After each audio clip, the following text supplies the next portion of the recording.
The premiere gave us 7.5 million views on Disney Plus, which that's I don't know how that compares, but that is Yeah. massive. It sounds like we were kind of talking about it before we went on.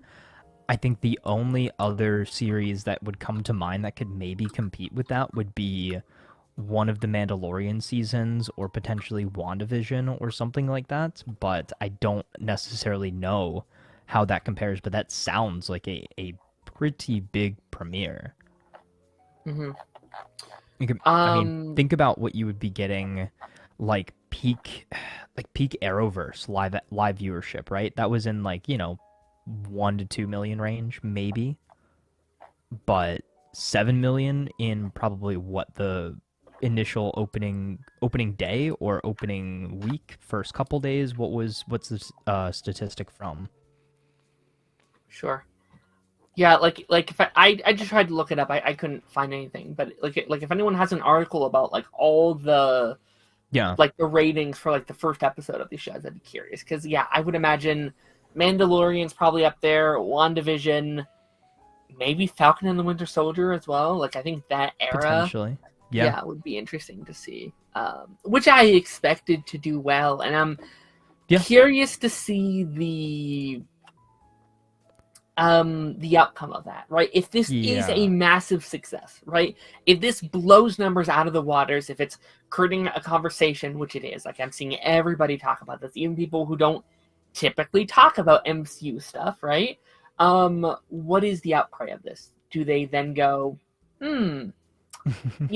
Punisher, Punisher Reborn or something, Yeah. Jessica Jones, Daredevil and Spider-Man, stuff like that would be like I even heard them say, oh, like give Bullseye a series, and I'm like, I don't know about that, but like I think we might see stuff like that going forward, which would be interesting. And I've seen John Bernthal kind of hype up that Punisher special as well. I think he's promoting The Accountant 2 right now, and he's been talking about that too. Yeah. So I'm very excited for that as well. I think Punisher and Daredevil were my two favorites of the Marvel Netflix series. Again, both very similar tonally, very similar violence-wise and everything like that. But I would say the Punisher is a lot more raw, I guess is really the best way to put it. Wherein Daredevil still to an extent has a bit of a leash on him. However, I will say that we are, again, something that I think that we kind of hit the nail on the head on, was kind of what that moral dilemma was going to be this season, and that line and how far you're willing to go over that line. And, we saw that right from the beginning, and, we'll talk about it more a little bit later, but just that decision at the beginning shocked me. And it shocked me that Matt fully committed to it. Sure. Yeah, like I think that's the one thing I'm not like, we were talking about like previously, like, is it going to be darker than the original show? And the answer to that, I don't think it will. Like, I just don't think they'll be able to get there, which is fine with, no problem. But I don't think we're dealing with like, oh, it's a watered down version of the show. Like, I think not at all. Not at all. I think rating wise, I think it's the same, like, maturity level. But I think the biggest thing that I noticed, like visually and vibe-wise and feeling watching the series, was just visually it doesn't look quite as crisp and quite as clean as the Netflix series. Like it's still got a bit of that like Disney Plus current day Marvel haze to it, if that makes any sense. Like it doesn't look as clear, it doesn't look as crisp. Some of the camera angles, some of the shots are a little bit weird, and then that like 2003 what is it 2005 Ben Affleck Daredevil, like CGI like bounciness and kind of rubberiness to the characters and to the movement sometimes. I wasn't a massive fan of. But outside of that, I think story-wise, it's telling a really good story. It's setting us up very well. I'd be interested to hear your opinion on this. I saw quite a few people talking about how the first episode didn't necessarily even really feel like the first episode of the season. It felt like almost like a Mhm. where have we been? Let's set the stage for the season. And then episode 2 felt like the true premiere for for the series. I I agree. think, yeah, I yeah. I mean, do we just kind of want to jump into Daredevil stuff first? I guess since we're already kind yeah, of like on the trajectory of it, and then yeah, if Darth comes in, we can kind of circle back yeah, around on our thoughts and stuff. I think that's why everyone's here anyway. They yeah. want to talk about Daredevil. Let's talk about Um, Daredevil, and we'll let's just summon do it. Darth, and hopefully he'll pop in here sooner rather than later. Yeah, I mean, I again, like I felt like my when I first was watching these shows, like I Yeah, said previously, like I was having a little hard time getting into it because again, it does look different. It does yeah, feel it has a different tone, and it took me a little bit getting into it. And I do think a big part of that, you're right, is the visuals. yeah. Um, it Like, felt to me, I don't know if you would agree with this. It reminded me of like a TV movie where everything yeah, looked more expensive, it looked more mm-hmm, cinematic. It yeah. didn't necessarily look better though, just different. Right. It looked like maybe the same level as something like Moon Knight production wise, right? Like I think Sure. that's what I would compare it to. It doesn't even quite look like say an older Marvel movie, like a phase 1, phase 2 Marvel movie when they No. were still using like the really cinematic cameras and things like that. Think about the difference between how Daredevil Born Again looks versus how the Penguin looked. The Penguin looked like you could Yeah. splice a clip from the Penguin into the Batman, and there's no telling. Sure. You couldn't really tell a difference between the two of those. And I think that's what I expected from it. I thought, oh, maybe, the trailers are compressing it a little bit. I was very pleasantly surprised with the color grading. I think the color grading looked much Sure. better than it did in those teaser trailers when, again, you're compressed on YouTube, that sort of thing.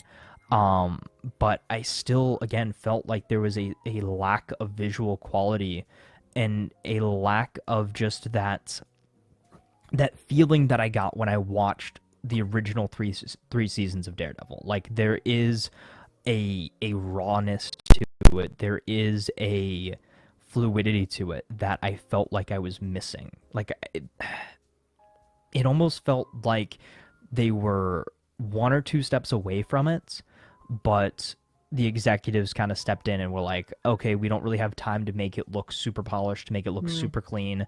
You've got a great story going here, but we're not going to let it cook the extra, couple minutes, and we're just going to, kind of present it as is. And not that as it is bad by any means. Sure.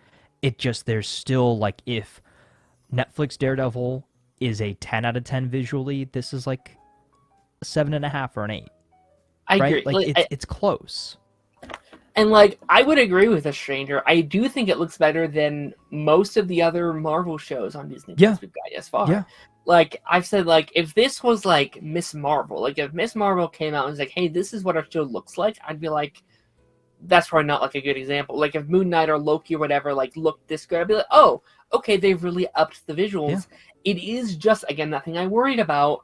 It is Daredevil. When you are comparing to that 2015 show, yeah. it's going to just look lesser than. And honestly, I don't know if there's anything they could have done about that, right? That show, and They would have had to use the exact same cameras and the exact same cinematographers and everything like that. And I yeah, know that they overlapped a lot of the crew. I think they got the same fight choreographers and stuff like that. sure. But still, with the fact that they're using a lot more CGI, and yes, it's a little bit more stylistic. Yes, they're trying to throw in the more acrobatic side of Daredevil into there. And I think that that's a very cool thing to see visually. But again, when that CGI is not polished, when again some of those movements are not quite as fluid and polished as I would like. I mean, jumping right into things, like we open on their version of a one take hallway scene, right? Yeah. It looks great. However, again, it just isn't quite on that same level. There's too many jump cuts. It's too dark. It's too blurry at times. It's very hard to distinguish what's going on, who's who, what's Hmm. going like, it took me a couple seconds to realize, oh yeah, that is Bullseye. Like I was like, who is that? I thought it was the other masked character that we're supposed to be seeing at Sure. some point, at first. But yeah, like I see what they're trying to do. I see Hmm. the vision and I see the intent to try to replicate what they did on Netflix, but just for whatever reason, again, maybe it's the camera work, maybe it's the cinematography, maybe it's the actual cameras themselves, Hmm. but it just doesn't quite look like that. And I think it's almost the difference too between I've noticed the same thing with a lot of the Star Wars Disney Plus shows.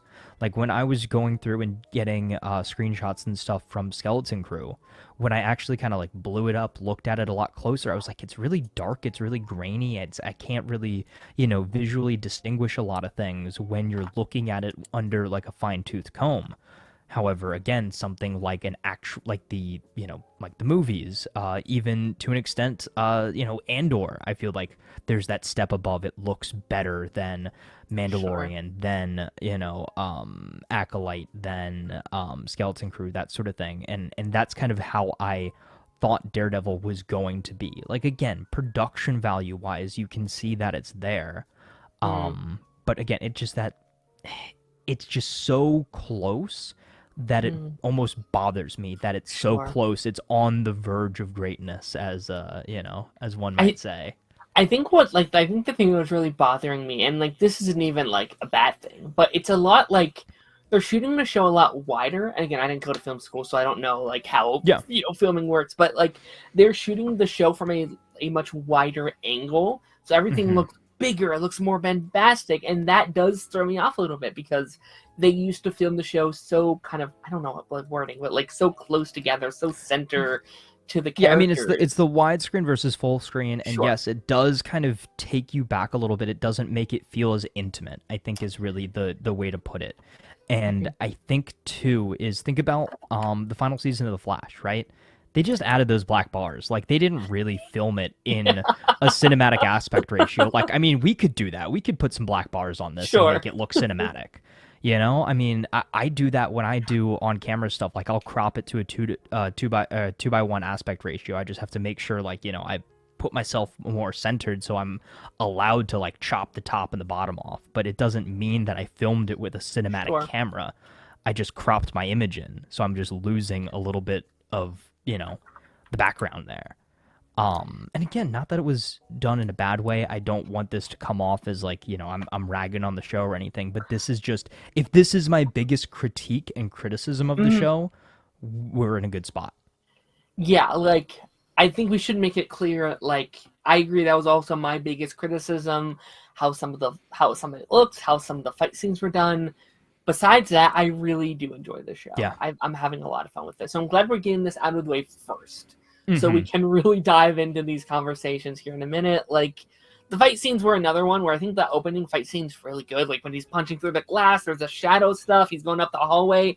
Great, Yeah. fantastic. That feels very remnant of the 2015 show. Yeah. The episode 2 fight, to me, while good, like again, I think if Moon Knight gave us that fight scene, I'd be like, bravo, looks great, fantastic. Comparatively, and again, I know that's not fair, but comparatively, it's a little more choppy than. Yeah.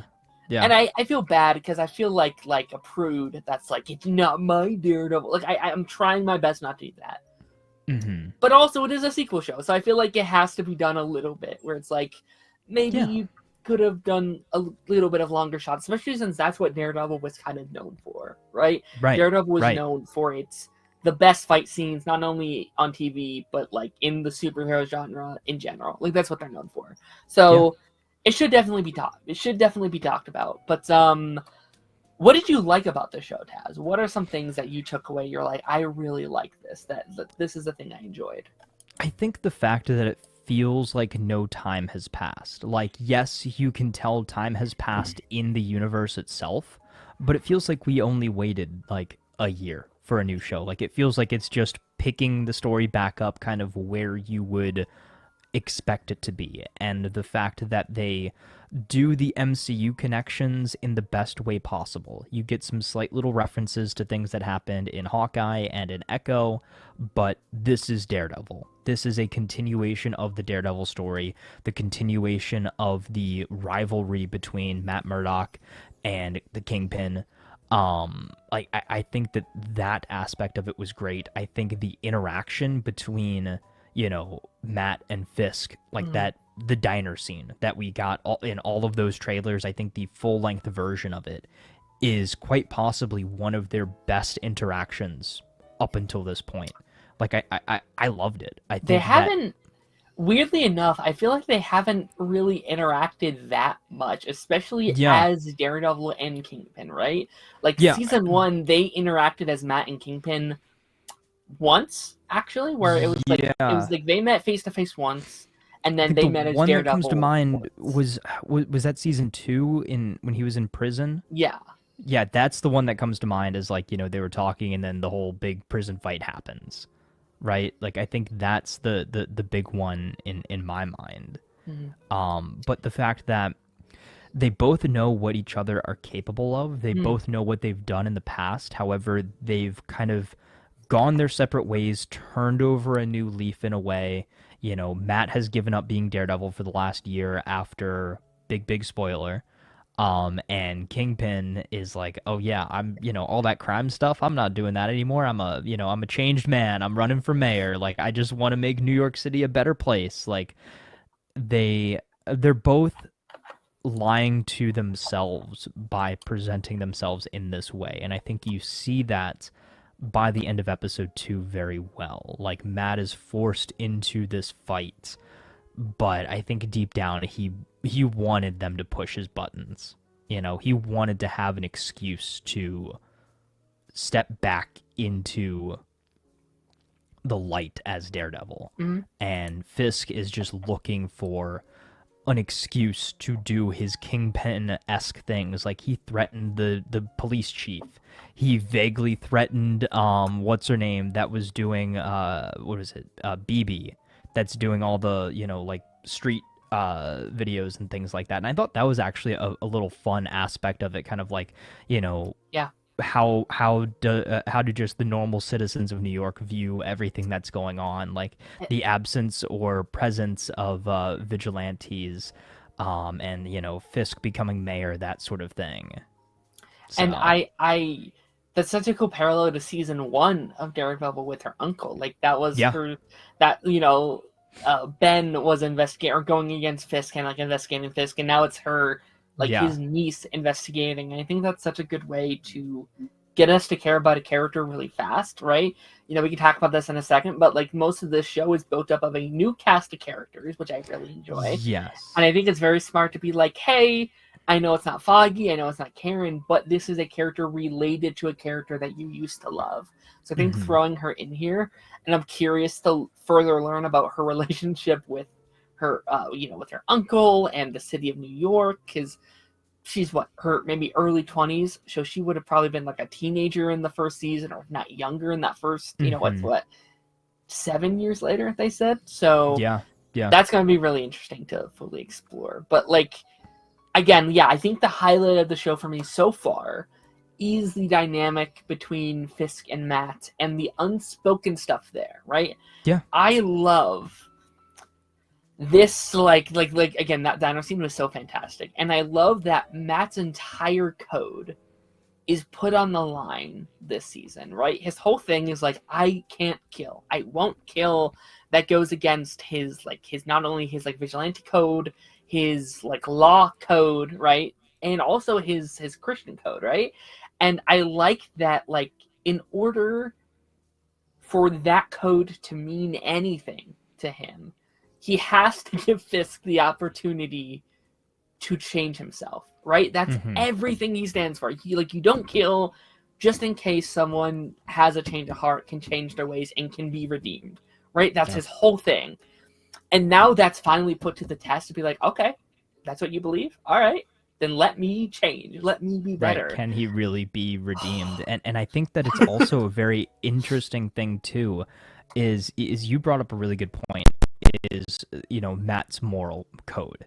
His code is Daredevil, his code is Matt Murdock, his devotion to the law, his devotion to, the religious side of things as well. And I think that they did something very interesting. I was not the one to pick up on this. I saw quite a few people talking about this online, but that one little scene where we had him outside the church kind of listening and everything, it was kind of brought up that he couldn't bring himself Yeah. to just go in there Yeah. because he doesn't feel worthy of it. Like Yeah. he feels like he has kind of fallen in a way. And that, I think that that opening scene is going to bother him and trouble him for this entire season. I don't think we're going to get to a point where he feels confident in himself as Matt Murdock or Daredevil until he finds some sort of peace and closure with what he did at the beginning. And I think that that's a really good segue to bring us back to the beginning. What did Bullseye do? Yeah. I mean, yeah, I mean, again, like, we're kind of, like, beating around the bush a little bit, but yeah, I mean, spoilers, obviously, if you've not seen Born Again, we've been into it for a bit, but if you have not seen it, leave, massive spoilers. Yeah. We've been beating around the Foggy. Foggy has died. Foggy's Yeah, dead. that's copium. That's copium. Come on. Listen, maybe it is. Maybe I am just in denial of, like, he's not dead. No, of course he's not dead. And listen, one or two things is going to happen. Either one, I'm right, and it feels so good when he appears in the finale, or someone says he's alive, or we're in a Wally West Young Justice situation where everyone's like, he's not dead. He's going to come back next season. They're going to bring him back, and blah, blah, blah. And it'll be just a running joke for the next 5 seasons, or whatever it's going to be.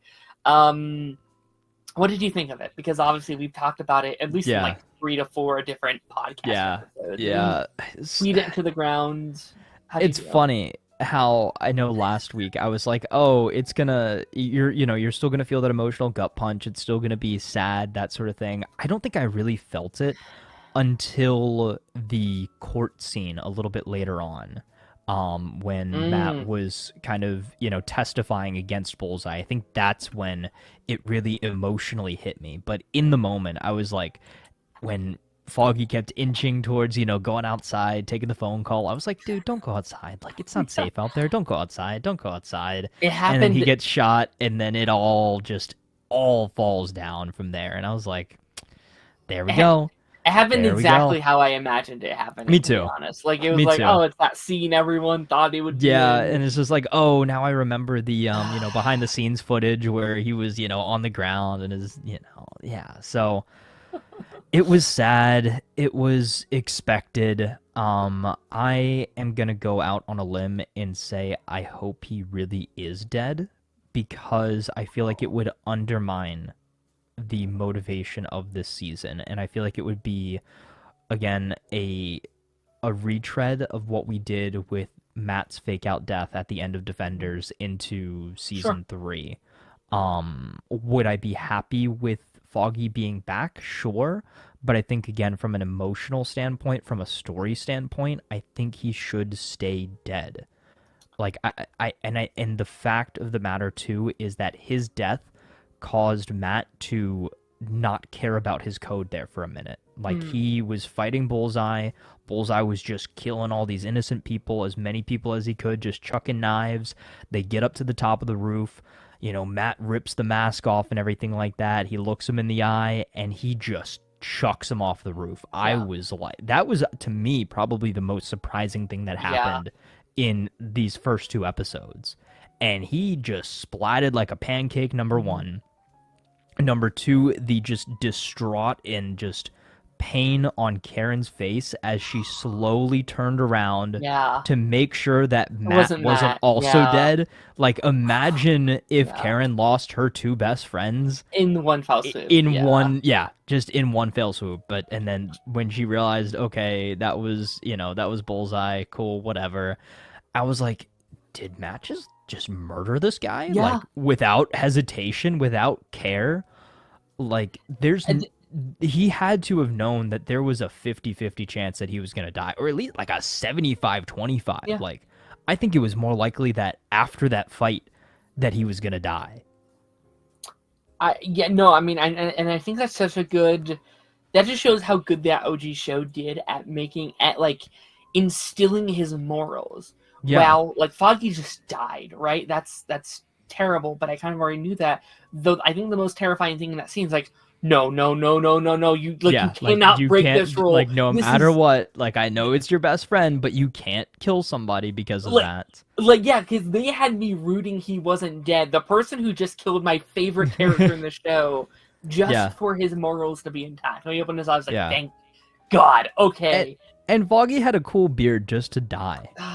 And I think it's the perfect combination because I really did want to tell that story of Matt crossing the line and like Yeah, him messing up, but I also didn't want him to cross that line. So I think it's yeah, the perfect combination of it is. both, where he didn't Right. cross it, but he feels like he did. Right? He's still Exactly. Is so he not good. only feels responsible for Foggy's death, but he also knows that there was a good chance that he almost killed somebody in that moment, and Yeah. he let his emotions get the best of him, and that he's capable of killing somebody, And and with it that being he's Foggy, like that was right, Foggy's big thing. Like out of the three of them, he is the moral compass of the group. He is right, the one. right. Like Matt's had his moments of like, yeah, I need to do this. Karen's definitely had our moments of, you know what, kill Kingpin. Like whatever, Yeah, it needs to yeah. happen. Karen's cool with killing people. Her favorite superhero is Punisher. So, Yeah, you know. but Foggy has always been like, no, this is who he is at his core, and if he Hmm. does this, he will never be the Matt we know again.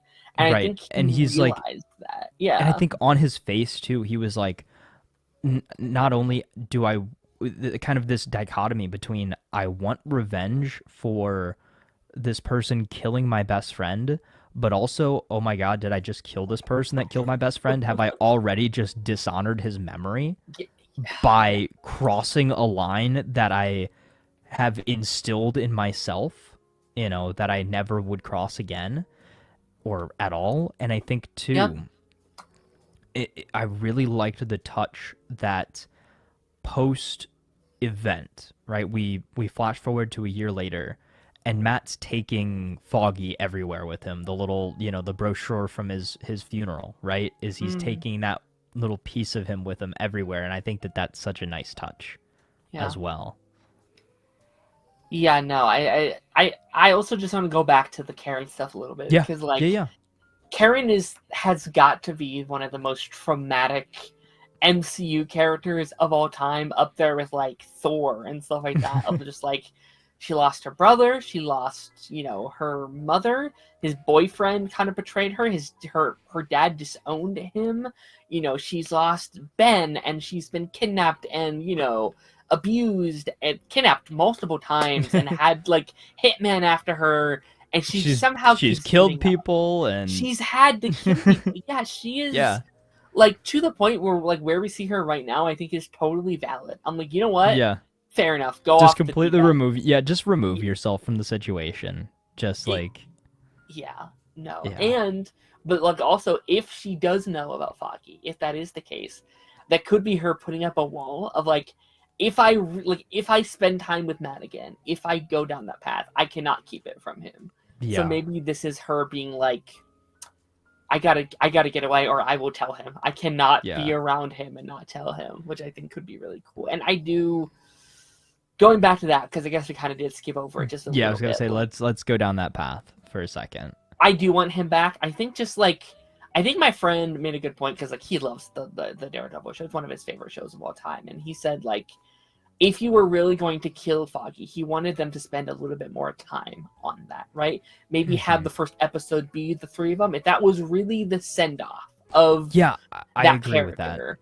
I agree. Like, I would have wanted more. I thought it was gonna happen at the end of episode 2, yes, not the beginning of episode 1. Like that was a shock to right. me. Like I really like it right now. If in Hmm. my head he's coming back in a season, maybe 2 seasons, but if he's never coming back, then I will be like, this is always a gripe I'm going to have with the show for not properly giving him a send off, if that makes sense. Yeah. But However, do you think we're gonna get some flashbacks because I there do. is a lot of unaccounted for time in between season 3 and Born Again. So where we Absolutely. could kind of Yeah. fill in those gaps with, Matt remembering some good times and that Sure. sort of thing. Um, I just don't know how I feel about the possibility of him coming back. So I know in the comics there is an arc where Foggy has to fake his death and he goes into like witness protection and stuff like that, and then eventually comes back. And that is what people think is going to be happening. That's your theory right now. Hmm. I saw somebody say rewatch the courtroom scene with Matt testifying with the added headcanon that Karen knows that Foggy is still alive and she's Hmm. trying her best to hide it from everybody. I Sure. think that is a very interesting perspective to look at it from, and if that is actually the case, I think it's going to retroactively make that first episode better. Better. Yeah.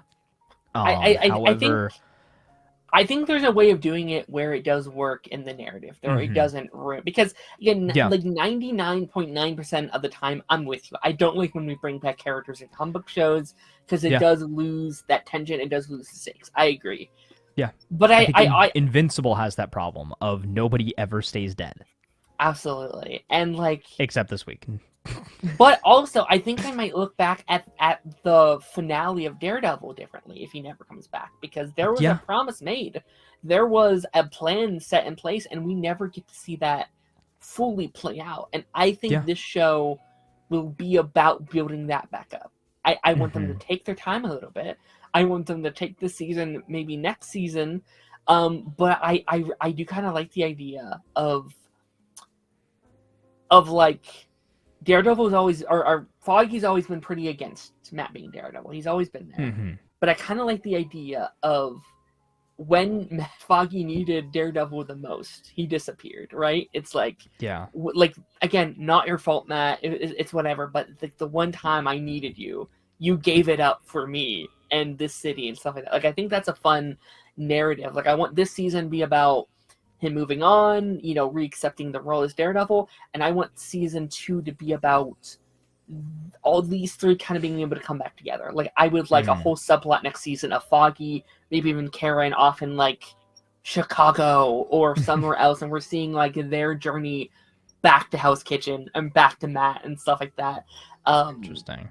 if it's done in a way that does make sense, like I don't want it to be Yeah. like I'm back, Matt. Here I am. Oh boy, like I want it to feel. I want it to be done in a way that's just genuine and heartfelt to these characters and doesn't feel rushed. Because what I think has Yeah. happened, like the reason why I think they did is I don't think they wanted to kill Foggy, right? I think the people that were there now, right? Charlie Cox, Vincent, these writers, these showrunners, I think they wanted a whole gang back. I think they wanted this to be Daredevil I season do too. 4. I do too. What has happened is they filmed those or those 6 episodes, and they weren't redoing the whole season. They were So just they had working to kind of around it. play it where it lies. Yes, And I then think that's how you get to your Foggy's not really dead scenario. Is yes, they I kind of roll that back. yeah, I think like it was just too ingrained into the narrative of Matt's journey in that 6 episodes that Yeah. they couldn't be like, well, just without redoing the entire show. Um, Right. so I am officially changing my theory from last week on how the season will end, just Okay. slightly, just slightly. Okay. Here's how it's going to end. And this week we heard some rumors about maybe a Defenders for season 2. That could be really fun. It's still Jessica Jones. I'm keeping that theory. But Jessica Hmm. Jones knocks on the door, and Matt's like, Jessica, what are you doing here? And she's like, Matt, you're not going to believe this. Foggy's alive. And then you have the, like Yeah. the theme music. He's like, what? Yeah. This is crazy, Some which somebody I wants to see you. no, I mean, Oh, I so don't think he's what did there you think of yet. the so what did you think of the the new theme, by the way? It was a slight remix, I think. Absolutely, absolutely. Just one second, Ronan. If you want a link, let me know. I will send it your way. I really like it.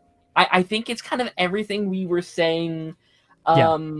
last week, where it's Yeah. different, it's unique, but it does contain all the elements of what we love about that season 1. And I've been hearing people on TikTok be like, they ruined they ruined the Daredevil intro. How could they do this? Oh, blah blah blah. But I think it's perfect. Like I remember when the House of the Dragon intro was on for like that show, and it was the same exact music as Game of Thrones, very similar visuals. And I was like, this is lame. It's a new show. I don't want the same intro Game of Thrones had. I want something different. I want something unique.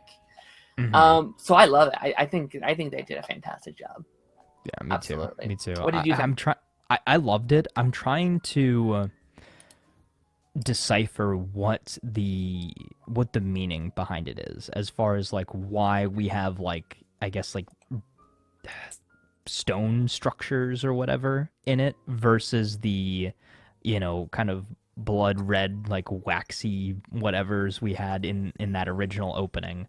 And maybe it's supposed to just kind of signify that return to New York and just kind of the, I guess, the nitty gritty of the street level nature of the series. I think that's maybe, kind of where we're headed with that. But great intro. I think again it still embodies the same feelings and theme of that original. Mm-hmm. So Anthony says maybe Vanessa has something to do with Foggy faking his death. Where could she have got Dex to go after Foggy? So just like a little segue, using this, Vanessa is something I really want to talk about, because I think, and this might be the only improvement in the show so far comparatively to the original, this is the most I've been interested in Vanessa very easily. I love Vanessa. I think she's, it's tough because I think sometimes in the original show she was kind of used as like a plot device, right? She's there to push Fisk's narrative along. It's something that he can obsess over, even to a point where it's like things just kind of fell into place for those characters and stuff like that. It's just like I just love you for who you are and blah blah blah. And then like season 3, it's like, I just love what you love, and I need you to bring me into this world. Like things just always kind of felt like it was just there for me. So I love how, like, I think Vanessa is the biggest showing of time having passed, right? These are characters who have now been married for 7 years, through jail, through hospitals, through, this mayor being campaign. Shot in the face.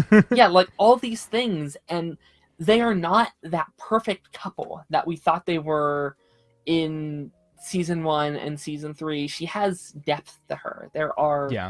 She isn't just this perfect bride for Kingpin, right? I love that she took over, and I think that she's always kind of the queen pin. Something I think she's always kind of wanted. Like I think in season 3, kind of saw maybe little hints of that, of like, bring me into this world, let me see what you see, let me help you. And I wonder if some of that was in the back of her head, of like, if this all goes down, he'll protect me. Maybe I'll be left with a lot of power, in the wake. We're married now, right? So I think that's really cool. I'm really interested in that. And I think that maybe is partially the reason why Fisk wanted to be the mayor of New York, is maybe he saw how Vanessa has kind of gained all this power in his neck of the woods, and he's like, okay, well, I need to do something about that and kind of tip the scales again, balance it back into my favor, and go down this route that you would never really think that he would go down. Yeah, I agree. We have a very special guest here today. Never been on After the Credits before. Ronan, hello, friend. How's it going? Yo, how you doing?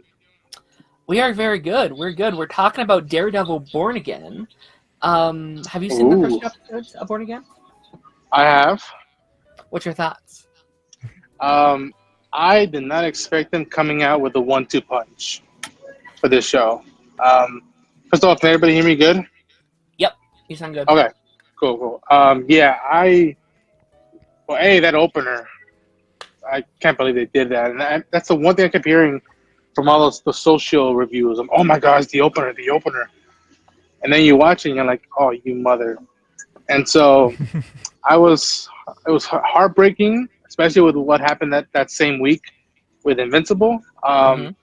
But it's it set the tone immediately onwards, and so hopefully it sticks the landing. And I think I don't know. I've never seen Matt in this way Mm.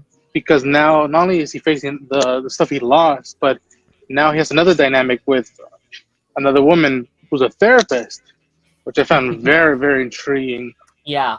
And I mean, you look at what the fists are going through, and like it looked like Vincent and I forget her name who plays Vanessa just put on slippers and they were right back at it from the previous seasons. I do. It's weird. I still miss the vibe I got out of the Netflix era with its Mhm. cinematography and all that stuff. But then again, this show, this new iteration, this new season, it can't be the same as the other ones. If not, it would just be a copy and paste, which Yeah. I don't think would do justice to these creators. And yeah, I really the Needham Brothers, the music they brought it to it. Yeah, I was very very pleased what we got. There's nitpicks here and there, but I'll say this: I'm very intrigued to see what people think out of episode 3 and see how they feel about the show now. Yeah, like I agree full-heartedly. I think like I never wanted the show to just be Daredevil season 4 because it's not Daredevil season 4, right? It's not the same show. We are 7 years since the show was canceled. It's been a very large gap of time. These actors have aged. We're in a very different spot in the MCU. I wanted this show to kind of like have its own footing, and I do think that's kind of where the show currently is at its strengths are these new characters that they are introducing, Matt's new dynamics.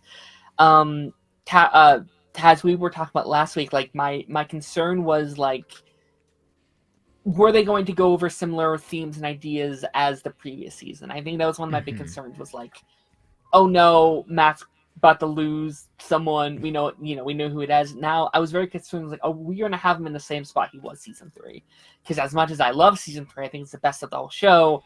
I wanted a different Matt going into the show. I didn't want to re-explore that again. And I think they've chosen a really good vibe for Matt, where he's not happy, right? He's not like in a great place, but he's also not brooding. Yeah. This is a Matt that's like, all right, I've had my time to grieve. I've had my moments of that. It's time to pick my shit up and move on with my life. And, I think having a new cast of characters, if we can't have Foggy and Karen, I think this is the best way they could have done it, was like, okay, I have a new love interest. I have a new lawyer friend. I have a new PI person. Like, I think it's really cool to explore that. And kind of just like where we are inside the narrative of the season. Hello, Darth. How's it going? We replaced you, Darth. No, I was kidding. Apparently so, with a new member and a new time slot. Nope, same time. It's a new era. 8 o'clock. Oh, daylight savings. Oh, we had daylight savings time. That's what happened. What happened. My bad, my friend. My bad. I completely forgot that would have affected us differently. Yeah, so we jumped forward an hour. We jumped an hour early. Damn, you're right. I'm sorry. Yeah, that's what happened. Wow. We were like, should we You were wait? cussing me out the whole time, like thinking, this motherfucker knows the schedule, what's going on, and it's all y'all's fault. So, what's You good? caught us. We were trying to kick you out. No, it's crazy. No, very sorry, my friend. Very sorry. We were talking about Daredevil Born Again. That definitely wasn't the first show, right? Huh? This is the first that we talked about. Yeah. This is the first show we talked about. Okay. So, like, I'm very excited to hear your thoughts on this show, because out of all of us, you haven't seen the original Daredevil show. Yeah. Yes, I'm coming in as a newcomer to this and the show itself. So everything is quite apropos this week, isn't it? Yeah. I'm joking. I'm gonna let that go. I'm just joking. I'm so sorry. It's so funny. I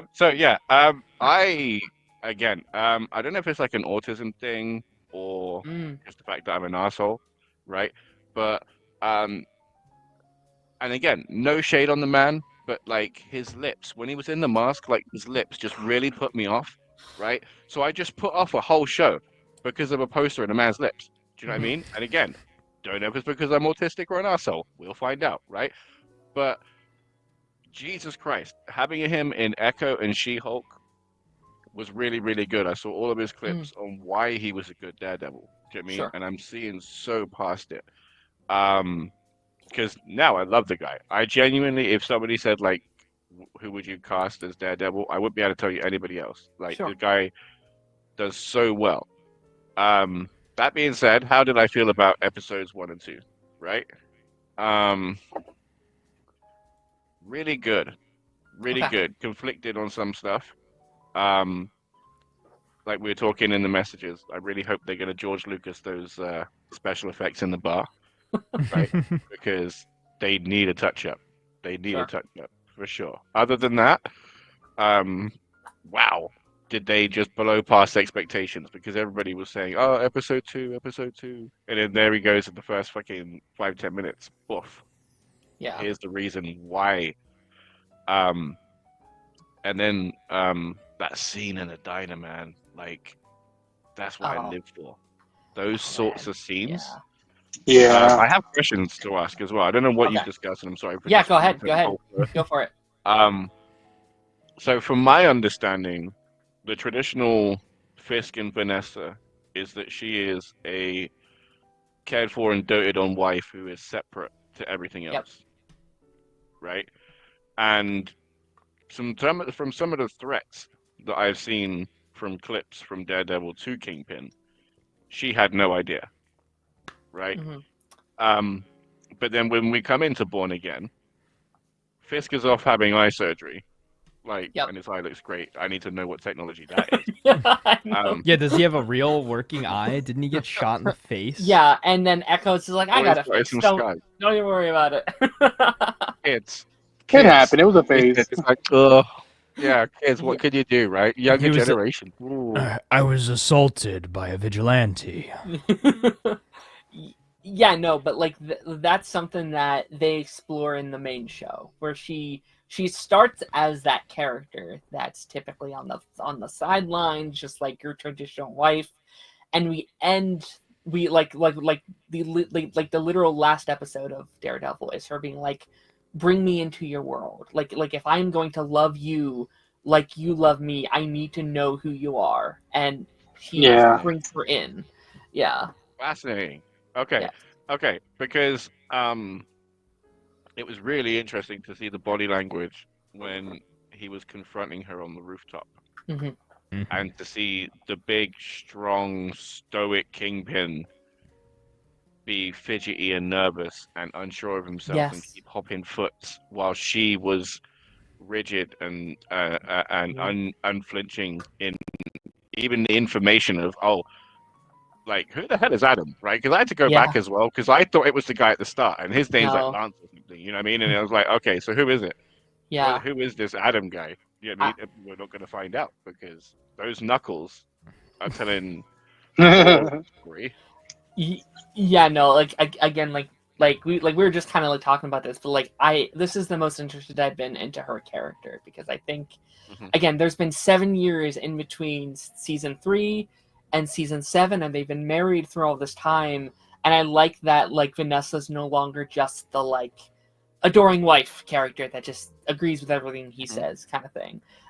So I like, she is like the character I'm like, I think this is better than the original show. Not that she was bad in the original show, I just think this is the most interesting. Another layer to her character, yeah, 100%. Absolutely. I'm very excited. I mean I do just want to ask you, like, again, someone who hasn't seen the original show, like, did you feel like you got everything? Did, like, you know, how did that major death hit with you? Did you feel the emotional weight of these characters just hopping in for the first time now? Honestly, sorry. Just the last remnants of dinner. Sorry. I am a bit. I'm not as touched by his death. Sure. Do you know what I mean? Because in all honesty, in all of the struggle to get him back, he died, and it was brushed over very quickly, Yes, it was. right? Yeah. And Vincent D'Onofrio and Charlie Cox were talking about how the other members were the heart of the show. Um, and we can only assume that we're going to have Karen back soon Yeah. because she's distanced herself, um, and she's being quite antagonistic. Um, when all he's doing is trying to talk, like who knows what happened between them? Maybe because the line that was crossed is him trying to kill Bullseye, or the fact that Foggy was killed, or both. You know, Mhm. because both things can be true at the same time. Yeah. So yeah, we do need her back, and we do need. The thing is, though, is he's already moving on. So then to bring her back only complicates his new relationship and um, puts it at a complete disadvantage that is entirely unfair to both the relationship and the woman that he's courting. Yeah. I'm wondering, because I think we know she's in 2 more episodes this season, which makes sense with like the whole like how they reshot the show and stuff like that. And I'm wondering if her screen time is only with Punisher, right? Because she has a deep connection with the Punisher. She's in the Punisher TV show. So they kind of have like a will they, won't they thing going on as well. So I'm curious. It's like, I haven't seen season 2 of that show yet, but I'm wondering like, how are they right now? Like, where did they end their relationship, if you will? I think will be kind of interesting to explore. Yeah, because he's coming in, isn't he? So do you think Yes, yeah. that they're only going to be in it together? I'll be curious because, like, again, like we know he like Punisher has screen time with Matt, like that, like how. Again, I'm so excited for their dynamic because, like, I mean, he's gonna be a big thing. I mean, so we haven't even talked about the whole other arc that's going on, right? So this is the kind of the courtroom drama right now is the fact that in his civilian clothes, White Tiger goes and accidentally kills a cop. Or not accidentally kills a cop, but accidentally leads to the death of a cop. Yes. These are crooked cops, apparently, as well. They're beating up this guy on the subway station, that sort of thing. White Tiger gets kind of thrown in this whole mess. Matt goes to the rescue, as he does because he's a lawyer. He sees, that he's kind of wrongfully imprisoned, that sort of thing. But he also knows that there's a little bit more to the story than he's letting on. He finds out this guy is actually White Tiger. Does some investigating, finds the witness that actually, was there, the guy that he was trying to save. And when he's doing so, those crooked cops come in, and surprise, surprise, they've all got Punisher tattoos. Yeah. So this is kind of the like, what am I trying to compare this to? We've seen it a couple times where you have like acolytes, basically, for lack of a better term, that falsely are representing the idea of somebody, right? So they think that they are dealing out and dishing out justice in the way that the Punisher would, or the way he would like it to be done. However, they are crooked and corrupt and going about it in the wrong way, is what it's going to be seen as. Oh, yeah. And this is a real world issue too. Like, this is something that John Bernthal has spoken out about, where he said like cops will go up to him being like, "Man, I love you. Like, you're such a inspiration to me in what I do." And he's like, "Well, it shouldn't be. Like, you shouldn't inspire to be the Punisher." That's a red flag. Yeah, absolutely. And it's like, I get you want someone to look up to Captain America. Punisher shouldn't do that. And I love that's John Bernthal, and also the character. Like I guarantee, like he said it multiple times in season 1. It's like, I don't want to be doing this. Like, I hate myself. I hate that I'm this guy. But if I don't, who is? Like, who is going to do this thing, right? And that's his mindset. Like, he's not like again, he's not like a morally right character, right? He, like, what he's doing is technically in the wrong, right? So again, I'm so excited. These aren't stickers. This isn't like a fake. These are real tattoos.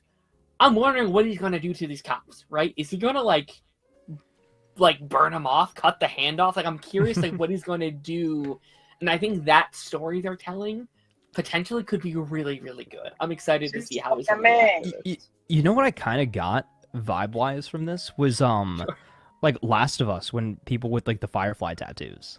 Yes. Yeah. In the show is like, yeah. Oh, I'm glad you guys caught up on that with the Punisher. Like, the minute. So again, I'm not trying to. You know, I had seen this early on, and so the minute I saw that tattoo on the wrist, man, on the wrist, I was like, ooh. And then I started putting the puzzles together. I'm like, no way they're gonna deal with this subject matter on Disney Plus, the biggest effing platform on the planet that almost everybody has. I mean, yes, people could debate what's better, HBO and all that stuff, but like Disney, it's Disney. It's eye candy for everybody, the whole world. Yeah. And the fact that they're choosing to deal with this notion that I agree, which sometimes I get put off when I see it because I'm like, okay, I get it. You wanna justice and whatnot, but you're reading it wrong. Where it's like Frank is beyond that, and I can't wait to see where they go with this story element because it is so juicy. There's so much you can do with that. Yeah.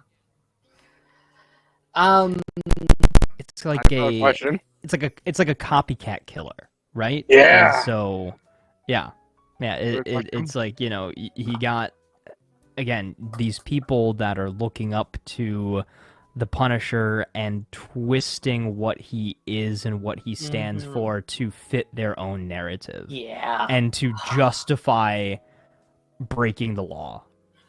And when you break the law, you cross not only Daredevil, but Matt Murdock. Yeah.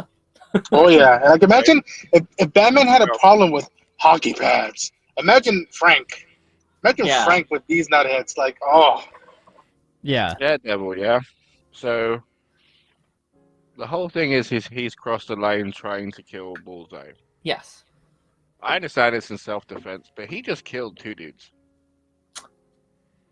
Did he? That's what I'm wondering too. Because I don't think so. Dude, they're fine. dead. There is they're no fine. way. They're fine. What did you watch? If Bullseye survived getting chucked off a building, these 2 guys are fine. Bullseye has a medal's time as well. They probably just have a bunch of broken bones. It's okay. In the neck, all of them in the neck, like none of them surviving. I think this is the like Spider-Man like Insomniac meme where you just like throw them off the building and it's like they're probably fine, right? Like if you check, they're webbed up. Like it's great. They they have a plan for that. I did see at one point there like somebody got it to like where he wouldn't like web them up, and like the people just like fell off the building. And it's like, Spider-Man just murdered people in this game. I agree with you, Darth. Though, like in that moment, I'm like, are they dead? Did he kill these people? He actually killed them. And I think in the story they're not supposed to be. You do leave that episode being like, they should be dead. He like there's no way he beat them up any worse than he did in previous seasons. Oh yeah, like at worst they're in a coma. No. Like, we will have to watch this frame by frame, okay? Like he literally, like I mean, he Arkham Batman slams it around on the back of a chair neck, right? I mean, Arkham Batman hasn't done any worse. Okay. Also, 100%. Thank you. Right. Also, there's no way that you come off with that kind of primal scream after just a fight that you've been in 1,000 of, right?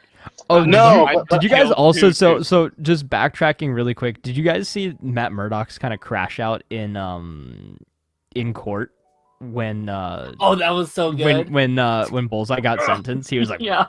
Oh yeah, he was pissed. He was like, I wanted that life sentence. Yeah. Like he wanted. He's like, was bro hoping for the death penalty or something? Like what the heck? Yeah. He's like, I won't kill him, but I hope the government. I don't even think New York has the death penalty. Hold on. It doesn't. I checked recently. So I find it fascinating that you thought, Darth, about that yell of like him injuring or potentially killing someone. To me, that yell was about him. He broke his rule of like I'm not going back, and like Yeah. when him saying please don't do this, don't do this. He wasn't telling that to the cops. He was telling that to himself. Of like Yeah. please Oh, don't yeah. don't let There's the a devil difference. out. Yeah. There's a difference between quote unquote going back, which means putting on a suit every night, getting sweaty, jumping on rooftops, and using your electric cables, right? And Yeah. fully defending your life, right? That doesn't need to be going back. That's not necessarily opening doors. Like he's literally just being a lawyer still that's good at what he does. Do you know what I mean? So I would argue that that would be my case. Do you know what I mean? Plus they are so dead. Like I'm putting it back on. Like they are deader than dead. We'll see. We'll see. We have 24 hours to go. I think. Yeah. If I'm not mistaken. I think this is the thing. Can you imagine? Like I'm not making any like ableist jokes or anything, but how's he gonna dispose of a body? Ask River? Dexter. It was the wind. Not Poindexter, but Dexter Morgan. Yeah. Also, I love that joke he threw at them of like, where's the guy? He's like, hey man, I'm visually impaired. I Blind. love I to don't help. know. Yeah. I Hey, love man, that. I'm like, oh man. I'm just a blind lawyer. I love when he Yeah. fakes blind. He's like, I don't know, officers. Ask someone who can see. I don't know. Yeah, like, Even when he threw it to his therapist, the girl, he's like, it's a blind thing. She's like, wow, and like he's charming him up, with those lines. I love it. It's so good. Yeah. I mean, there's so many things that like we could dive into, and we probably should, but we only have about an hour left of this stream, so we should probably move on to the next show. But any final thoughts that we have? And we can obviously talk more next week, maybe if we have a bit more time. But Darth, Ronan, I know you weren't here as long, so is there anything that you want to say that you didn't get the chance to, maybe? Just that everyone has done everything that they needed to do this week. There wasn't a single person that I thought was like overacting or hammy or just wasn't bringing it. Yeah. Everybody brought their A game, which was phenomenal. Foggy went out like a goddamn champion. Yep. And if there was if the whole series was just them two in a diner, I'm sold. Yeah, man, then you're gonna love that original show because 90% of that original show is people just talking to each other. Just sitting and talking. It's these really raw dialogue moments about like the meaning of life and what it means to be a hero and like what it means to kill and all these things. It's which I'm glad they kept in here. Like there's a lot of things people said about the show that like they said weren't going to be in it that were in it. Like they said, oh, there's not that much talking and stuff like that. I was like, most of episode 2 is just people talking, right? There's not a lot of action. So I mean, it felt like a Netflix episode just with less of a runtime. Yeah. And a Disney logo. Yeah. But what was I going to say? So my whole conflict is as well is yes, he's a religious man that believes in reformation and of character and transformation and healing by divine intervention, but also retribution. Who is he to hand out that retribution? Who is he to be the judge, jury, or executioner? Obviously not the latter so much, but like who gives him that justification? Do you know what I mean? Like he's no higher than any other man. That's the beauty of the character of like that's the battle of like, is he right or is he wrong or is he out of line? I think the way he justifies, the way he justifies it is the way that a lot of vigilantes justify it. Is he goes through the proper channels originally. He tries to go by the book, do things by the letter of the law. They slip through the cracks, and then they get Daredevil. Darth, like what you just said is his like emotional journey every season of like I shouldn't be doing this. This isn't how I should be going about this. But man, I feel like I have to. Like if I don't, who is going to? And we see too is now in his absence is those little check-ins with the people of New York. Yeah. Even the citizens of the city are missing Daredevil, and the fact that he made the city a safer place and they felt safer with him out there. I love the sorry. hypocrisy that Matt had of like you go out at night and you dress up as this thing. How could you do this? And it's like, Matt, come on, mate. Like, I know you have to put up the thing, but like that's you, my Yeah. guy. Yeah. So like this is the first show with the Bible, right? The show No, that's run a Bible. I think so, yeah. So it's going to be interesting to see how everything ties in. I know that that's not a big concern for everybody. They just want to see how it connects to Netflix or whatever, and that's fine. But the idea that Wilson Fisk is putting in a vigilante ban, Yes. while we Yeah. have superheroes, Mm-hmm. is going to be a very interesting conversation. I Because where is the line? Where is the line there? You know what I mean? think, and I know we have to move on here, but like I've been saying for years, I think this leads to X-Men stuff, right? The world currently loves superheroes. There's going to have to be a change where eventually they fear them, right? And I think with Thunderbolts coming, I think with X-Men coming, I think that leads into the fear of superheroes and stuff like that in a big way. and at some point, to an extent, yeah. I think to me, someone saw Heat before they shot that diner scene, which I love when they do that. Yeah. I really like. Listen, for me, there's Hugh Jackman's Wolverine, there's Margot Robbie's Harley Quinn, and there's Charlie Cox's Daredevil. Like to me, he is up there with those castings that like we are lucky as hell that he was willing to do it. He liked it and was ready to come back to do it again.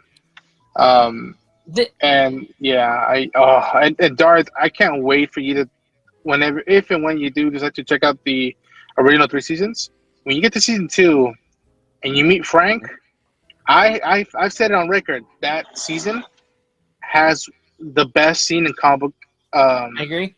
history in terms of ideologies, like approaches and whatnot. Like it was so good. We could go into that another day, but I think Yes. Darren has come around to the idea that I've had for a while is that season 2, number 1, is not only not a bad season, but it's, in my opinion, my favorite season and possibly the best season. Well, I don't agree with all that. I do think I still think season 1 and 3 are better. But here's what I'll say: I think that run of episodes is the best in the show, right? I think like episode 1. I'll give it that. Episode, what is it, 8 or 9? Perfection, perfect. I think so. Yeah. It's so good. Yeah, no, and I think it's my favorite. Has my favorite episode of all comic book TV as well. I think. Are we up to talking about our next show here? Are we up to talking about a little Daredevil Born Again? Daredevil. Oh no way! I thought we were going the other way. I was waiting for the title. Let's save that for last. Setting that up. Yeah. Let's save that one for last, so we can like spend more time on that one, because I feel like I have a lot more to say about Invincible than I do Daredevil this week. Yeah. It was a really good episode, but it was like there's not really much to talk about because of the nature of the episode itself. Sure.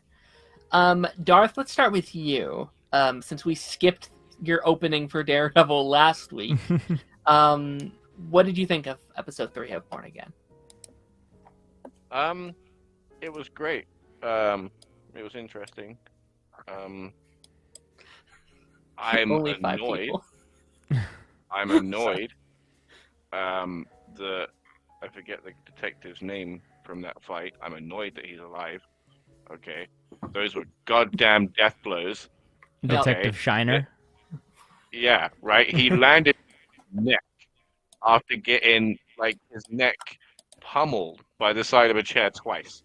Right, he fully landed on it. Like, there's no way he was getting back up. Like, that's MCU to the max. Right. Yep. Oh my god. I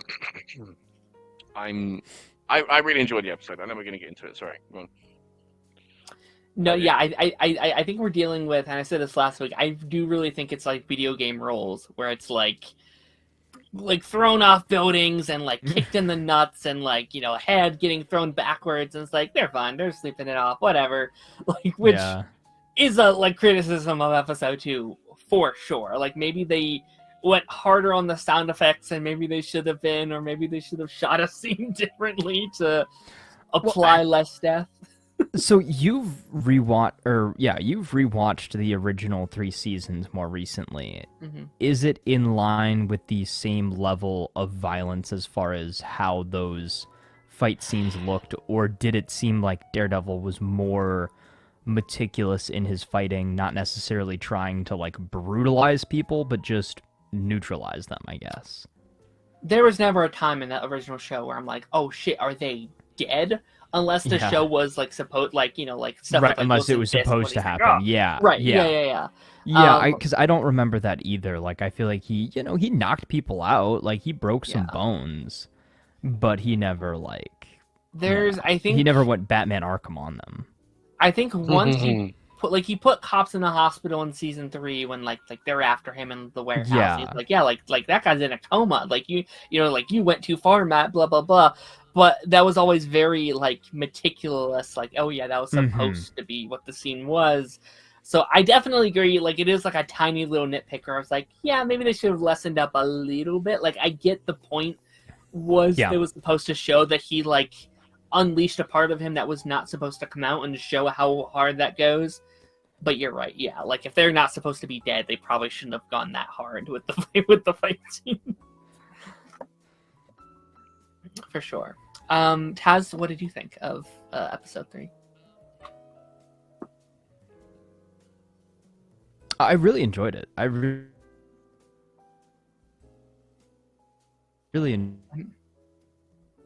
enjoyed it. I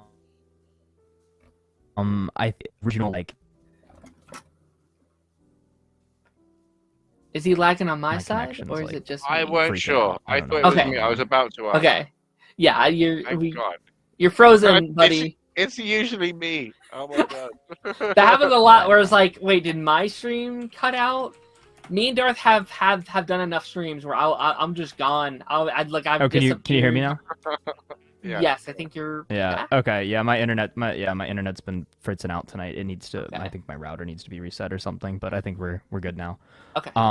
Anyway, it reminded me kind of like an OG season 1 through 3 episode. You know, it is the fact that we focus specifically on the courtroom drama side of things and really, you know, dove headfirst into the White Tiger story and, you know, really showed Matt's capabilities as a lawyer. And I think that was one of people's big fears going into this season, that, you know, it wasn't going to be quite as, I hate using this word, but grounded as the first few seasons. And I think that this episode really proved that they can still do that courtroom drama. Do I think it was as good as the trial of the Punisher? Probably not. No. But, you know, it was still really good. I think, again, Matt had a couple of really good lines. I liked how he, you know, made a reference to the cop in his black eye, and he was like, "Oh, I'm told, you know, you've quite the shiner there." It's like the best cure for a black eye is fast hands or something like. Hands, yeah.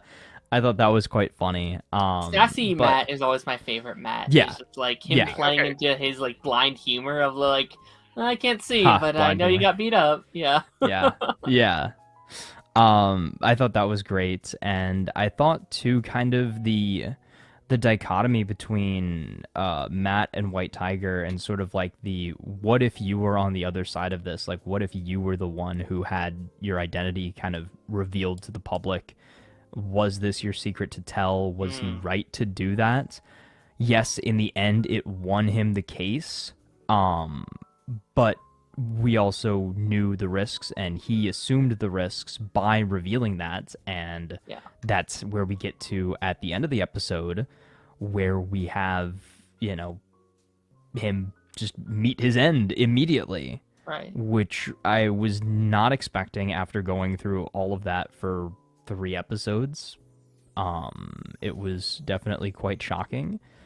But I think that that's obviously the big jumping off point, and I think that that's going to maybe be the big catalyst that forces Matt to get back in the suit. because of the implications as far as who the city thinks did it, and maybe who Matt thinks did it at the beginning until he actually gets some answers. Sure. I am curious if his time was cut short due to the actor's situation off screen, right? Because the actor died in real life, which I think made that scene hit very hard of like, oh, right. Yeah, he died I think it was May of last year. So like that actor had died in the real world. So like when there's like and I think it's the first episode where it's, or maybe second episode where it's like in loving memory of, you know, the actor's name. That's who the actor who died was. But no, I really love this episode. Like at first I was like, okay, this one's a little slower than the first two, and the more I thought about it, I was like, I do actually think this is my favorite episode out of the first three that we've got so far. This I think is the one where I'm like, oh, okay, they finally found their footing, which is very interesting because 2 and 3 are from felt the most like Daredevil. It did. No, I thought it felt very Daredevil. I think it's interesting because 2 and 3 are that original run, right? Like 2 and 3 outside of the Vanessa thing, I think some small changes would have aired in that original run of the show. 2 and 3 were supposed to be the first episodes of Born Again, right? So it does make me think, and like it does, I think it's at least an interesting conversation point where it's like, maybe not all of that original show was bad. It's just some choices that dragged that production down, right? It is the like separation from the original show. It is maybe the more comedic tone they seem to have been going for. It is the killing Foggy and Karen off screen, right? So maybe it isn't all inherently terrible, right? And I think we saw that this week. I thought there was like really strong television here that I think really represented what Daredevil is. And I really, and I know it's not going to be for everybody, but I really like the slow burn of it all. I like that we're not immediately being like, he's Daredevil again. He's back in the suit. He's fighting crime. I like, and I know people are already like, where's the suit? Why isn't he suited up yet? Blah, blah, blah.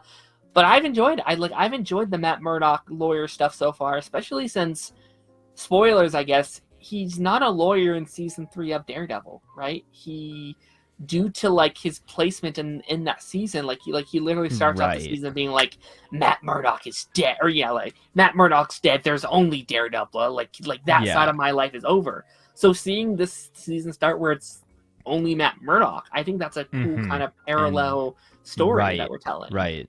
Yeah, I do love that as well. And again, I think the original show was at its strongest with its character moments, and a lot of those early seasons, I think, are very much so defined by that. And the fact that Disney proved that they can at least replicate it to an extent, I think goes a long way to convincing fans that this was the right move as far as bringing back the show, bringing it back in the way that they did.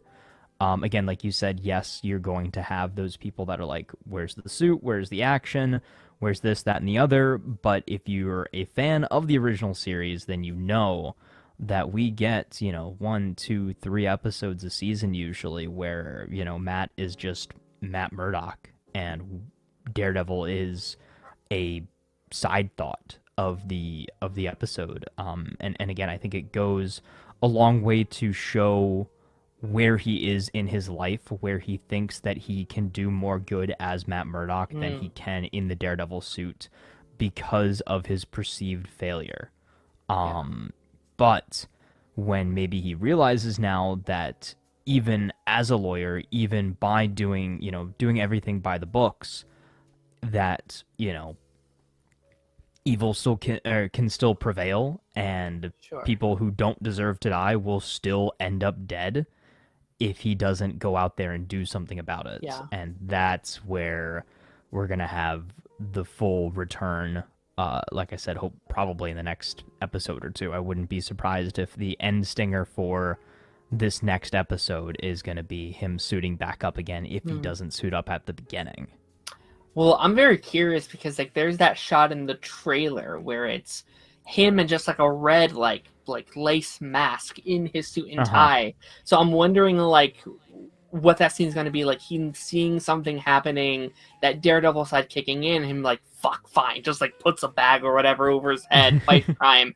I wonder if that's next week maybe with a nice callback to his little scarf in Defenders. That was so cool. Or Jessica Jones scarf, might I say? Sorry. Go ahead, Derek. I gotta say a few things, right? So one, I feel like what you were saying kind of does a disservice to White Tiger and any other vigilante/heroes that may be involved, right? Because, like, I understand he's a competent vigilante and stuff, right? And a good man can turn the tide of a war, but that man was gonna die regardless. I mean, unless he's there superheroing the superheroes, do you know what I mean, and following them on rooftops to make sure they don't get got, you know, like that was gonna happen regardless. Do you know what I mean? They are at war. You know? Yeah, and also, but he had to have known though. Like literally, Matt warned him. Was like, hey, if we even if we win this, like your White Tiger days need to be over. Like you can't go out there anymore. It's not safe now that everybody knows your identity. Like, also, I think that's definitely on him for going out. Well, that's victim blaming, isn't it? I mean, the guy got capped in the head. Let's be real. Yeah. But like also, it's his fault he went out in his costume, so he got capped exactly. In the head. Like who wins their court case and then just immediately is like, all right, I'm gonna go back to the exact thing that put me in this scenario. Spider-Man would have done it. Iron Man would have done it. Like everybody would have been, especially those two. Like, let's be real, right? There's like Doctor Strange would have done it. Like everybody that would have got like a cease and desist order would have 100% been straight out the same night. But at least they would have checked their corners, though.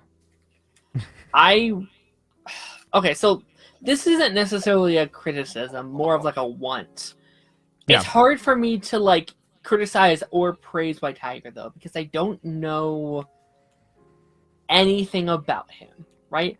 I don't know why he's doing what he's doing. I don't know his power sets. I don't know what he's capable of. I don't know where he got his suit. Like, I have these issues of, like, okay, what was the suit made of? Like, why was he just able to get shot in the head? Is it just cloth? You know, like, where exactly? It would be. The guy couldn't afford an apartment. You think he's going to have, like, some kind of, like, adamantium or vibranium, like, suit? That's just not going to happen. Yeah. Sure. Well, and it also... It is kind of interesting, too, that they do a lot of telling and not a lot of showing. Sure. As far as White Tiger goes, they tell us all about his heroic activities, and they tell us that he has a magic amulet. They, tell us about, his background and his backstory, but we don't really get to fully dive into that and see the kind of person that he is. And maybe that was more so a creative choice, too. Is so that we see him from Matt's perspective. That's exactly it. I think it would have been cool though to see White Tiger in action, but maybe they're setting up a different version. I know, what is it, like his daughter or his niece or something becomes another version of White Tiger, like the one that we saw. I'm so glad you said that. Oh my god, right? Because I was gonna say that's a perfect way, because I know like a soft reboot's coming, like her or Spider-Man or whatever, like a soft reboot's coming, like we're gonna get Tigress. Like White Tigress or whatever. Do you know what I mean? Like we're going to be getting that. Secondly, I don't know. I haven't seen the original show, right? So I can't specifically say. But this episode felt incredibly like he was on trial. Like Matt, like it was like a parallel for Matt being on trial, explaining Daredevil. And I felt that if you draw too heavily into the mystic element instead of it just being a combative vigilante, you lose some of that. So it stayed true to what they were trying to do in doing so, I think. Right. At that point though, why have them, like, other than the fact that it's just a part of his character, like they could have easily rewritten it to where he's just a guy, right? So like, why does he even need to have this mystical amulet if it's not going to do anything for him? Tigress might need it. Yeah, true. I mean, I don't think it really affects the story at all. Like, I actually think it kind of enhances it, because I think because Daredevil was always very, very, very grounded, right? Like they never Yeah. touched magic or whatever. Like outside of the one or two times they would reference like a Hulk or whatever, like from the movies, nothing sort of like that. So I think it's very cool to now have Matt Murdock Daredevil talking about like magics and like amulets and really right. Like but as we much don't as ever I really love get to see the power though. We're just told it's a magic amulet, and obviously one of its powers is not stopping bullets. No, for sure. And again, like it's tough because I don't know exactly what White Tiger was capable of, but I think you're right. Like I do think there's also something kind of cool of like we're seeing it from a lawyer's perspective. Like we are seeing exactly what the lawyer knows. Like they get attached to cases, they don't see the footage, they don't see it in action. It's just like, all right, I am defending this guy based on what I know, and here's what I have to give, which I think is kind of cool. But you're right. Like I would have liked like a fight scene or something to fully explore, but maybe I think this is a character you spin off, right? I think we get like in 3-4 years we get like a White Tiger Disney Plus series focused on, you know, maybe his niece having to pick up the mantle, and it's like almost a spin-off of Daredevil. That's just how my Marvel brain works at this point, where it's like, oh, you introduce a character like this, you give them their own thing. That's just how Marvel has worked in the past. So that's kind of why I've been kind of thinking of it. But no, Darth, like I think you're on something really good. Like I think that's what made this episode really special for me, was like the parallels between Matt Murdock and White Tiger. There's that fantastic scene where he's like, man, you just don't understand. I need to be White Tiger. I don't know who I am without White Tiger.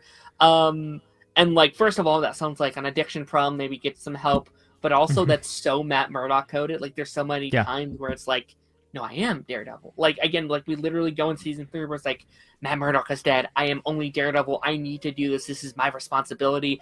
And it's such a good parallel between those two. When he's telling them, like, no, you can be someone like you can help outside of that costume. Like you are more than that vigilante. He's telling that to himself. Like he's still struggling of like, but I could be going out there and helping people.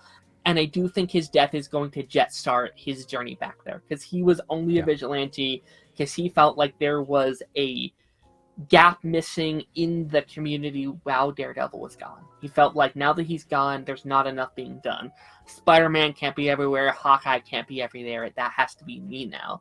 And now that he's dead due to Matt being missing, due to Daredevil being missing, I think you're right. That's going to lead right into him finally putting that costume back on, which I'm excited for. Can we talk about Lucas?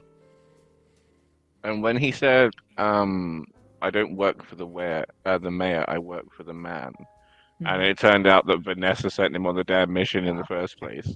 Yeah. Like, what is he talking about here? Are they a pair, a dynamic criminal duo that is working on both sides of the law? Like, how is this whole thing working? What is he saying? Like, is he saying that he's like just blowing smoke up Wilson's butt, and or is he just placating Vanessa? Like, which side is he playing? Is he playing both sides? Like, what's happening here?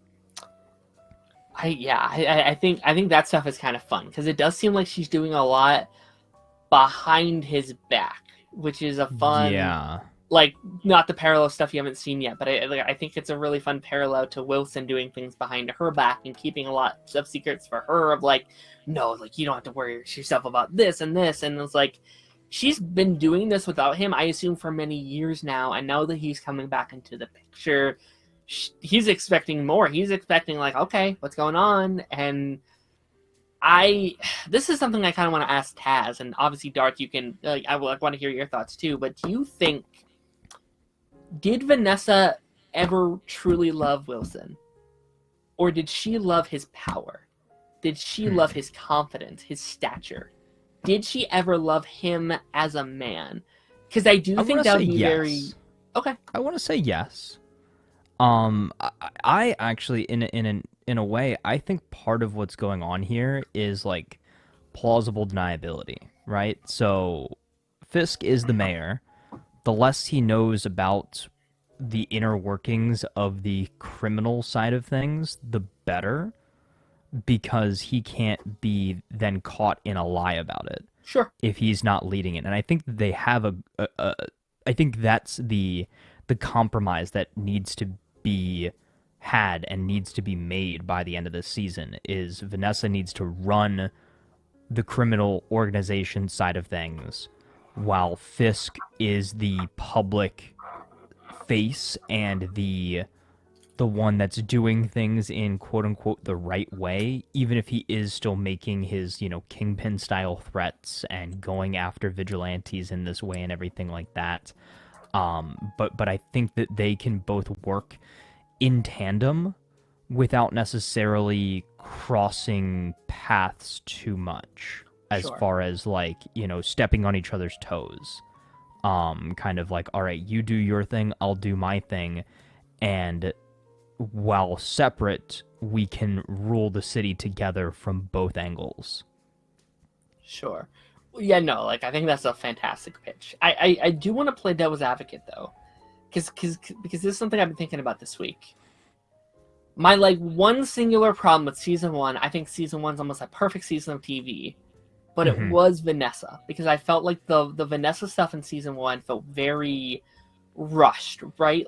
They kind of go from not knowing each other to almost being in love by date 2, right? Because she's very nervous around him, she doesn't really know, and then instantly she's like, no, you're the man of my dreams, I love you. And I remember thinking okay, this is kind of moving very fast, and she's very plot devicey, and it would kind of be cool if they retroactively kind of fixed that to me, where it's she maybe was more, not to say that she didn't, or she even did it on purpose, but maybe she was just attracted to what he could do, right? That doesn't even mean that she's maliciously being yes, I'm going to get his empire, but at that time being man, that's really hot, the way that he controls this entire society and how he treats people and stuff like that. That could have been intriguing to her then. From experience, when you know, you know.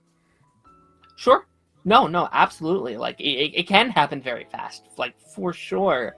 And if that's the way we're going, I'm not going to be mad about it. I'm not going to be man, I wish he, blah, blah, blah. But I mean, it's the same thing with Peter Parker and Mary Jane, right? You just assume, because of the connection that they always have, they're always sure bound to end up together, that you give them the grace of that it can happen quite quickly, because yeah, it's the same with any of them. I mean, it's just it seems harder because he's quote unquote unlovable, because he's a big bad sure horrible guy. But as we are seeing, she already had the capacity for that. Do you know what I mean? And probably the will to do that. Sure. It could I just think be that's more everything the married up. Yeah, it could just be that everything. Is that they're more alike than they were more alike than we originally thought, or maybe even more alike than Kingpin would like to admit as well. I think that might be sort of a thing there as well. Maybe he feels a little his power is threatened somewhat because he sees somebody who can do just as well, if not better, at running his empire.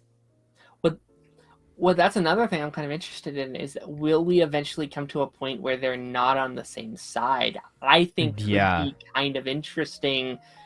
Could he fall out in love with Vanessa if she pushes him hard enough? Mm-hmm. Could, she kick him out, and now they're opposed to kingpins, right? Right, I think right. So then you have kind of fun. a gang war in a way. I think that could be kind of sick of I love this as well because it's unassuming, right? Yeah. Same with Christina Milotti's character, in The Penguin, the Hangman. Yes. Yeah. And because as well with all the other iterations, she's always just been like a rose on his arm, it's never had this kind of spirit or backbone or determination to thrive as a partner, as opposed to just a wife, or being any kind of just animated person, really. Do you think they fall out so badly that maybe Wilson turns to the one person he never thought he would employ for help?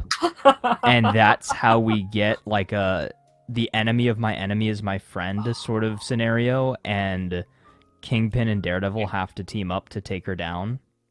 I think it's Or the at reverse. least okay. I think it's gonna be her going to Daredevil. Ooh. I think she's Alright. gonna say that he's corrupt in a position of power, Oh, and Mhm. like there's a That's a status good idea quo too. between yeah. like with Hell's Kitchen that he's not abiding by. He's reaching too far. We need to clip his wings and bring him back down to our level. And then Kingpin's gonna make his pitch too, and he's gonna be like, Mr. Murdoch. Yeah. You know they say sometimes it's better the devil you know than the devil you don't. Yeah. I want to see both of these really badly, because I think you're more right. I think that makes a lot more sense, because Okay. I think that's the thing he's waiting for. Like, he's waiting for Wilson to just make one wrong move, just one, for he can finally be like, all right, I can finally like justify. Right, yeah, he wants to justify that. But in the same vein, Kingpin wants Matt to make one wrong move and justify going after him. Yes, Exactly. That's the perfect powder keg, right? All she needs to do is light a match. Yeah. Yeah. That'd be so funny though, like Taz. Like, I want to see that scene of like, listen, I know what I said. Yeah. Put it on Like, once. imagine them just like standing in the middle of the street, and you've just got like Kingpin and Daredevil shaking hands, and like going to fight a common enemy or something. That would be insane. Oh, I was thinking of them two, like Batman and Bane in the middle of in the front of Congress or whatever. Just them two, Yeah. just going at it, just blow for blow.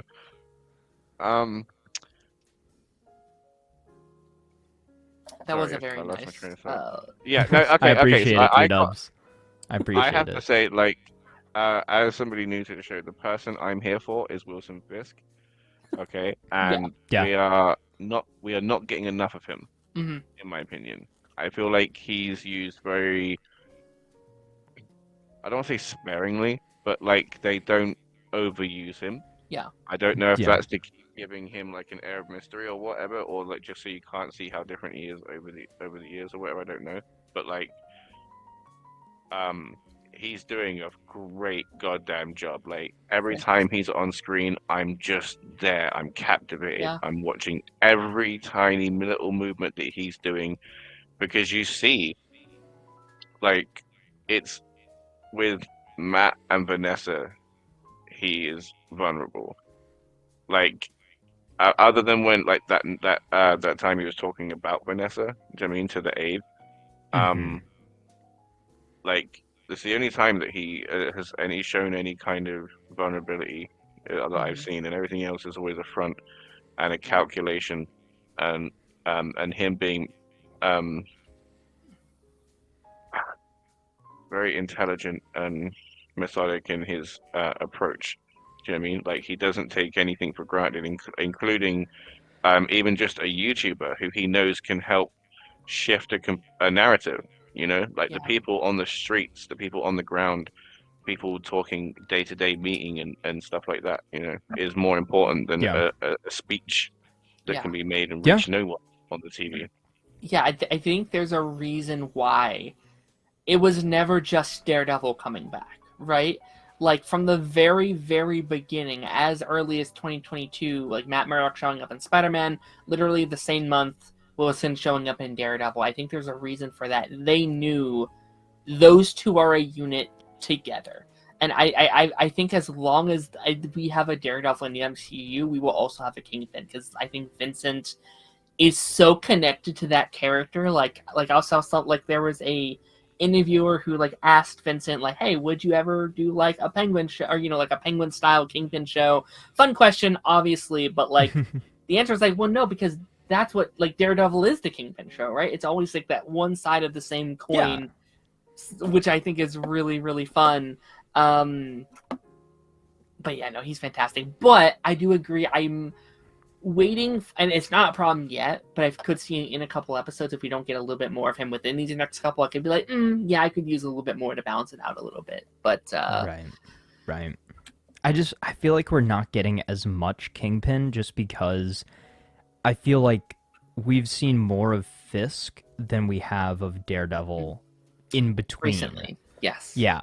So we've gotten a little bit more time to flesh him out than we have with Matt. So we're really working on catching up with Matt, catching up with any of the side characters, that sort of thing.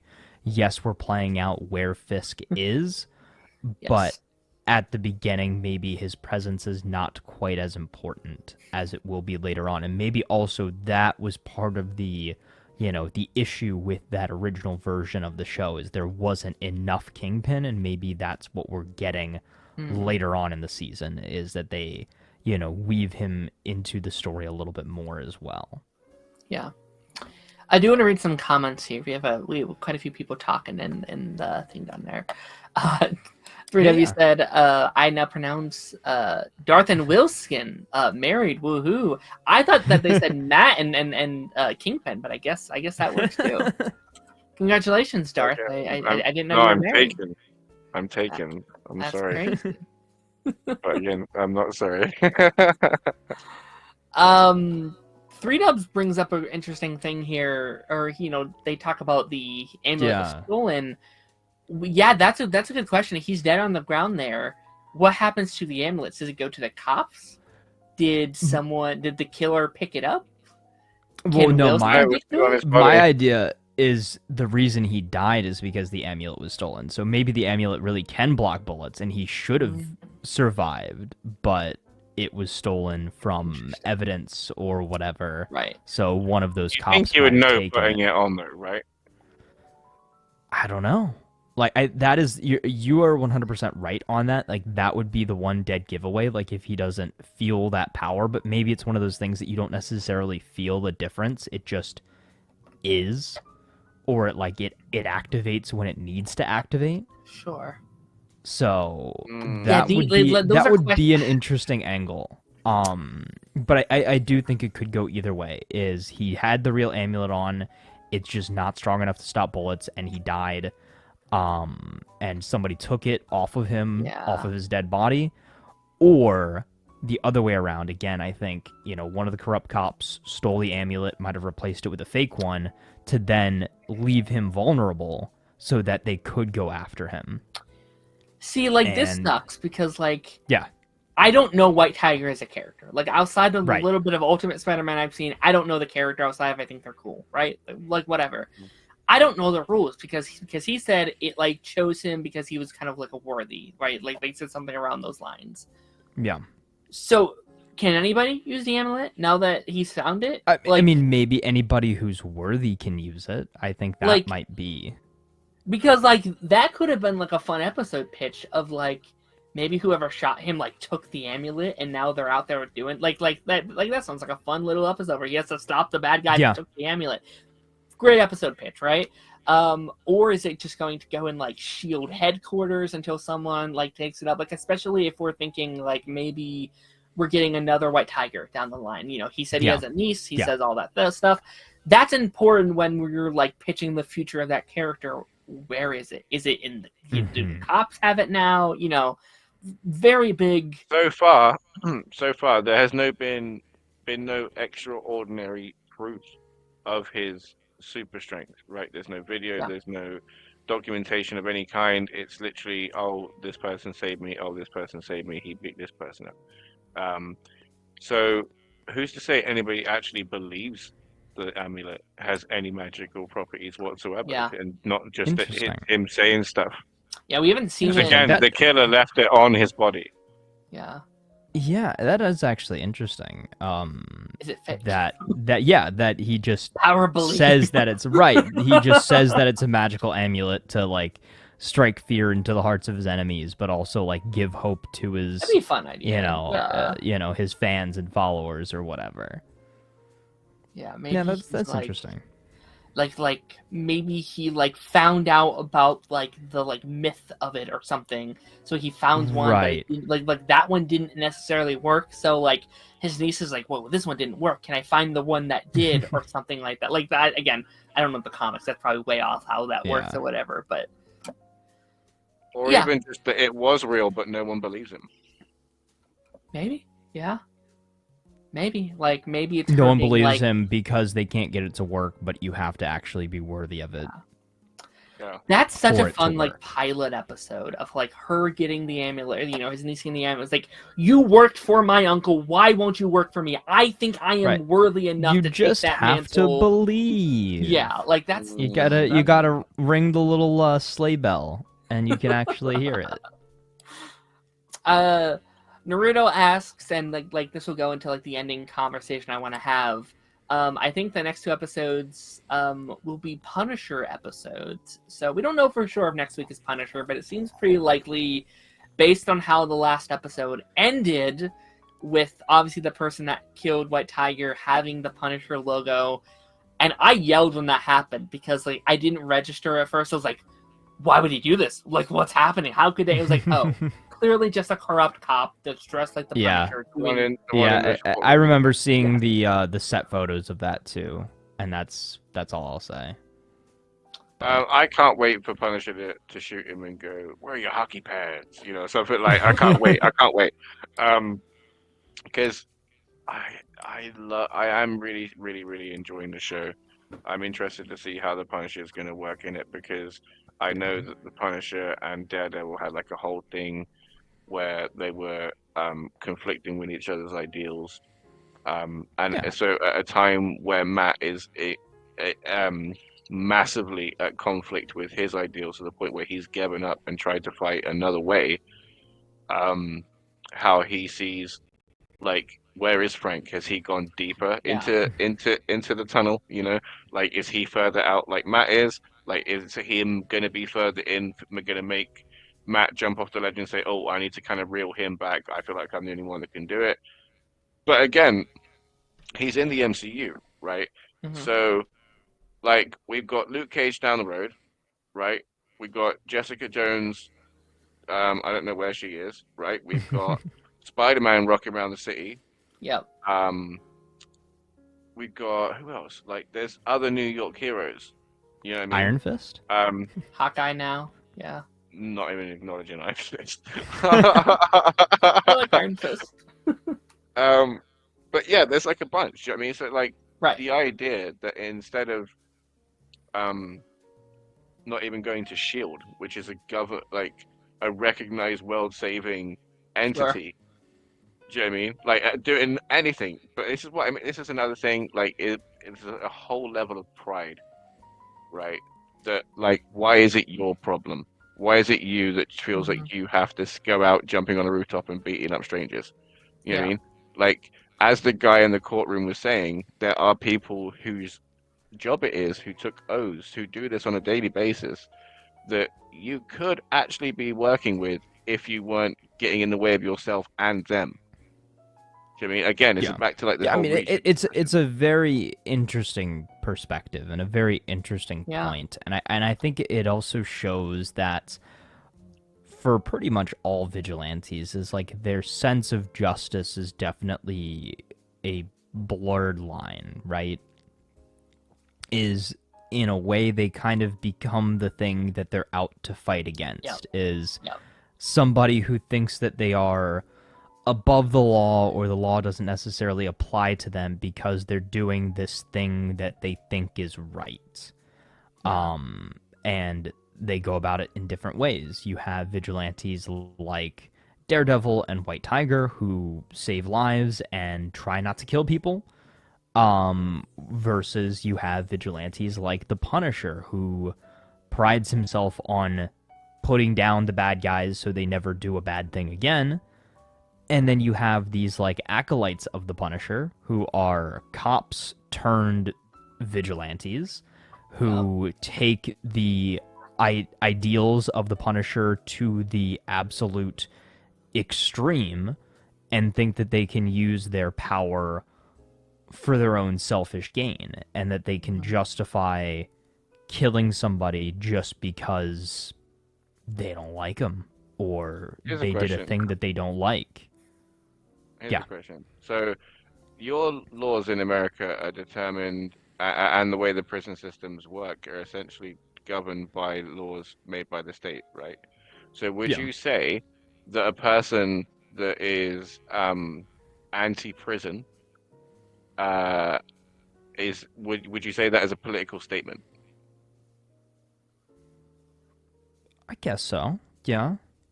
So Yeah. would you also agree then that the Punisher would technically be a domestic terrorist? Yeah, no, like I would definitely call him a terrorist. I would. Well, wasn't that a question brought up in season 2? Wasn't that one of the arguments during the trial of the Punisher? Oh, was it? I believe they Okay. called Frank Now, Castle a terrorist, and I think that was Oh one of the yeah, big oh yeah. things that Matt was It- like, this man is not a terrorist. Like he's D- maybe a little Mark, messed up in the head, but like you've got I am to watch. Yeah, I am loving you on this journey because like you are asking all the right questions. You're asking all the right things. Exactly. To the point that like these characters themselves are also asking the same questions. Like they're also going over these same exact issues that are so much fun. But I think yes, you're correct. I think a Yes. lot of different Oh. terms can describe him. Going with the He's a same man theme, that wears many hats. going with the theme from earlier, I think he would be considered a serial killer as well. Yeah. We love our serial Ooh. killers. we're all over it. Yeah. There's a scene I've been thinking about a lot. I've been thinking about it with this show and a lot of other shows I'm watching. There's that.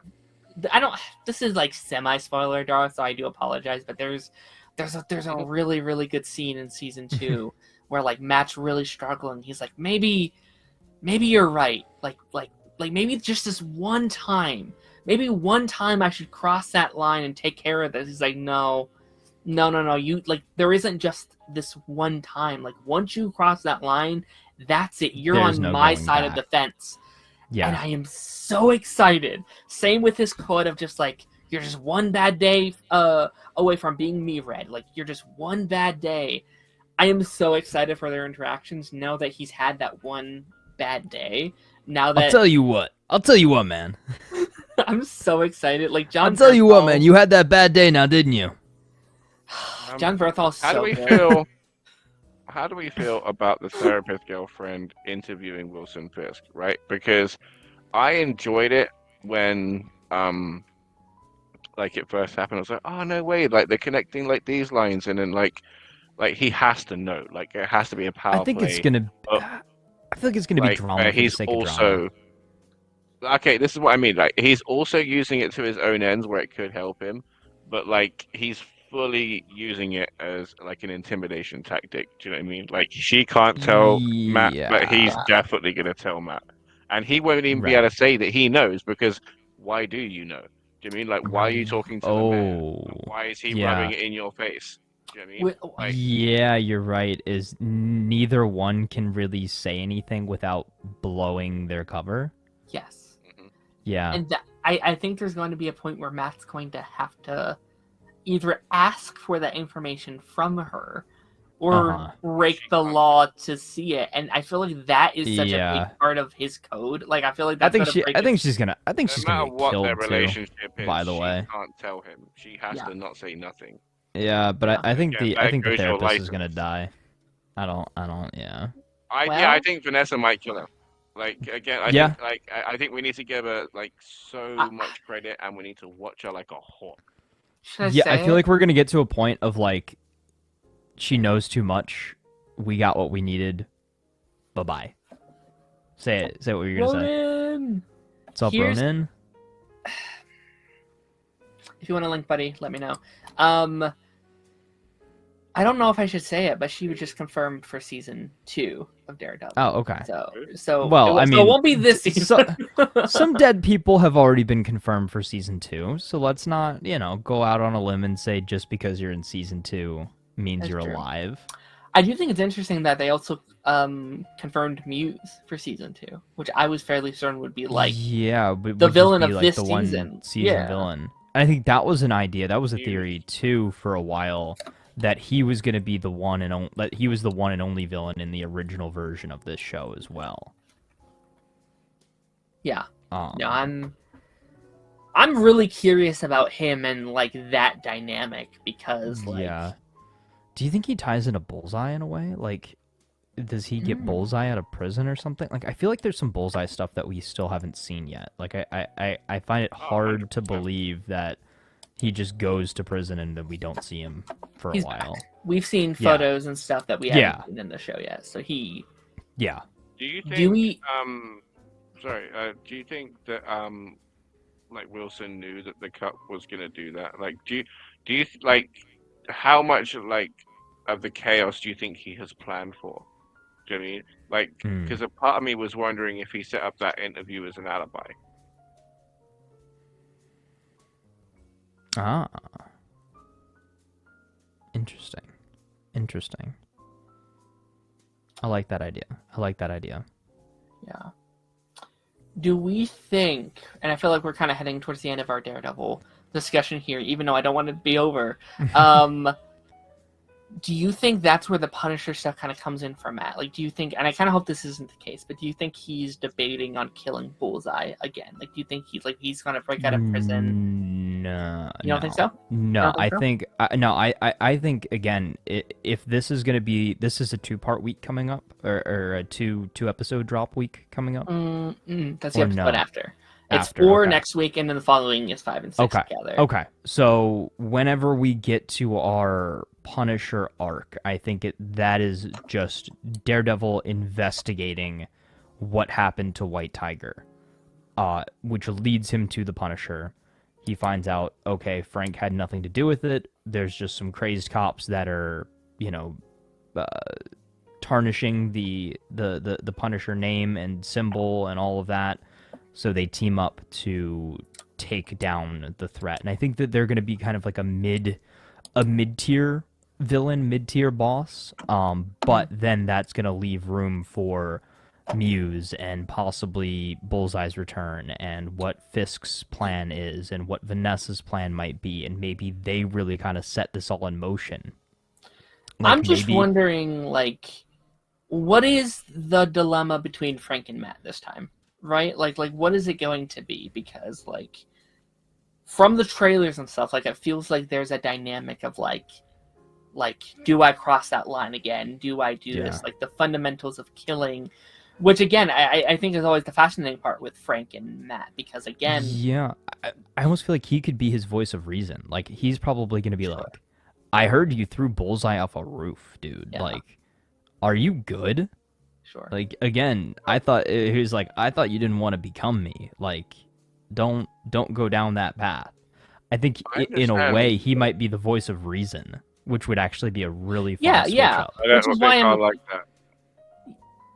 Go ahead, Darth. Sorry. I don't think I like that. What I'm saying. I'll get to my thing next, but go on, please.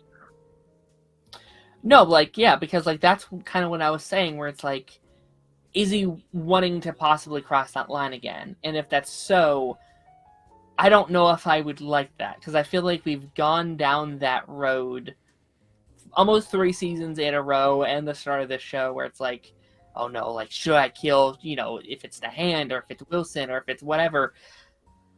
I feel like I kind of want him to move on past that arc a little bit. And, like, you can evolve it in a different way that makes sense for the character, but, like, I don't know if because, like, that's the one thing I was worried about this season, because I didn't want the season to just feel like season 3 again and go down the, like, oh, I'm sad because of reasons or whatever. But I don't know. I'm sad because of reasons. So, like, my whole thing is like, he said a line was crossed, right? He crossed the line, Bullseye crossed the line. That's the whole reason he's hanging up the suit, right? So if it gets up to a point where lives are being taken, unless you're prepared to meet the same force, do you know what I mean? Like, don't bother. Do you know what I mean? Do you know what I mean? Like, stick to, like, robberies or whatever. Like, it's hard to explain what I'm saying, but this is a problem for the Punisher, not for somebody that, like, don't pick up the mantle for a life and death fight when you're actively trying not to kill people. You know what I'm saying? I'm like, do you know what I'm trying to say? I'm saying it very badly. You know what I'm trying to say? Yeah, no, I get you. Yeah, like, no, he's the worst guy. He's like, oh, it needs to be me, but he's like the worst guy for this. He's the one that shouldn't be asked. He's the one that shouldn't be stepping up. He's the veteran that you tap on the shoulder and go, no, you've done enough. Sit down. So sorry, Ronan. I was trying to like fix the StreamYard thing, and I was putting your camera as the like media outlet in It's the okay. stream. I was like, why isn't he showing up inside the stream? Like, where is he? It's okay. You were a media spot. Ronan, how's it going, buddy? Welcome back. We're talking Daredevil Born Again, kind of towards the end of our discussion on Born Again. What were your thoughts on episode 3? It was so effing good. It was sad at the end. Very sad. Very sad. It was. It's been a while since a court scene from Daredevil was like gripping that way, and like maybe because I don't analyze a lot of stuff too much, even though I do, but I don't. I really didn't know where the decision was gonna go. Like I didn't know whether it was gonna find him guilty or innocent or not guilty, and I was so happy that like okay, and especially after Matt had almost his like quote unquote church scene when he went to the court when it was all by itself and sat down. It was like. I know, like, again, you don't have to spoon feed me, but, like, I know he hasn't been to church in a while, and, like, what happened to Foggy probably, like, shifted him, and I'm like, but that was the closest I ever, like, got to him being like, hey, man, like, don't fail me this time now. Don't fail this guy. Like, and I think there was a beauty of seeing him help another vigilante, a fellow vigilante, and that vigilante get his flowers in some way or someone up at the same time get his knives by, some law enforcement, and to me, the kick of the like moment, besides not innocent or not guilty, was when he said, the people think so, and the police think so. Like he's a good man, and like he's an ally, and I was just like, whew. But I am so happy that of all the fucking networks, Disney Plus is tackling such a bleak and very like. Worthy of a discussion talk and like idea with Punisher and his connection with people in law enforcement and military, and how that's very much a I get it moment, and then you're like, yo, this is a hypocrisy when it comes to that, because that's the worst. The point of Frank is like nobody else should become like Frank. Yeah. I love it. Yeah, no, it's great. It makes me very happy for that Punisher special, because it feels like there's no longer a filter with the MCU. Like, I love the MCU, but for a while it did feel like, these are the lines you can kind of live in, and it feels like over these last 3 years they've been like, you know what? We need to go over that line sometimes for certain characters and their stories, which is exciting. Yeah. I know we have to move on to our final show here, but I do at least need to mention the internet has gone crazy. I think a little too crazy. I think it is just an Easter egg. But we did get an Officer Morales name drop this week. Oh, yeah. Which I know normally isn't it normally like Officer Davis? Yeah. But I feel like that could still work as a cameo. Like, I think that's a nice little Easter egg for fans to be like, what was that? Is that what I heard? I honestly think it had nothing to do with Miles. Yeah. But just a random name. Yeah, I think it's just a name. Yeah. I think it's just a name. Blind Wave made a really good point in like their video though, where it's like Marvel would do that a lot, where they will make an accident and then they'll be like, "Oh yes, right. that exactly. thing that we said in Daredevil, that was him." It's just like when like they had that kid in like Iron Man. Yes, that's exactly what I was thinking. It's like they're gonna retroactively take credit for having such a smart, piece of foresight, but. Right. Even though it was just a complete accident and it just works out that way. I don't think it was anything big. Because I almost feel like I know we have to move on here, but like I almost think they almost have to go with the multiverse Miles at this point, unless they do the reboot in Secret Wars. Because like we had that Easter egg of Miles in Homecoming nearly 10 years into the MCU since that scene, right? So he's got to be older than 16, 17 at this point, so you may have to either multiverse Miles, or you could do Secret Wars that just resets the whatever, but...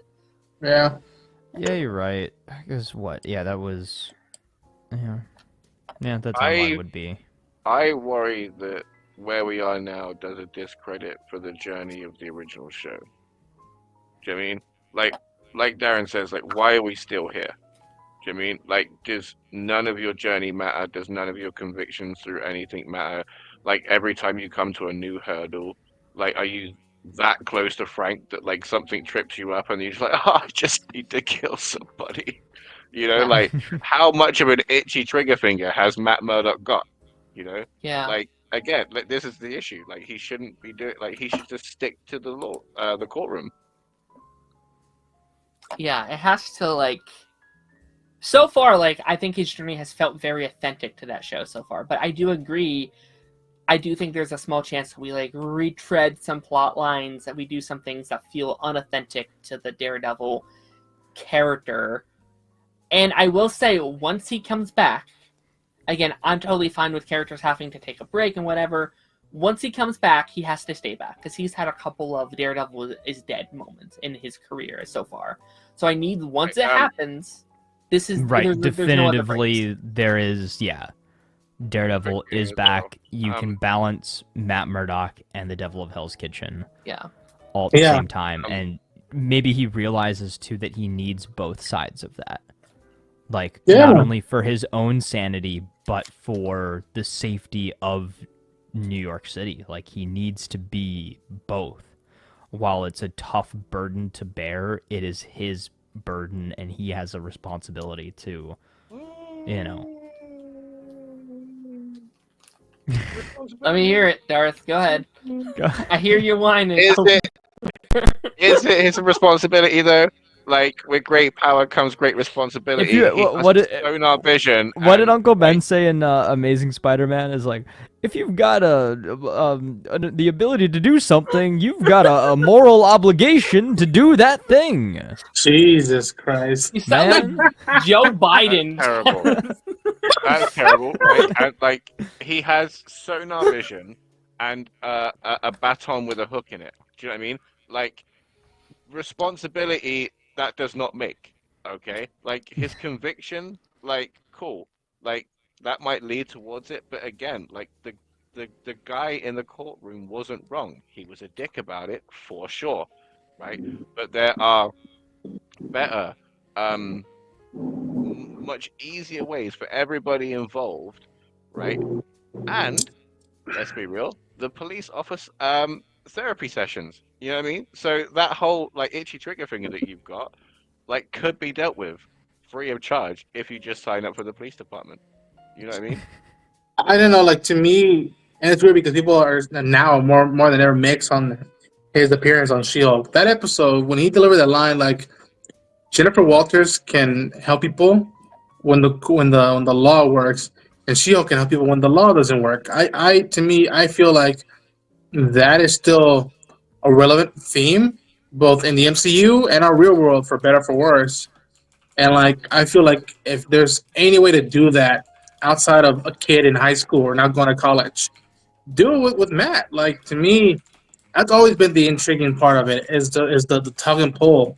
And you need someone like him to still have that battle if you're going to have someone like Frank Castle in the MCU exist, or someone like Spider-Man in the world exist, I feel like. And then the thing that'll make it rich, and we won't have to worry about retreading stuff, is that when you bring people that he's familiar with back into his lives, and then you finally make the crossroads of, like, okay, we don't have to every time engage with them, but, like, let's finally have them meet with the Avengers or with other folks and be like, okay, I don't have to put the whole world on my shoulders or the whole city on my shoulders. I'm not alone. And I think as when that moment happens, I think that's when he's going to finally be able to ease up and, like, okay, I don't have to worry about every corner all the time, in my opinion.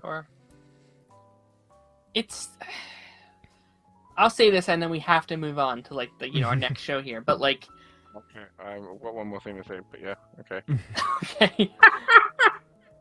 I do think it's an interesting discussion, because it's like we are having to reintroduce some of these topics to a new audience with a revival show, and I do think it's a balancing act of, like, reintroducing elements, but also not retreading the story.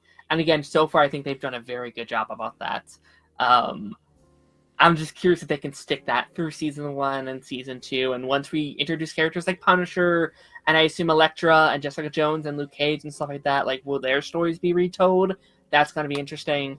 All right, Darth, your final thing. How are you ending our Daredevil discussion? No. How's it going? It's fine. I think I discussed this last week, but like Okay. the idea that the show was rewritten Yes. for Foggy and Karen to be in it, but I think she's in it 2 more episodes and hasn't been in it. I think there was a bit part for her in the second episode, and then that's it. Do you know what I mean? It's interesting to see how the tone changed from the original, what they had. Do you know what I mean? I'd be really interested to see how heavily they relied on Matt and Kingpin together, and how different was it completely, you know? I'm really excited for what I think 8 and 9, because those are the only episodes that are completely new, that aren't using any new footage. Like everything in the first 10 minutes of the pilot, like that was new, and then some stuff like reshoots here and there, and then 8 and 9 are completely fresh, completely new. What does that look like comparatively to the 6 episodes they shot previously is what I'm very curious about. 4. It's 4. Yeah, it's 4. 4. Yeah, because next week is episode 5 and 6 together. That's right. Oh yeah, you're right. Because they dropped 1 and 2. Then we had 1 episode last week, 1 episode this week, right? So that's 4. I don't even know where we are. At this point. This week was good, dude. This week was really good. I think this was what we've been waiting for. This might be my favorite episode. This might be my favorite episode of the season. I agree. Because I've been thinking a lot this week. It was was this my episode just because that one singular scene? Or was it just a good episode all around? And I do think it was a really good episode all around. That was elevated by that one marvelous scene. Yes. I understood that reference, Tad. I definitely did. No, really quickly, Darth, was this your first introduction to John Bernthal's Punisher, or had you seen stuff with him previously? Because I know you didn't do Daredevil. I've seen some clips in YouTube of him in that hallway scene, or him getting that fight with Punisher where he's got the chains on, Kingpin, Gotcha. sorry. Things like that. And I've seen him in his little courtroom speech, oh, you were the big bad Punisher? You know, it's oh, okay. Sure. Okay. Have you seen the rooftop scene? No, just him shouting at him. I haven't got the full conversation, and it's just him shouting at Daredevil while he looks knocked out like Green Goblin and Spider-Man. I went down a rabbit hole at work this week of just rewatching every Punisher and a Matt and Frank conversation scene. Yeah. And I did come to the realization, now that it's canon, I think all 4 of the scenes I watched, I think are, you could argue, some of the best scenes in the entire MCU. Oh yeah. Again, I think we're not ready for this conversation yet as a society. Yeah. But the fact that Daredevil is in the MCU now, I think Daredevil is the best MCU character and project. Yeah. Out of everything. Yeah, I don't think that's fully hit people yet, because it's oh yeah, it is canon now. So now in people's rankings, you're gonna have Daredevil season 1, season 2, season 3, Jessica Jones season 1, Punisher season 1 and 2. The top of people's list in terms everybody's of favorite, rankings. Iron Fist, and Defenders. But yeah, that one. Dude, this episode, it started off so strong. We had the big Matt and Frank scene kind of smack dab in the middle of the episode. And then it ends with this crazy not crazy cliffhanger, but big cliffhanger that really sets the stage for and sets the tone for the season going forward. And I think we're in for something incredible. And I do see maybe why we're going to get 2 episodes again next week rather than or I guess this week. 2 episodes this week rather than just 1. But yeah, I just want more Punisher and Daredevil. Like if we could just get a Punisher and Daredevil spinoff and just have I'd them watch like that. Yeah. go on adventures, I think that'd be so fun. But I'd watch a presentation with those two in a room talking for an hour straight. I'd watch that. The Punisher and Daredevil debate morality for an hour. Compilation. Yeah, and like we can talk about like let's just talk about that scene first because I feel like that's what we all want to talk about. But like, that's why Frank works so well in Daredevil, because he does complement Daredevil so well as a character, because he is just what Matt's so close to being. Right. Like it's so close to being what Frank is, and he's the antithesis. Yeah, and like we talked about last week, his whole thing of like. You're just one bad day away, Red. Just one bad day away from being me. And he's on that. He's just on that edge of like, should I maybe I no I can't. Like I think my favorite scene of the episode is when like Frank's like edging him on. He's like say his name, coward. Say his name, and he punches him. He's like, no, I'm sorry. I shouldn't have done that. And you literally see the devil be released from his body. Like you see, Charlie Cox has done such a good job at like making them literally two separate people. You see Matt Murdock and you see Daredevil. Like they are two separate personalities almost. And he's great. He's trying to keep the devil locked up. Yeah. He's trying to keep him caged, and he just wants to break free. Mm-hmm. And I think that that's great too, is the fact that he has been struggling with that now all season, and it takes Frank Castle to kind of rattle that cage. And I really think the biggest thing that tipped the scales was the reference of like, all right, well, what happened? Also, so side tangent, Frank is the first person to call him Bullseye, I believe. I don't think we've had that Bullseye name dropped. And he was like, all right, well, what happened to Bullseye? And Matt's like, he got life. Did Foggy get life? What about Foggy? Did he get life? And I was like, no shot, bro said that. Yeah. I was like, that might be my favorite line of the episode right there. Yeah. It was so good. It was so good. So I definitely want to hear from Darth's perspective, because this is relatively his first introduction to Frank Castle in the MCU. How did their scenes ring true to you, having this be your proper first interaction between those two characters? It was interesting. I question, not to be like a full dickhead, you know what I mean? But like, I question Taz's thing about calling him his antithesis. If he's so close to being him, can he truly be that far away from him on the scale? Well, that's the thing. I'd argue he's not, right? Because he did try to kill Bullseye. He did, pushed him off the cliff. Yeah, I think now Matt is having that hard realization that, oh, maybe I am more like this guy than I thought.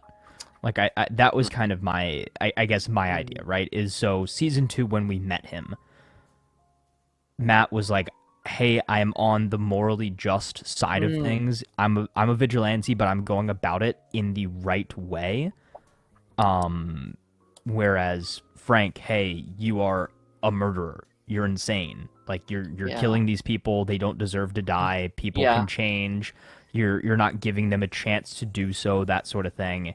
Yet now we've come to a point where they've kind of almost met in the middle. It looks like Frank has kind of taken a back seat. He's been out of the game for a little while, where Matt has now almost crossed that line that separated him from the Punisher. I've been thinking about that line from season 2 where Matt's like, I will never stop hunting you down, Frank. I will keep coming after you. Because you know why? You are crazy. You are a psychopath. That back and forth. And it's like, now he knows where he's located. He's going just to join them for like a talk. Just to, And it's like, we see from those like leaked, I think I can say it's been everywhere now, like those leaked photos with like them in their suits. Yeah. Seemingly working together. It seems like, It's like, that's going to be crazy because that's never happened before. Like they've never. I guess they kind of did at the end. Outside of of like season 2. end of season 2, where he like snipes from the building. He's like, Right. I See owe you you later, one Red. red. Yeah. Yeah, but no, it was a fantastic scene. Do you? I've heard people call this the best MCU scene, and I don't think I'm ready to give it to that yet. But how are you on that? Like, do you think it's in the qualification for it? I think if you would have told me that this scene came from the original series, I would have believed you. Or if it came from like a canceled Punisher season 3 or something like that, I would believe you. I think, again, this is the closest that the show has felt to the original Netflix series. I think with every episode, we're inching closer and closer to that feeling, to that vibe, and not just with the Daredevil and Punisher side of things in this episode. I think the way the episode started off with the, kind of fallout of, White Tiger's death and his niece kind of seeing that, and the little, I guess, spark to a potential White Tiger 2. That seems very cool. Yeah. We talked about this a little bit before we went on tonight, but the Kingpin and Vanessa side of things too, and how deep that story goes. The kind of inner workings of Kingpin's political team, and how just we've kind of seen that he's changed in a way. Like, if this was season 2 or season 3, dude that made that leak would have been dead, like on the spot. But then we see at the end of the episode, both Fisk and Matt are slipping back into their old ways, or maybe we're never as separated from those old ways as they tried to make each other believe. I think that's the big needle drop, or the big mic drop at the end of the episode. That is, yeah, it's such a good ending, because Yeah. we are watching this dual protagonists and two characters that have tried their best not to fall into their old habits, that are just, they're addicted. They have I don't want to say an illness, because that's not necessarily what I want to say, but like they're so ingrained into their life and their lifestyle. We're slowly seeing them slowly come back into it in such an interesting way. And they have a desire. Right, but I would argue that if society was more accepting of his methods, right, if he was being more open about it and it weren't technically illegal, or even if they were, but like people wouldn't give a shit if he ran, I would argue that if it didn't interfere, right, if he could marry the two things, he would, and he wouldn't be on a path to redemption. I don't think that it's come from the bullet wound. I don't think he's seen the light in any way. I just think 100%. Him separating church and state, or whatever you want to call it, is just solely for public for optics. You know what I mean? To make sure that the criminal empire doesn't A, get him in trouble and get him back in jail, and B, get affected at all by his mayorship. Do you know what I mean? It's all performance based for Kingpin, from my opinion. Oh yeah. Yeah, I really wanted to believe that it was real, right? Because like Vincent is such a good actor, whereas like I believe that he wants to do what's best for his city. I do. Like, I don't think that part's an act necessarily, right? I grew up in this city, and I want what's best for it. When I was a boy, wouldn't you agree, Mr. Murdoch? When I was a boy, like it feels like I and like that's always kind of been his thing, though, right? Whereas like he did want to save his city, like he in his very corrupt way, him having to tear it down and rebuild from the start. He did want to help his city. He wanted to see it grow. That's what his father wanted as well. Not in a very good way, right? But like he's like that's always been his thing. So like when he says, like, when he's going out and when he's like, I'm gonna fix this hole, or I'm gonna take care of this thing, and like I think he wants to do that. Yeah, And I think he's coming from a genuine place of wanting to help because he's seen the depths of how bad New York can get, but he does have ulterior motives. I think at the end of the day, he does have ulterior motives. He wants to push to a point where the city trusts him, where they kind of blindly trust him, so that when things come into play, like we've got the start of Muse, who is like, I guess, a serial killer. Like we have an MCU serial killer Is on the that who loose that at is? this point. I was so confused. Yeah, and also I saw somebody point out something very interesting. His costume, his mask and everything is made out of like a paint canvas. Like that's the texture of it. It's not just like fabric or whatever. Like it looks like a paint canvas, which is super interesting. Sure. I had a theory for a brief second in this episode as well before we got the teaser at the end, is I thought Muse was Adam. Like I thought that was the route that they were going with it. Obviously, I know we saw the actor early on in the season getting the book signed from the therapist and everything like that, but I thought maybe they were playing fast and loose with it, and maybe that was what the character's name was, but we find out they're two separate characters. Doesn't necessarily matter. I still think that there is some connection, or will be some connection, between him and Kingpin. There's some sort of like criminal triangle going on here. So we've got Kingpin at the top. We know Bullseye's going to come back into things. We know Muse is a big part of things. The question is, do we have these threats to the city working with Kingpin, but under the table working with him? So in the public's perception, these guys are vigilantes causing havoc and causing trouble. Or are they actually going after Fisk? And like we discussed last week, are we going to have a Daredevil Kingpin team up eventually? Well, I'll say Muse can't be that bad. And also, did you say Adam or Muse was the guy getting the book signed? Muse was the guy getting the book signed. Yeah. Okay. Yeah. I can't remember what his name is. I don't think he's got a name in the comics, but I can't remember what he said his name was. I'll say I'm really happy that we know Muse is coming back for season 2, because if not, I would be a little worried that we only have 5 episodes left and we haven't introduced the villain.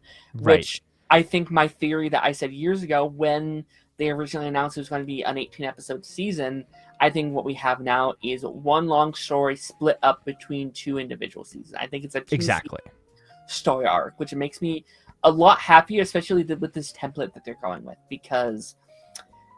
And this is something I think is very interesting, and we talked a little bit about it last week. When those original things came out and they said they were rescrapping it, one of the criticisms is that they said it was bad because Daredevil didn't suit up until the 5th episode. And I remember we were all like, oh man, yeah, that is pretty. That's crazy. And we're on episode 4. He's still, he's getting there. Still not suited up outside of the flashback episode in episode 1. Yeah. And I couldn't be happier. I'm actually okay with it. And that was, oddly enough, my biggest critique of the first season when I first watched it, is that we didn't get the Daredevil suit until the end of the end of the season. That was always my issue. But like looking back at it now, like I love that format. I love how he had to earn it. And I think sometimes it's played too long. Like say if the Green Lantern show is just them without their rings until the end of or the rings don't work until the end of the season or something like that, that would be ridiculous.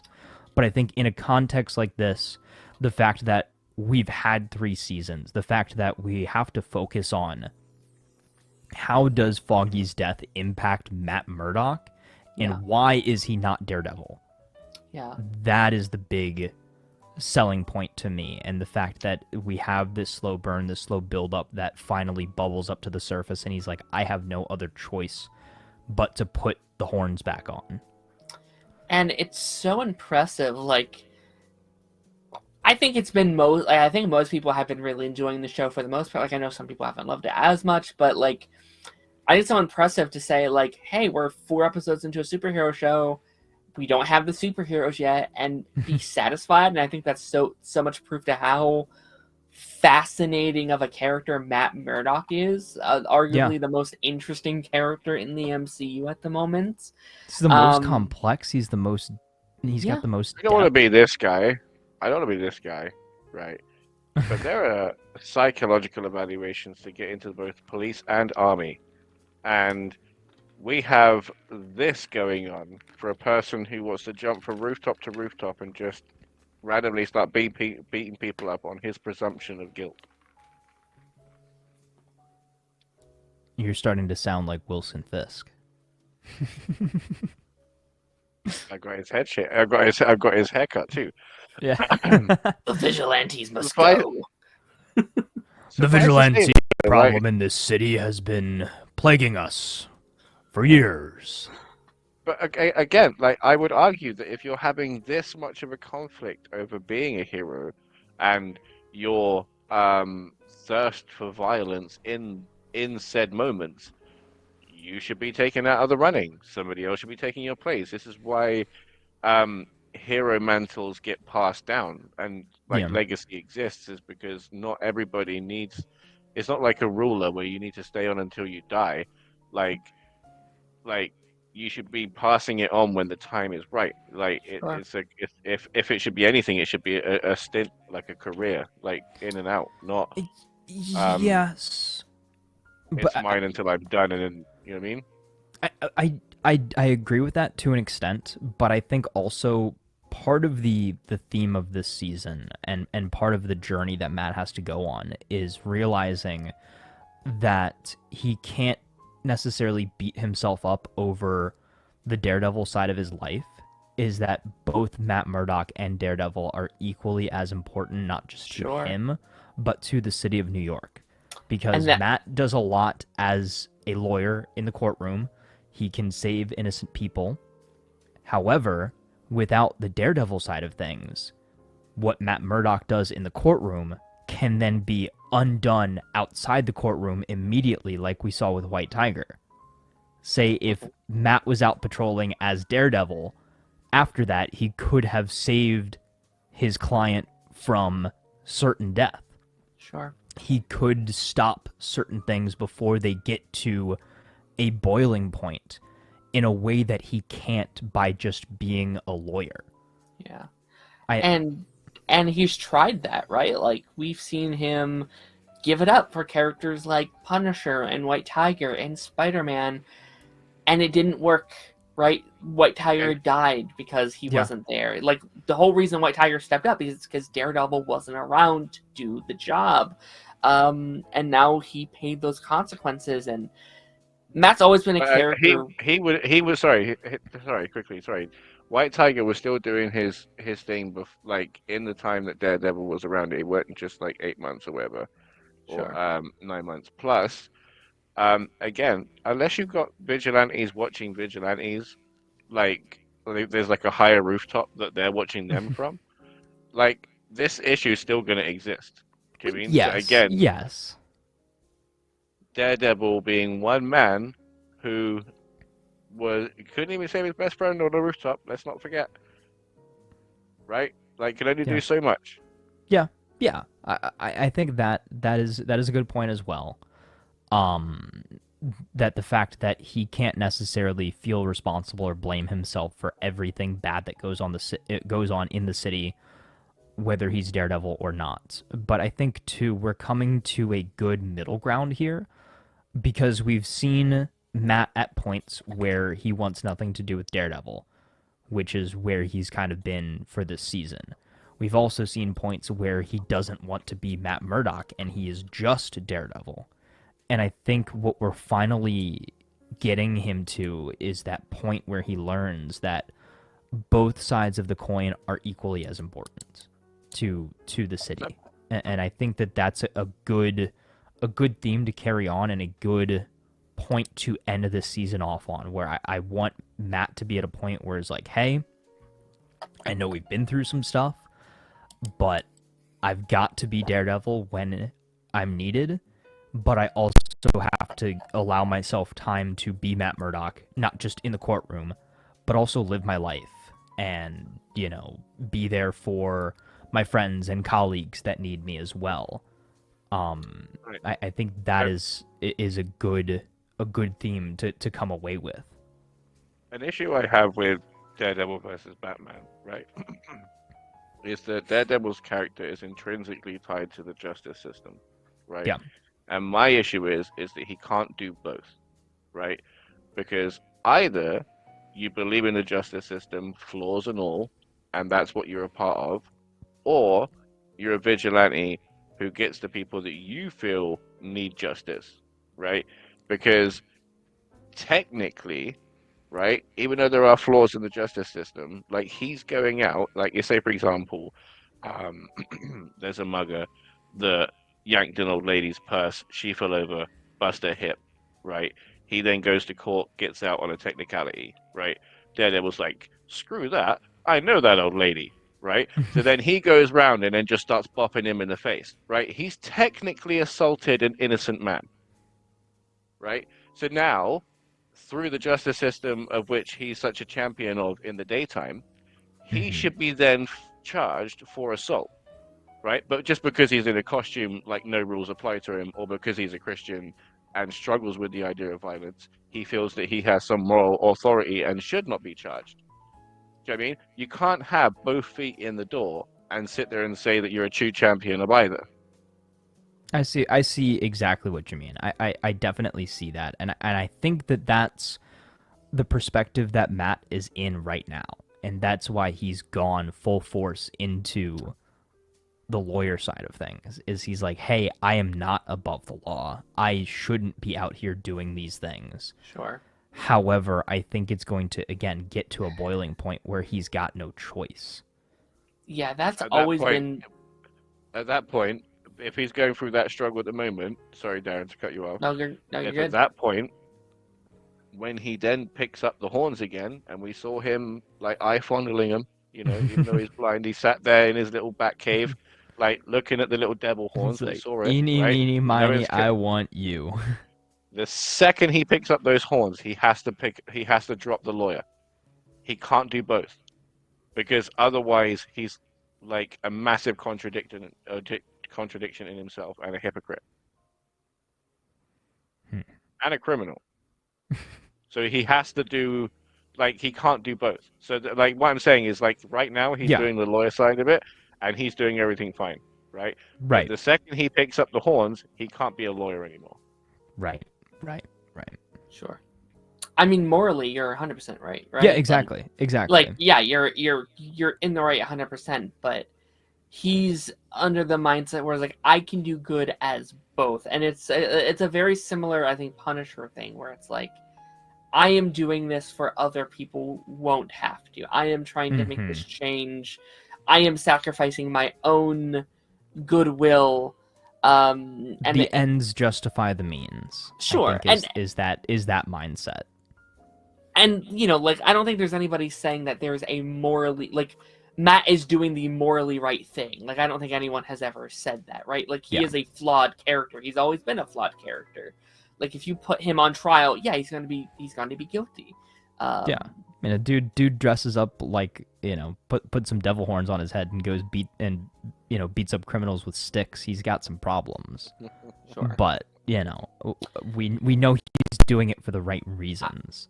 I've seen some people, like, theorize, like, oh, maybe he's going to, like, reveal his identity at some point in this run. I was like, I don't know how we get past that. Like, I don't know how you could, like, just in terms of, like, a justice system...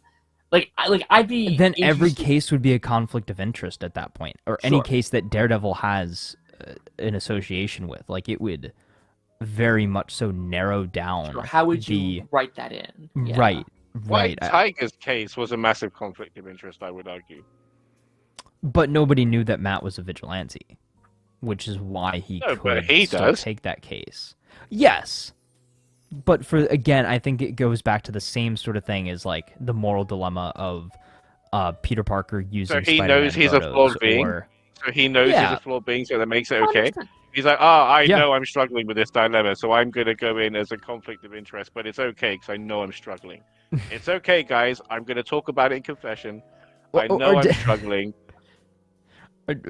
Yet again, I guess my second Superman and Lois reference for the stream, but didn't they make a reference to like, oh, we've always played like fast and loose with journalistic integrity?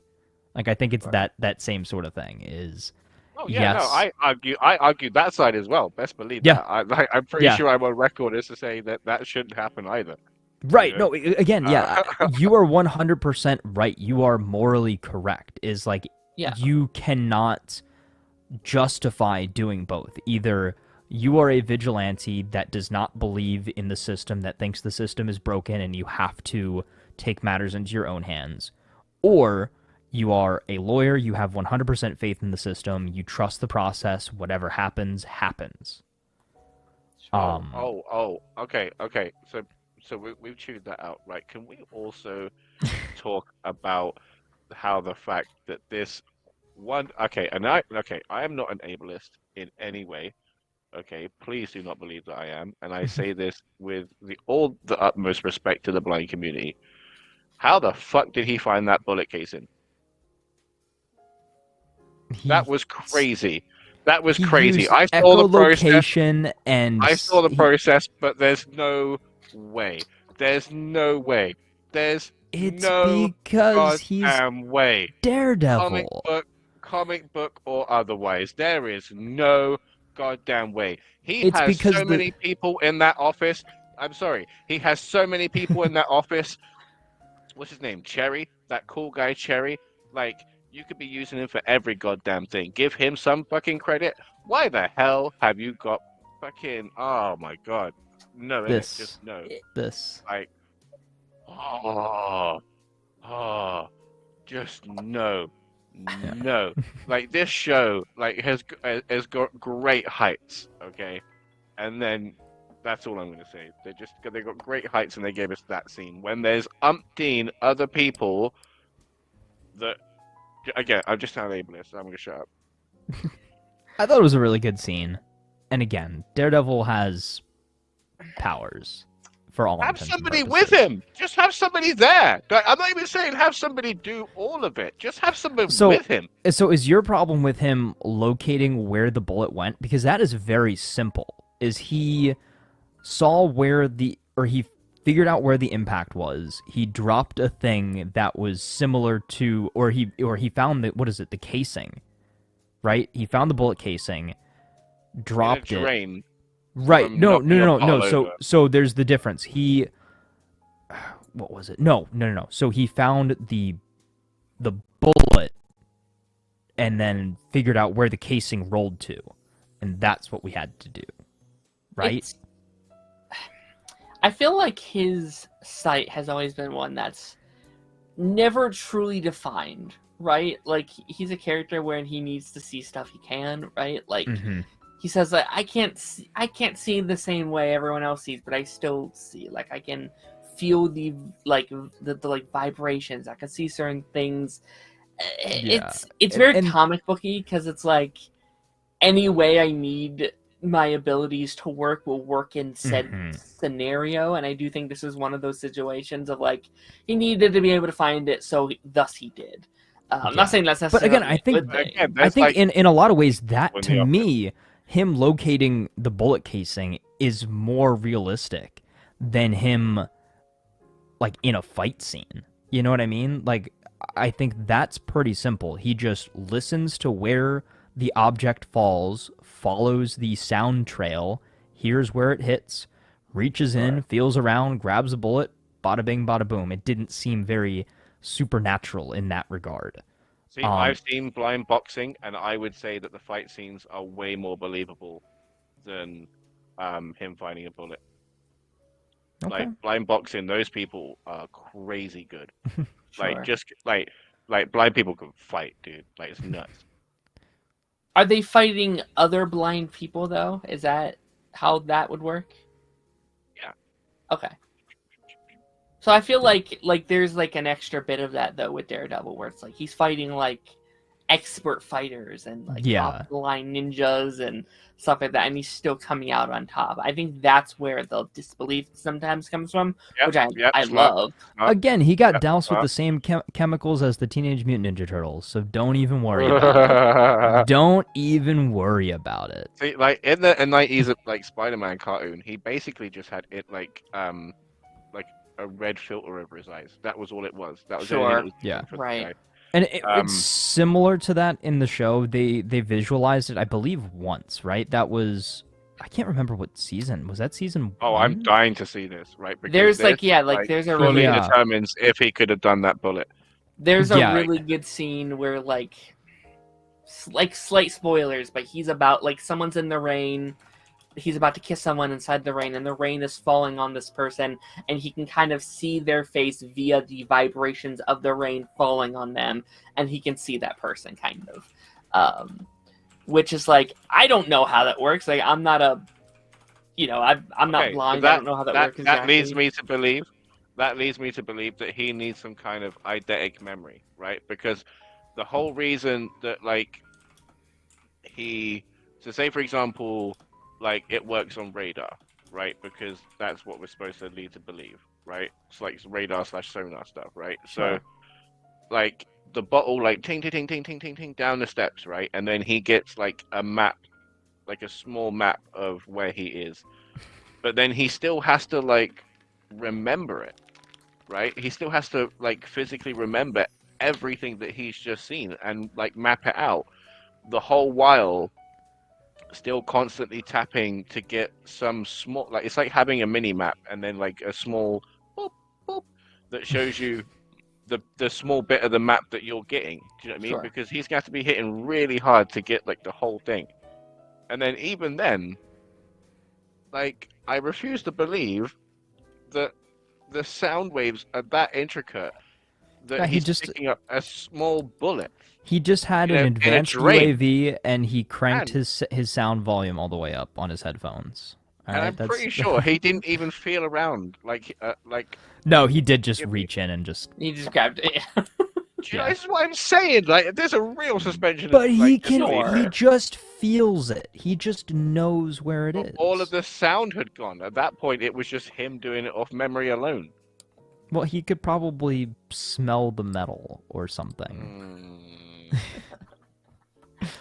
Let's talk about Fisk a little more. Yeah. I really, this was easily my favorite episode of Fisk so far, very easily. I think one of the funniest bits in both Daredevil shows, and I think that's what Daredevil was always really good at, is like they had very casual humor. They weren't very over the top with it, but like the whole "we built the city" bit had me dying. Like, have him just like his scene when like they're like, okay, so for our next one, he's like, no, that's okay. That was wonderful. No, I'm fine. Go. I'm fine. You all performed wonderfully. I would totally like to listen to another song, but I have much more important mayoral duties to attend to. No, that's enough. That's all real. That was a real scene. That weren't even. That was. And I just love now. Everybody's gonna use the GIF of him like standing up and clapping. It's like that's yes, so good. Yeah. Wonderful children. You're all so very talented. Yeah. And who would like to join my criminal organization when they get older? And it's so good because I think what made season 1 so special is like you could understand every point of where Fisk was coming from in his journey. You could kind of by the end of season 1, you could be like, oh, maybe he's right. Maybe you should start the city from scratch and blah, blah, blah. And I think what was so good about that scene, or this episode in general, is you see the frustration. You see a character that is trying his best to save his city, to do good, to be a good person. And there's the red tape after red tape after red tape. And this is something that both Matt and Kingpin have to deal with this episode, where it's like, I want to do good, but the city won't let me do that good. There's always something in my way, which I think Fisk is finally able to almost relate to what Daredevil has been going through all of these years, kind of thing, which I think is very fun. And it's like, man, I had complete control when I was this like kingpin of the city. could I have done more good as that Kingpin than as mayor, right? And I think that kind of goes into not the corruption, but just like the system being fundamentally broken at its core, which I think is very interesting. Can you imagine Wilson Fisk putting on a suit to get construction permits? Yeah. Get rid of the lines. Just let me do my thing. And that scene with what's this new kid's name? I don't have these new characters locked down yet. I can't remember. Yeah. Bruce? Is it Bruce or something? Is it no. Bruce? Darren?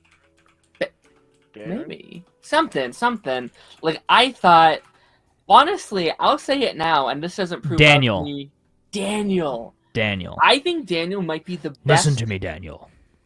I think he might be the best new character so far. Like, I think if I had one main criticism of the show, they haven't done a lot for me to care about these new characters that much so far. And hopefully we will as the show goes on. But I think Daniel is such a good addition. I think he contrasts Fisk so well because he does symbolize a younger Wilson Fisk, and he sees himself in a kid like that. And I love the scene. It's like, man, this was on me. The absolute guts and courage it takes to be like, listen, I did this. You should fire me. I fucked up. I promise I will never let this happen again. And if you do fire me, I will still support you. And, really feeding into the ego of Fisk of like, oh, loyalty can be bought, right? Like, his thing is always about loyalty. That's his thing at his core. And he has someone that is probably more loyal than anyone on his staff at the moment. Truly is. So I thought that scene was excellent. And I still loved the fact that he's like, if you ever do this again, you know exactly what's going to happen. Yeah. What do you say? Like, they will pay. Whoever did this will pay. Yeah. It's like, I would not confess after that. Holy He's like, shit. Oh, no, what did he say? If you cross me again, it'll be the last thing you ever do. Yeah. And that woman was just stood there. Yeah. The whole time. That poor lady, had to just witness a death threat. Yeah. Like, that was crazy. She's like, oh. She's like, shut up. Like, dude, like, how many chill, times you're in cool. front of her in the mayor's office? How many mayors have come through? Like, I'm gonna kill all of my aides. I swear to God. So good. Yeah, he's the only one that would actually go through with it, though. But again, so we're talking about the reason that these institutions are in place. Again, they have been bastardized, corrupted, and used in the wrong fashion in some senses, but they exist for a reason, right? Because there is no real rhyme or reason as to why one man says, oh, I can make things better. Who's to say his vision of anything is better? The guy's a goddamn kingpin. As you said, Darren, previous seasons, would not have made it just because he's been put a bullet in his face, you know what I mean, and is now a bit more not as ready to pull the trigger, maybe. He is clearly not the person to go to steer the ship in the right direction. Sure. In a fair, free, and open society. You know what I mean? Sure. For sure. And Daredevil as well. Do you know? Sure. Because the simple fact that that Daredevil or even Matt Murdock didn't call the police when he was in Nick Fuentes' apartment, wherever his name was, right? When he got jumped, defending a CI, of which there should be some record, especially if there was payments made and stuff. Do you know what I mean? So the fact that he's there and can corroborate that he was a confidential informant and this and this and this,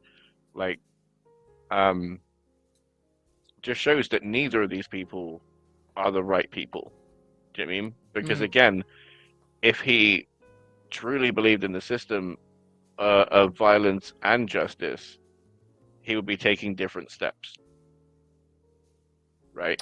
And Fisk, while he might be trying to do the right thing, what is that building thing, like that plaza that he's trying to build, is interesting, but is it the right choice? Like the whole reason those zoning things are there is because it might be dangerous. Sure. Do you know what I mean, to have there in the first place? So again, not the right people to be leading the charges. Sure. But I think there's also something to be said of like how much of these are real concerns for the city and how much of it is just like, well, this is how it's always been done, so it must be done this way. It's like, is there a way to get these things done faster? Can he help the city in a way where there aren't all these red tapes? I think there's a reason why like mayors don't ultimately do a lot in their city. Why, all this stuff, like I don't know the name of my mayor. I don't know a single thing he's ever done, right? So it's like well, it's like I interesting know as some well. places have like symbolic like cats and dogs as their mayor. Like so Right, it's not right. even, Like the thing is though, is like she literally said, like this is the job. Going and meeting your community members and showing them that they have value. Sure. I mean, that's supposed to be his job, not sitting there building Trump Plaza 2.0. Sure. Fair. Ooh, you know what I just thought about? Do we get like Fisk Tower eventually? I've heard people theorize that maybe he buys it off of what's it called? What's her name? Valentina. Yeah, maybe. Oh, so eventually after Thunderbolts, then we get the Avengers Tower that she bought, then gets bought by Fisk. Hold on. What if Fisk, like, I don't know how rich Fisk is. I don't think he's that rich. But what if he gets a hold of the Thunderbolts, right? Like what if his thing is like, Ooh. I'm going to take out vigilantes by having a legal team to take care of crime and vigilantes. That would be interesting. He just kind of like swoops in and just like Defenders versus Thunderbolts would be kind of sick as hell. I'd be kind of okay with that. Fisk's runners and goons, his captains, are talking about 1.3s and 1.8s as like interchangeable reparations and payments. So I think like he must be hoarding a supreme amount of money. Sure. It's interesting because like they don't really explain the money thing because he starts off the show as very rich. And then a thing happens to him and then he does lose some of his money. And then they don't really explain how he gets it back. He just the next day he just has his money again. It's like, okay, so it's very like they don't really explain the whole money situation. So I feel like they could just be this is another point. Like he hoards like a whole crazy amount of money, and instead of doing what Bruno Mannheim does, which is reinvest it into the community and make it better, like he's just talking about making like a plaza to which I assume he would sit in there like and have the power over put his guys in there. Like it's not an altruistic thing. Do you know what I mean? He's not bettering the city in a real way. Oh yeah, he's a very selfish man. Like that's right. Kind of been he's a selfish leader. He wants. Right, this is what I'm talking about. It's like this is why I'm saying like it's all like I understand it. The whole premise of watching it is like we're watching flawed people, like, but it's like it's some of the worst people that are putting themselves forward as I have to do this. There's no one else but me. And I'm like, my guy, there are dozens of other people other than you. There are loads of people. Sit the fuck down. Sure. Yeah, no, like, I think Fisk's thing has always been, I want to have the illusion that I'm a good person. Like, that I am doing things for the right of the people if it fits into my narrative and what I want. Right. So I guess that brings us kind of full circle, though. What is his plan? What does he want? We see at the end of the episode, he's got Adam all locked up in a cell underneath whatever, the building that they're in is. Mm-hmm. So what's the end game here? What's the ultimate plan? What is he playing at? Sure. And I think, I didn't really think too much of it, but like they had said in like interviews that like he's not as big as he used to be, but he's gonna slowly make his way back. I do think it's very funny that he's like down in the basement with this huge ass meal, just eating it. And Wilson said he puts on like a fat suit this season, So it's going to be really interesting to see. Maybe by the end of episode 2, he's we get like the big Kingpin again, which is going to be really funny. Yeah, and I love the Kingpin's foreshadowing. Always got good meals going. Oh my gosh, it looked excellent. It did look delicious. I wanted to eat what he was having, and I love the foreshadowing of like the last couple episodes, him starting it with like the blood on his hands. You're like, where'd he get that? How did it happen? It's like, Yep. Yeah. Yeah. And he back to his old tricks. And he kept his word. He didn't kill him. That's true. He didn't kill him. I haven't seen the OGs, right? Yeah. So with the what the therapist asked Vanessa in the way of like, are you safe? Do you feel safe? Right? Do you believe Vanessa when she said, "I've never felt this way. I've never felt fear of you, but do I now need to start?" Do we believe that line, or has there been times where she's like, "Ooh, I need to tread on some eggshells here, or I might be getting a big meaty backhander"? Definitely. Oh, go ahead, Taz. Oh no, you go first. I have never felt like she was in any fear of him hurting her personally, outside of maybe her getting hurt via his consequences, right? Like we've seen I agree. many situations of like, because of what Fisk is doing, she's almost got hurt or in trouble or whatever. But like, I've never seen a world where like he would hit Vanessa, he would go after Vanessa, but maybe we could get there. Like we talked about it last week, like, will they be pushed to a point where maybe he falls out of love with her? Maybe because they're clearly not in the same spot they were 8 years ago in the original show. They simply are not. So, and you know, we've kind of found another common ground again at the end of the episode, it seemed, but like, how much of that is genuine? Like, we haven't really seen things from her perspective yet. It's all been via Fisk's point of view. Right. What has she been planning? What has she been cooking? Does she still love him? Is it all fake? Like, there's a lot there. I think that she's going to become more of a threat than we thought.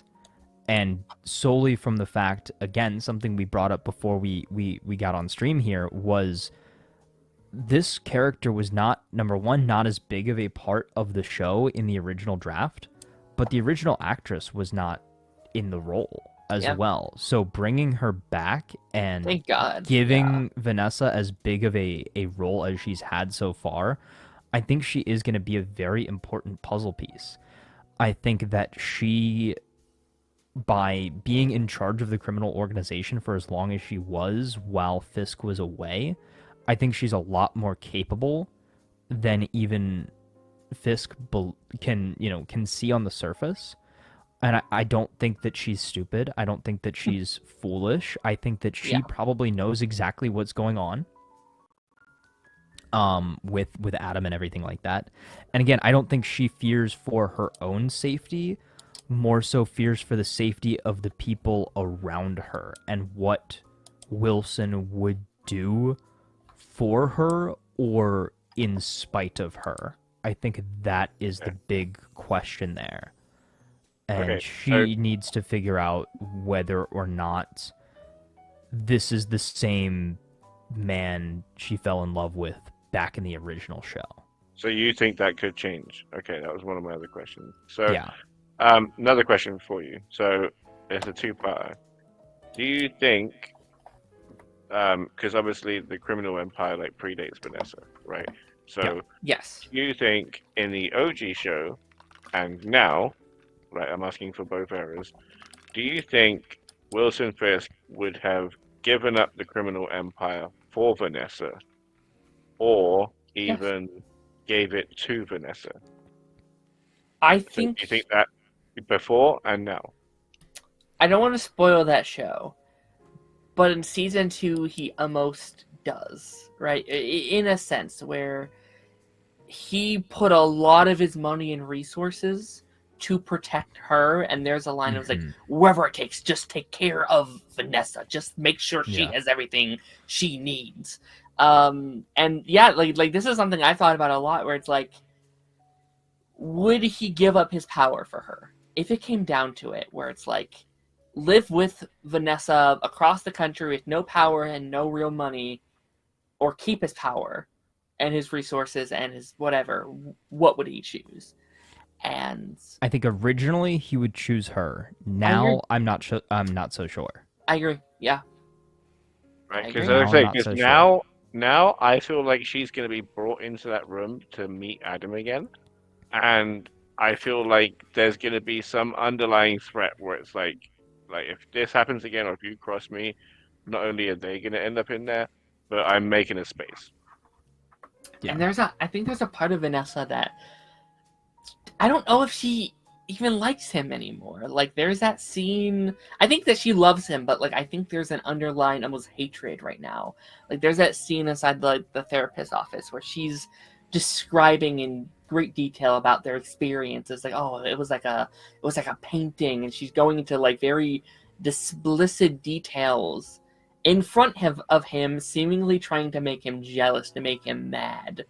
And I don't know if that was just to try and like reveal that he has Adam, if that was like what the plan was there, but they just don't like. I think Fisk is trying his best to hold on to that relationship, but like, yeah, I think like I don't think he would have done what he's done with Adam right now at the end of season 3, and I don't think she would be treating him the way she's treating him in season 3 either. So again, a lot has changed within their dynamic. Yeah. Okay, interesting. Yeah. I'm just still waiting for him to use the phrase of like, I will not wear the horns of a cuckold or something. You know what I mean? Like just go full like OG with it, you know? Because like he has a great vocabulary, so I'm waiting for him to use it. In the situation, of course. I want to play the other side of that and the parallels to it, because we were talking about the red flags that Fisk has, you know, the hoops he has to jump, and then I'm loving the Matt Murdock weekly like lawyer stuff that we're getting. That's something we never got on Daredevil. Like, yes, we got lawyer stuff, but it was more of how it connected to the main stuff of the right. Right, It's all intertwined. Yes. Whereas sometimes this is now just kind of side story. Like, this is just his day job. Like, Matt's doing Matt stuff. And it's so fun to watch. Like, they did such a good job with that. And I don't remember the client's name or anything, but like, I thought that stuff was so interesting. Oh, yeah. And how it shows perspective, because at first we're like, this guy, he's so selfish and he's blah, blah, blah. And he's, you know, he's so like ungrateful. Matt's sticking his neck out and doesn't care. And then we get to like the nitty gritty. We're seeing it from his perspective of like, this is not a first time thing. I just want food. You know, like there's that brilliant line where it's like, they're willing to pay more to put me behind bars than to feed me. Is like, oh. And it just that again showing how the system has failed. Yeah. The society in a lot of ways. It's so good. I kind of I was watching that scene thinking, one, Matt's just being a dick. I didn't think, oh, he's sticking his neck out. I just thought he was a real grade A prick, right? And just because he can sonar the man's heartbeat and like tell that the man was lying, it was some goddamn Fruit Loops or something. You know what I mean? Like, for you to be coming in with that kind of energy, do you know what I mean, was completely unnecessary. I understand the man's got like a whole lifetime of priors, but that's what happened. Yeah. You guys live in a jungle. Like, you guys live in a dog-eat-dog society, and shit like that happens. Do you know what I mean? Yeah. Right, but it's also, too, it's a serious matter, number one. Number two, like you said, is he's done this before. It'd be one thing if it was like, hey, this is a one-time thing. I'm, you know, hard on my luck, that sort of thing. I don't have money right now. I just needed some food. I was starving. No, it's like, this is kind of the guy's MO, and I think Matt was trying to teach him a lesson in a way, too. Is like, hey, like, I'm going to stick my neck out for you. I'm going to go above and beyond. I'm going to get you a really good deal. And there was no sticking of any neck. He just went back in and back in. There was no sticking of any neck. I mean, he convinced of a lower sentence. He used his charm. There was no sticking of any neck. Okay. There was no point. Matt used his any peril. He used his Daredevil riz to you know. Yeah. Yeah, that's all he Get did. this. Because again, like the woman was just ready to drop her skirt, right? Like Yeah. there was zero effort. Like it was all charm, right? There was no point he was in any peril. His neck was nowhere near the chopping block or anywhere near the line, right? Secondly, like I understand that like he is like dealing with a quote unquote career criminal, but when you look at his rap sheet, a lot of it was panhandling, Yeah. like and things like that of just needing more from society but not being given Right. it, and it's still Right. being treated as a crime. And then Yeah. because of that, Matt decided to come in with the energy of like, I just don't have the time for you. Like I'm coming Sure. in here, lick my shoes, you know? Like, no, innit, go fuck yourself. You're a public defender. You Yeah. should be coming in here with a completely different attitude and a whole grace Sure. about the situation. And I think he did. Like, I think like because he also didn't treat him Matt very well either. Like he didn't show Matt any kind of respect or whatever, which I get why. Like he's not in a good mood to treat him with any respect. But like I think him coming in is like, oh, I get the blind one. Oh, what the hell? Like, Yeah. Yeah, Oh no, yeah. he was a Yeah. monster. He yeah, was a Yeah. He monster. was really I understand ragging why on Matt him was for- kind of like, all right, let's just get this done, whatever. And then once he saw it from his perspective, like, oh, Sorry. He has spoken to Kingpin, who's beaten the shit out of him, with more respect than his client. yeah, fair True. enough. True. Yeah. Very, very true. But I love that scene when he fully understands the situation. He's coming back home to Heather. He's being like, man, like one of my clients have died. The other one's getting locked up for some kettle corn. Like he's really seen the consequences of the city, and like despite his best efforts in the past as Daredevil and as a lawyer, things are still not working out. And like this is one of those situations where him suiting up as Daredevil is not going to help the situation, right? Like, right. That, There's like, nothing that he isn't... can do in costume for this guy specifically. Exactly, but it's still, I think, a representation of like, man, can I be doing anything for the city? Can I still be going out there and helping people? Do you know what? Right. If he has such knowledge of the issues and the problems, why not run for Senate? Right? The guy could literally run for office on the platform of him knowing so much about the city's issues and how to solve them without his fists. Why not run for Senate where he could genuinely make change? I am the Senate. But then we kind of run into like a Kingpin thing where like Kingpin's struggling to make any difference as well. Like he's just running through the red tape. He's still doing it via his criminal empire. Like, sure, no, 100%. But like, could Matt actually do real change if he was on there? And that goes through the same thing that he goes through as a lawyer, where it's like I am there. Like, there's ultimately nothing I can do to make a fundamental change because the system is broken, which is why I rely on Daredevil. Right? That's his whole thing. Could he make change? Maybe. But like, so there's fighting the system from the inside, but there's also changing the system. At which point you could do, like, by setting precedents as a judge, which you need like a certain level of years of experience as a lawyer. Do you know what I mean? So there are like avenues in his career of which he could still make change. Sure. Like legal change with ramifications throughout society. But again, the wrong person is up for the goddamn job because that's not even on his sonar. And I say sonar, not radar. Do you know what I mean? Like, it's a piss take. Like, again, flawed character and all that. But do you know what I mean? Like, even if that was like, if he had a vision board and there was just a guy with a gavel, I would be happy. Like, because then it would just be in his periphery of like, I could do that, but I feel like this is more effective and direct. Do you know what I mean? Like some kind of conversation or acknowledgement that there are other choices, but he's out here thinking, well, no, I'm just fist happy. Sure. I'm trying to think. Let's talk with the niece a little bit, because this is something we kind of talked about last couple weeks. Was like, could we see a daughter or a niece or someone up stepping to the plate in terms of a new White Tiger?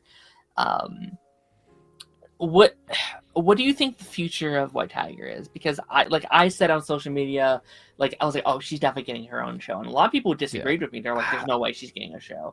I Some think people have maybe said, Young Avengers. some people Maybe said Young White Avengers would Warriors. She's a be bit probably too the young. best fit. What'd you say, Darth? Don't you think she's a bit too young? Like I was all like, oh yeah, White Tigers get her a show, but unless she gets the Ant-Man treatment, Ant-Man Mm. kid treatment, like, and they age her up some, I Hmm. feel like Yeah, she you're might right. stand out in the Young Avengers. I How old mean, is she? I don't know, Do we because like know? even like America Chavez is like grown up by now. Sure. True. I was thinking maybe is she around the age of like Miss Marvel? Wasn't she supposed to be in high school? But I guess she seems younger than that, Yeah. probably. So yeah, you're right. But That even is now, the like only several years in, right. You're right, but that really is the only drawback. We probably couldn't fully fledged have this character for another like 5+ years. Maybe. I don't know. We'll see. Like, if they could. It's tough because, like, when I saw her, I was thinking, oh, maybe she's, what, 13, 14. We've seen heroes in TV shows suit up that young, right? Like, I think it's. Yeah. I don't think it's out of the question, but you're right. I think, like. It's possible, but unlikely. I think at the moment. Sure. Because I've heard people say, like, okay, here, like, I think these are the three options. I think she could, one, maybe get her own series down the line. You could do Champions, right? Like, that's around the corner. That's a possibility. Or three, which I actually think might be likely, like, this could still happen with option A and B on the table, Defenders. I could see a world where Matt has to kind of hit her under his wing a little bit. I could see it being like a Black Lightning situation where she is trying to go out and do what her father's doing and doing it very badly and probably almost getting killed multiple times, and him having to be like, listen, if you have to go out there, if you are refusing not to give this up, let me train you. Let me help you to at least not get murdered your first night out there. Yeah. Because that will be listen, kid. This is how you vigilante properly. Sure. I think that could be fun. And if it's like we've heard the rumor of like Daredevil season 2 kind of being like a soft like Defenders thing or whatever, where like they have to battle Fisk in his like anti-vigilante role or whatever. That could be a fun addition. Like, how does a character like this comparative to like a Luke Cage or whatever? Go ahead, Darth. I'm sorry. I didn't mean to talk over you. sorry, no, I was rude being talking to you, but I'm just so excited to see this Kingpin interact with Tom Holland Spider-Man, because Yeah. I feel like they are the best versions of each, like best live action version of each hero that we've ever going to get, in my opinion, because Sure. Vincent D'Onofrio is an incredible actor. Yeah, And the gravitas that he brings to such an impossible role, because the guy is like supposed to be built like a quarterbacker, you know what I mean? Like two of them stuck together, you know what I mean? But he still makes it believable. Mm-hmm. I mean, he still makes it all real, and I just the depth that he's shown that he has is astounding, and it's just to have Spider-Man backflipping off of him. Oh, I want it. I do too. Yeah, I'm wondering how you would go about that exactly, because I know there are those restrictions and stuff like that. Could you open Spider-Man 4 similar to how you start the Insomniac Spider-Man game? I literally had the exact same idea. Spider-Man 4 opens with Spider-Man versus Kingpin inside of Fisk Tower. That'd be sick. I'd be down for that. See, why are we not in the writers' room? This is nuts. Because logistically it wouldn't work, because Sony rights and TV rights and all this stuff, and they probably can't cross paths or something. I don't know. I don't know. I would. They're all in the same universe. There's no reason they can't. Well, for the same reason why we can't see Spider-Man on TV. Like, it's stupid. Like he physically is not allowed to appear in Daredevil because it's technically a TV show. However, I wonder what the rules are for those special presentations. Because it's technically not a TV show, but it's also technically not a movie. I've heard where the rights fall on those. I asked about that on social media, and people are like, "That's considered like a short TV show. It's under the same category," which is like, damn. But then I'm like, well, why don't you do like a little like animated project that is just like it's in the MCU, but we can do maybe a little story with like maybe like an animated Defenders project or something. Could be kind of fun. But I don't know if I said this last week on here, if it was on Pipeline or whatever, but like I've been saying, I think I'd be more excited for a Defenders movie or season 2 or something that's like our Defenders, Spider-Man, Moon Knight if you have to. I mean, if you have to, of course Moon Knight has to be there. The Hawkeyes, Punisher, you know. I would be more excited for that than Avengers 5 and 6, I think. I think that would get me a lot more excited. Yeah. Canada Grass brings up a really interesting point about justice and reparations and crime and the resolution of, like, he's saying if Daredevil just walked in and put $2 on the counter, that the problem is solved. But then, would having the crime already be committed, is that a true resolution of the incident? And like you have the whole thing of like those cops didn't pay for it either, and they're just eating it, and it's like, but they get to get away from it because they have that privilege, right? And that goes into the same thing of like, yeah, that corruption that's always just going to be there, and like obviously that's not like on the level as like the Kingpin corruption and stuff we had in past Daredevil seasons, but it's still there. There's still a fundamental problem in the system that's broken. Do you know what? You know what's amazing? Sorry. Is the straightest arrows in this show have been the police guy that has just been all up in Fisk's face, which I love. Right? That there's some like the police chief. He's an absolute bruiser. Yeah. Matt Murdock's lawyer friend, apart from when she lied about a date, and and I think Cherry. Those three have been like the truest representations for me of like how a real person with true convictions and intent in their beliefs would act. I kind of want to just like touch on a thing I was talking about, like those supporting characters a bit more, because I really like the idea of all those characters. Like I like Cherry being like the PI friend and Heather being the new love interest and all these things. But I do hope we get more of them, because right now they are just serving a role where it's like, well, it's the PI character and it's the girlfriend and it's the journalist. And I'm not sure how important these characters are going to be next season. Yeah. Based off of some set pictures. Is Heather going to be around next season? Heather's in the cast for next season, yeah. So at least she's sticking around for another. How do you think the train tracks are all going to intersect, right? Because do you think they're going to wait and have just Matt find out this season, or then like find out and make a few quips? Sure. Because at some point he's going to definitely betray her trust and their privacy once he finds out. And at that point, like when Kingpin finds out, or does he even know? Do you know what I mean? Like, and then if he does know, does he have like contingencies in place where he's private but not fully private? Do you know what I mean? So like he needs to surveil the area to know when it's being surveilled. Do you know what I mean? Kind of thing. Or he doesn't know, and then when he does find out, he instantly quits and then sits there using it to his advantage. Like, oh, I'm just going to start threatening it now or whatever. I mean, there's like a million ways that this could go, and I don't know the show well enough to guess which one. Sure. Yeah, Heather, like, I'm really curious about that, because like they've been moving really, really fast. Probably the most in-depth we've seen Daredevil in a relationship. Like, not to spoil the previous shows, but like relationships don't normally last very long for him. Like he kind of screws them up rather quickly.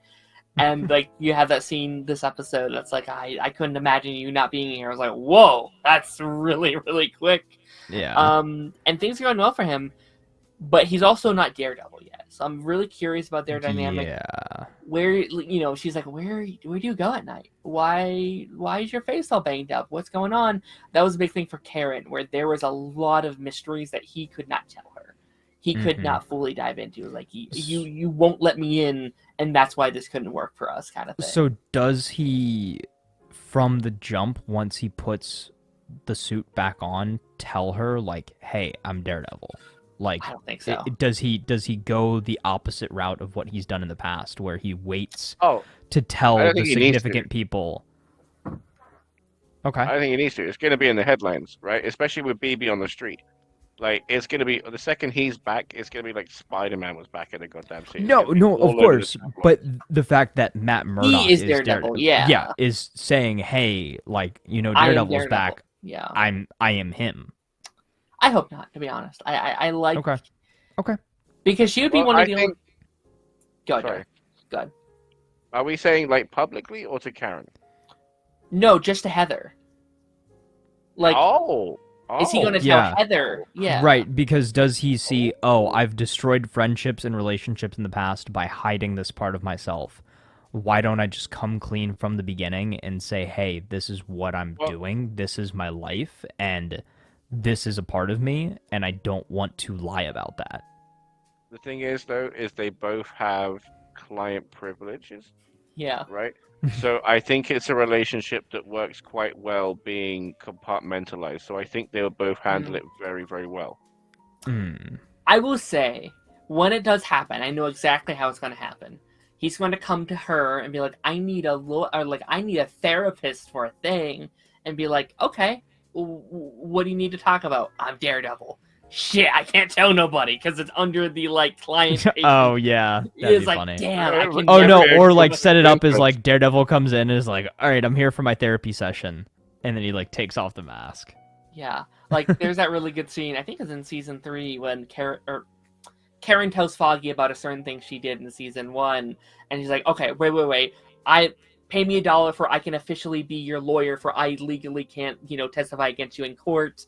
It's like, oh, okay. Like something kind of like that I think would be really, really funny.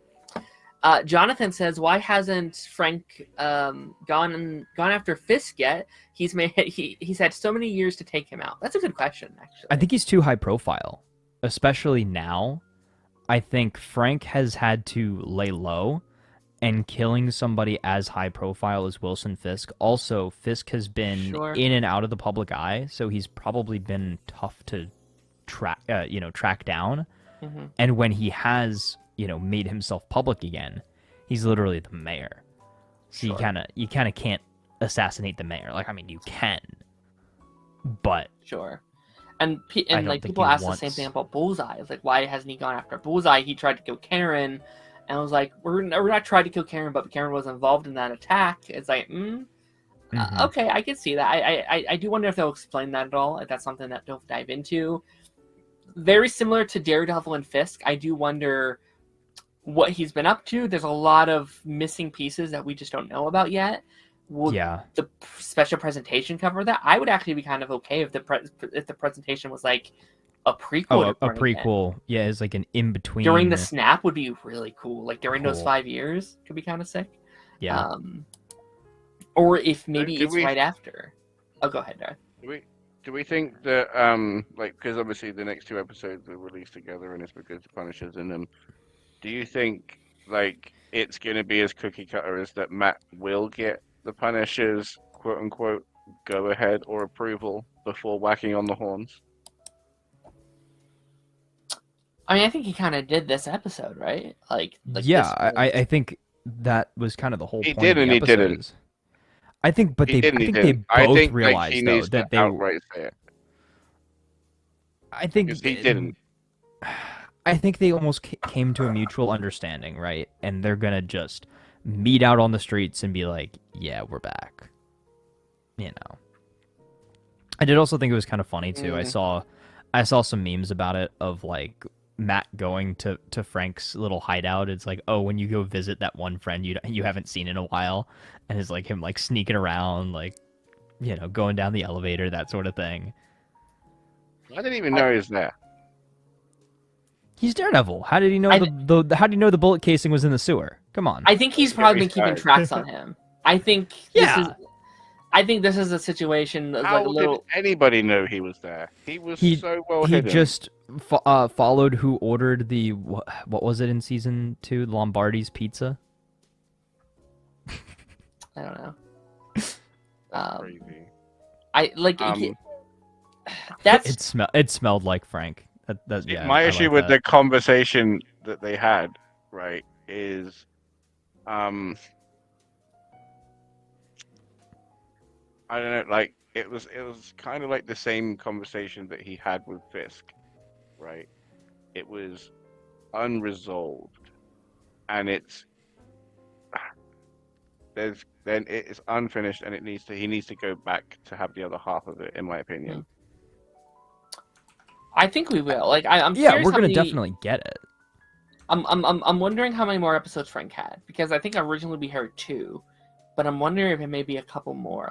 Like I heard maybe he's in 11 and 12. Or I'm sorry, 8 and 9. I wish we had 11, 12 episodes. 8 and 9. The final 2, which would be very, very interesting. Yeah. If that's I would say if nothing else, Seems- I would expect to see him in the finale. He And- seemed very disinterested in stopping the people fighting in his name. Not at all. He seemed fairly triggered by that, from what I could gather. It looked like he knew about it and just waved it off, in my opinion. Yeah, it sounds like he knew about it, and he's like, oh yeah, these freaking posers, like, using my name, my symbol, my mission in a twisted manner. Mm-hmm. I'm just so curious where, like, headspace wise, where is Frank? And I haven't finished the second season of Punisher yet. I should probably do that. But like, where is he currently? Because it seems like he's still operating, but maybe he's not full on Punisher. Like maybe he's just kind of hunting down people. He's not full on in the suit as Punisher at the moment. Like where is he? Like what is his headspace? Maybe he's already going after these cops. It just he's not telling Matt about it yet. He just kind of is like, yeah, no, like this isn't your, whatever. But This isn't your fight, Red. I do think it's probably going to be Muse that brings them together, because that's something that I think both of these characters are going to be very interested in. Muse is going to kill somebody. Ooh. Muse is going to kill somebody very high profile. What if Muse kills? Either the therapist or Vanessa. I think one of the two are on the chopping block. Therapist costume, so it can't be her, unfortunately. Or maybe like Muse like comes in on one of the so Muse comes in on one of the sessions, right? Like imagine Muse like kills Vanessa, almost kills the therapist. So now we have a reason for Matt and Fisk to team up, because this dude just this came could in here also and wrecked house. This could also further interesting. Fisk's vendetta against vigilantes. While I know he's not technically, arguably he is a vigilante. He's not a good one, right? But he's still a vigilante. That could be how he gets to go ahead of like he broke into the mayor's office and killed my wife right in front of me. I was gonna say like he could kidnap Fisk.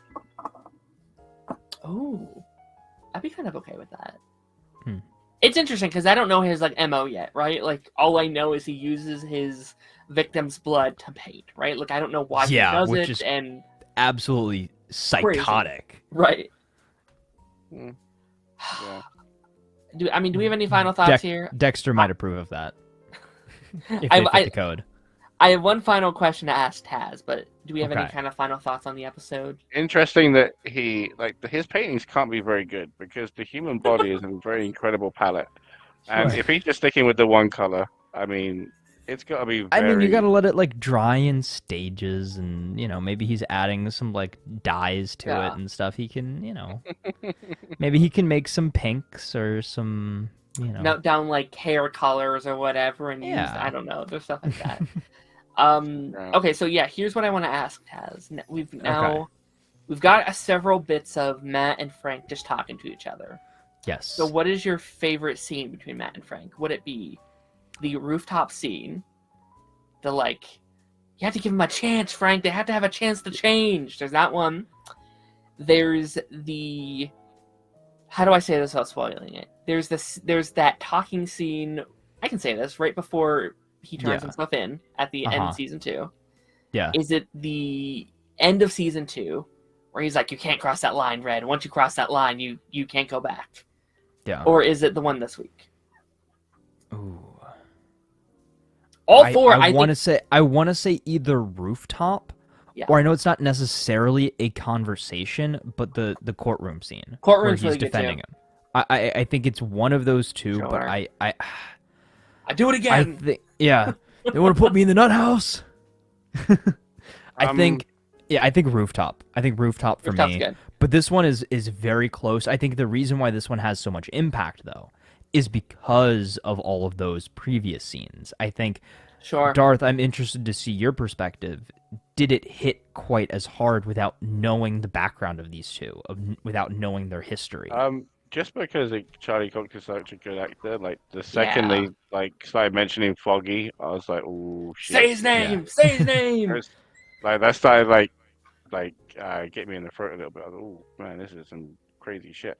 I have to ask though, like given Frank's like motivations, like what do you think he meant when he was like you can't go back? Like does he meant like you can still do what you're doing, but you then have to lose the morals that you had and then kind of take on mine and just be out here just taking lives, or you have to give it up?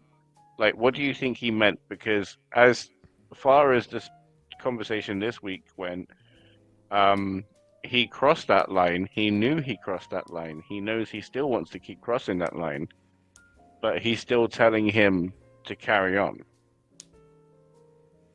Yeah, I think it's the fact that he's dabbled in the darkness now, and that he's again kind of bringing it back full circle. He's one step closer to that bad day, and he had that bad day, and he could have become the Punisher right then and there. And I don't think there's a going back because he tried to cross that line, and I think that's kind of what Frank is telling him is like, you can become Daredevil again, but you're going to be a different Daredevil because you've gotten yourself to that point where you've teetered on the edge. Like, you were hanging off that ledge. Bullseye hung off a little bit more, but...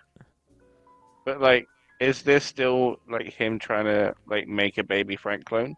Like is he telling him to horn up again in the attempt, like, of him having that bad day, so he's like, all right, I've got a compatriot now? I don't think so. I think eventually Frank came to the realization that there does need to be two sides to it. Like, he's the one that puts people down, but like maybe there is room for somebody like Matt Murdock in the equation as well. And I think he eventually got to the point where, okay, maybe I don't necessarily want this guy to like throw out his morals just to be like me. Like, maybe I've gone down a point of no return. What happens when what? They go for the same guy.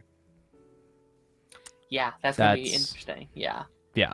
Because we've never seen them fully work together before on like a full-on mission. Right. Yeah, that is interesting, is how do they decide how to take this person down? Yeah. Does Matt defer and is like, all right, hey, if you get to him first, you can take him out, but if I get to him first, we're going to arrest him. Like, you know, I really don't know. That's a very interesting point to bring up. Yeah, and I've been thinking back to that again, that like rooftop scene a lot this week. Oops, sorry. That rooftop scene a lot this week. I think it's such a good parallel to the season. That again, the whole thing is like, no, they have to have the chance to potentially change. Like, give them the chance to change, and that's such a good parallel to like obviously the Fisk that freaking this season. Where again, I said the first episode, those morals have been put to the test. They've been placed in front of Matt, and it's like, okay, Fisk is trying to change. He doesn't know he's not yet, but trying to change, right? So. Yeah, and Matt gave him that chance right off the rip. He's like, all right, I'll let you do your thing, but if I find out that you're lying to me or you're going back in your old ways, I'm coming after you. Yep, agreed. All right, last thing here I do want to ask, and then I will let you folks go. I can't wait for the double episodes tomorrow. and I think I've heard some theories on why this might be, but why do we think there's a double episode tomorrow? I think massive cliffhanger at the end of the first of 2 episodes, Mhm. and because it's going to be a big Matt and Punisher episode. What do you think? Okay. I think so. I think that this past week was the start of this little mini arc. Okay. In the middle of the season, and whether or not we see him come back in at the end of the season, I think we'll know by the end of these 2 episodes.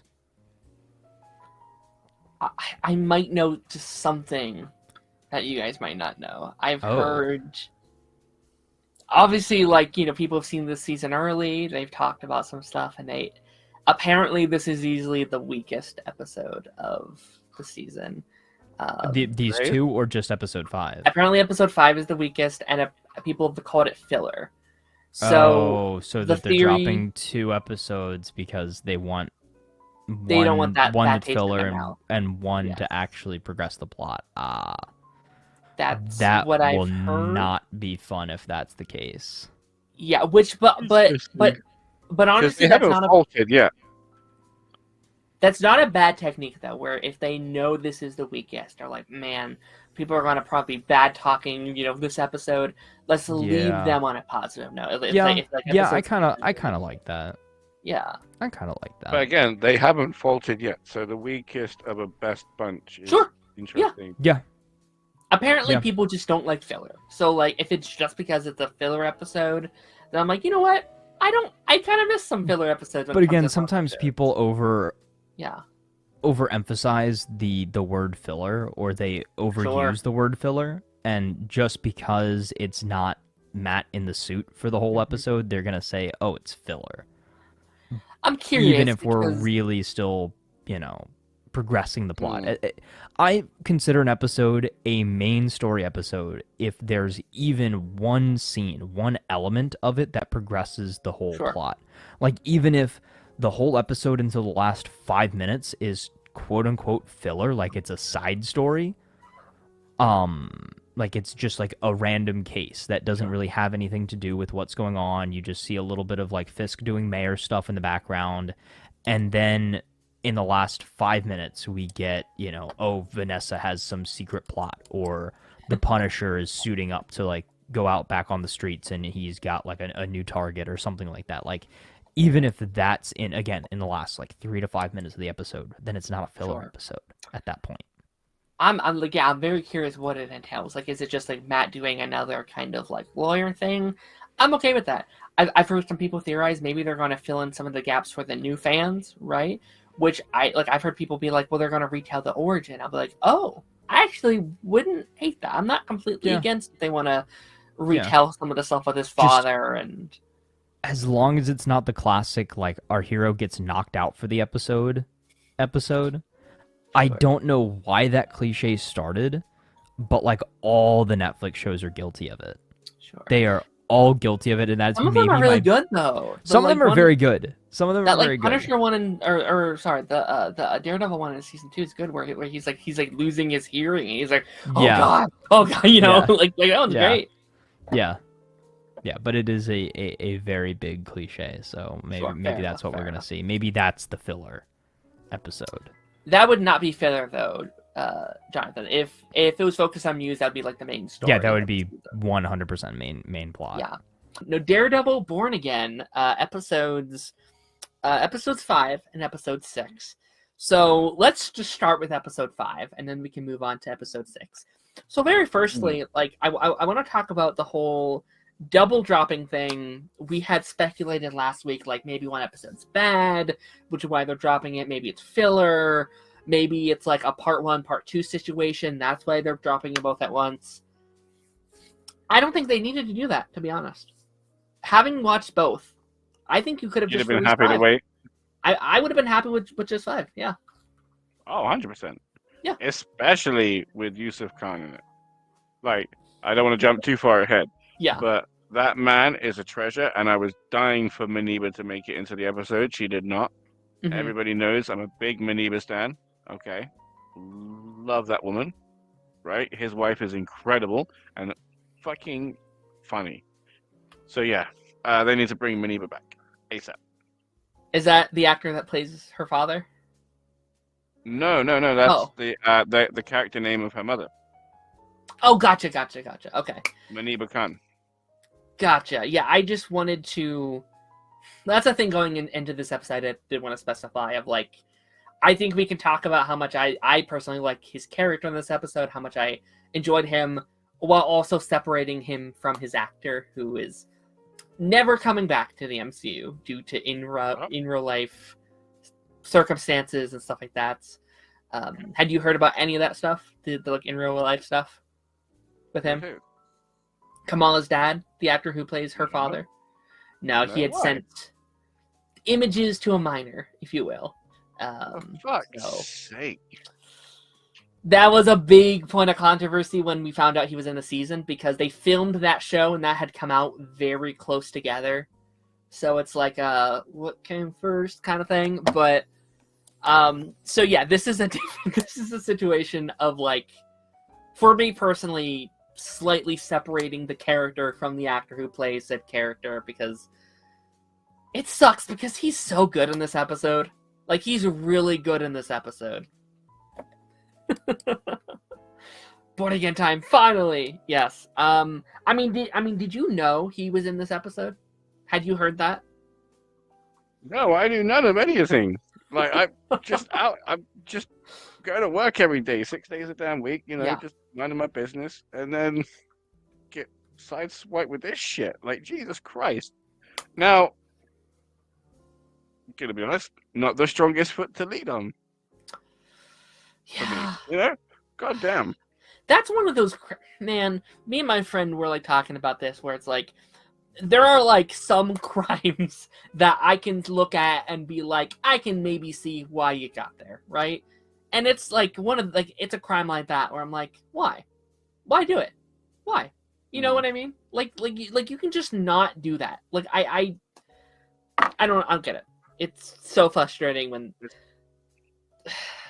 It's funny you talk about, I can see why you get there with crime with some things, and that's literally what, like, the last episode 4 of Daredevil was about, like, Sure. talking about the inevitability of crime with the system pushing you down.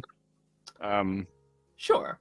Yeah. And this week we went into a very different way of experiencing crime, and that was with a very planned and pointed attack on a bank. Yeah, like this. Very, very good. Very, very good. I really, really did enjoy this episode. And I can't wait to talk about the end of it, but we're going to get to that, like, a lot later, because that shit was fucking nuts.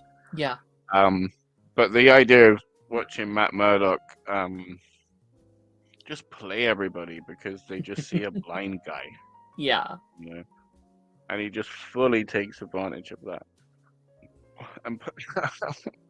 And just swindles everybody. They're robbing and he swindles them. It's great. I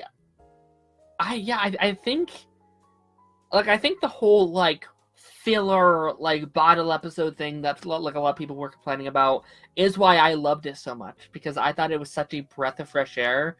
Not a single one of these Marvel Disney Plus shows outside of, like, X-Men 97, but I don't think that counts, would have what I would call, like, a filler, or, like, an episode that kind of, like, diverges from the main plot a little bit to tell an individually refreshing story.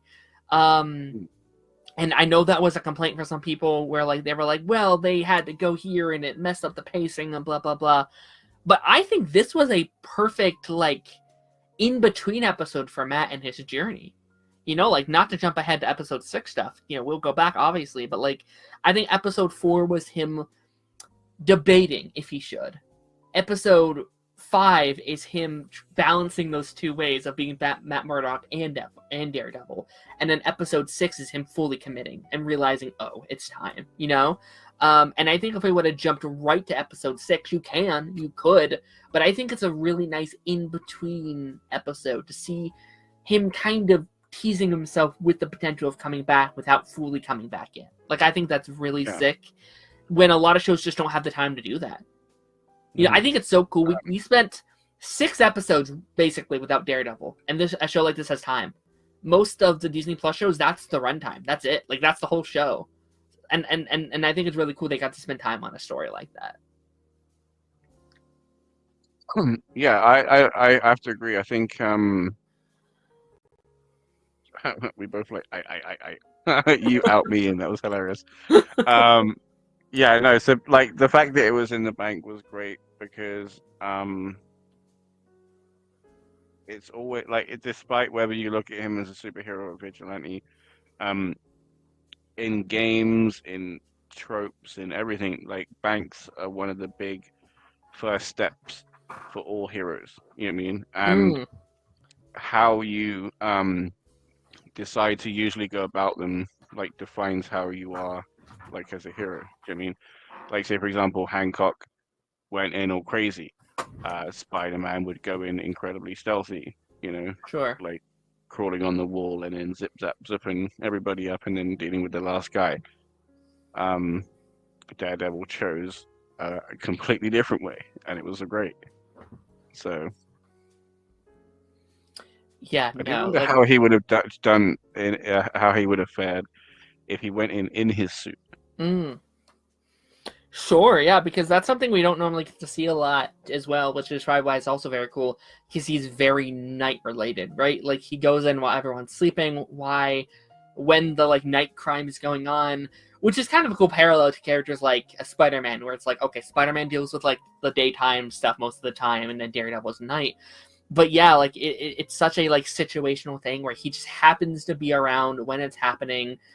And Matt being Matt just can't look the other way. He just can't. He's like, no, I know people in there. People are going to get hurt. If I don't do something, I'm going to go in. And handles it kind of as Matt Murdock. He tries to do it as a lawyer, as someone that can save the day. And like that goes to our like main theme of the season of like, sometimes Matt Murdock, lawyer by day, is not enough to take care of the job. He needed to pull out some of his Daredevil tricks to save everybody.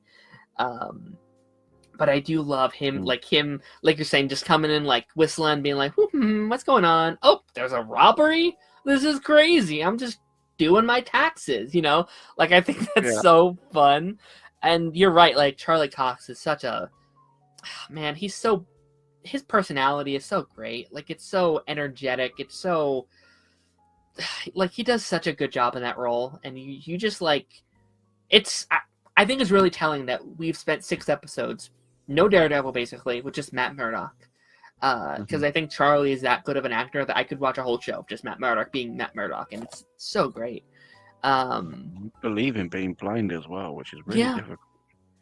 Yeah, like that actor has spoken about like after he was done in the role as Daredevil, he had a hard time going back. You know, like when he's not filming the character, he sometimes still like looks straight forward and walks the way he would as Daredevil because it's like, oh, I'm so used to filming with that character. Going back to normal is hard. Like I can't look straight now. It's crazy. But yeah, no, it's fantastic. There's so much to discuss. One as well, the villain, the cop Murphy, I believe his name is. Okay. Absolutely incredible because while they are kind of tropey, hostage situations are incredibly hard to pull off and feel real.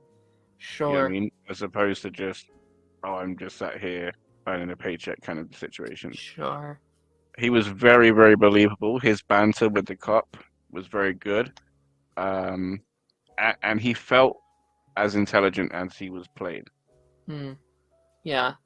I liked him in the episode. I will say, like, one of my only criticisms of this episode, and this kind of comes from, like, a friend criticism, like, I have several Irish friends that, like, live in Ireland and stuff like that, and, like, he came out and was like, I really disliked that episode because it felt very offensive to, like, Irish culture, and that's something I would agree with. Like, there's a lot of, like, Irish stereotypes, like, a lot with, like, leprechauns 100%. And, you know, a lot of that kind of stuff, and, like, looking at it from that perspective, I was like, oh, I get it. Like, they really deviled down a lot in this episode with a lot of the stereotypes and stuff. But besides that, like that's the second she learned he was Irish, she couldn't go 5 seconds without mentioning a glass of Guinness. Like, it was so offensive. You know what I mean? Like they drink other things, They like other things. Leave them alone. Like, even someone that, like, I have a little Irish in me, so, like, the bear, you know, whatever. But, like, even someone who isn't Irish can look at that and be like, they went really hard. You know, like they were really doubling down on some of that stuff. Dublin. But that's my only... Down. Yeah, that's my only criticism. Like, I think everything else in this episode was just excellent. Just fantastic. I think this episode has had my favorite fight scenes in the whole show so far. That, like, staircase fight scene when he's, like, juggling with the gun, it's going up and down, and he has to, like, put his hand out and catch the gun for it'll make no, like, noise. So cool. So sick. Absolutely incredible. And then, like, the fight later on when he's fighting the guy who's trying to escape, and he, like jumps on top of his legs and just snaps the other way. Insane.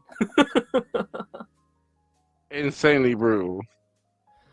I said doubling down, thank you very much.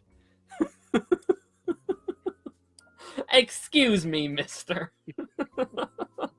I would never.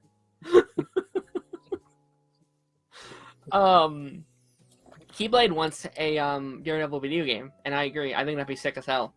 I think that'd be great. I'd love that. I would prefer a Predator one first.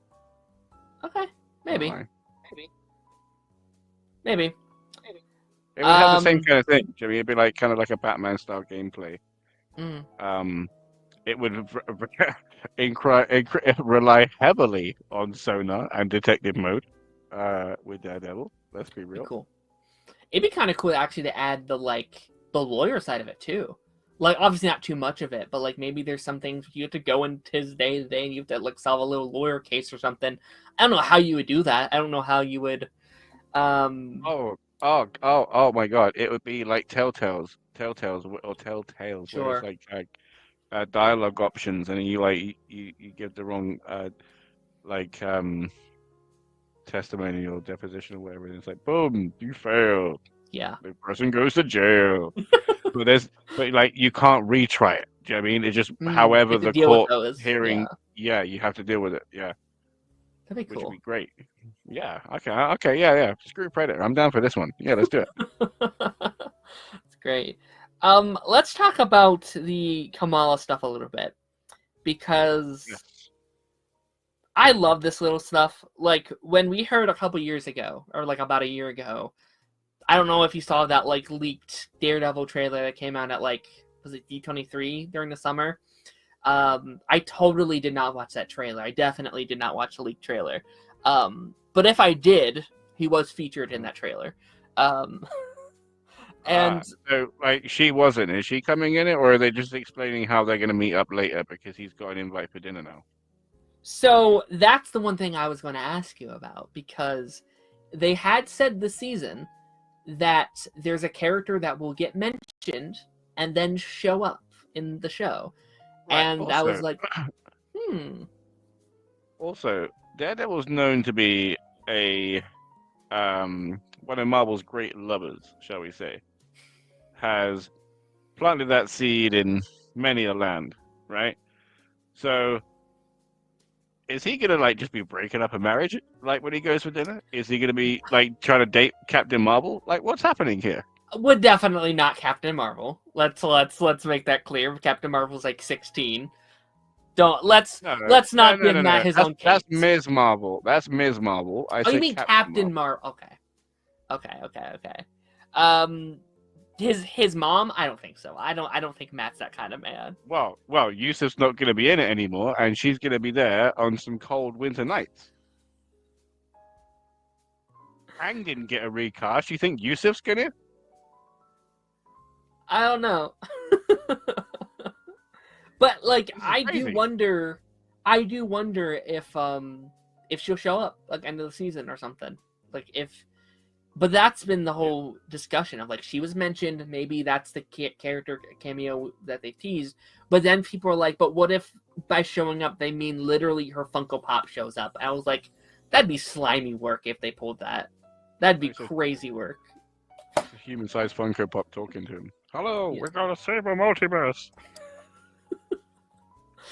I definitely think it's very interesting though to like Is this Funko's first appearance inside the MCU?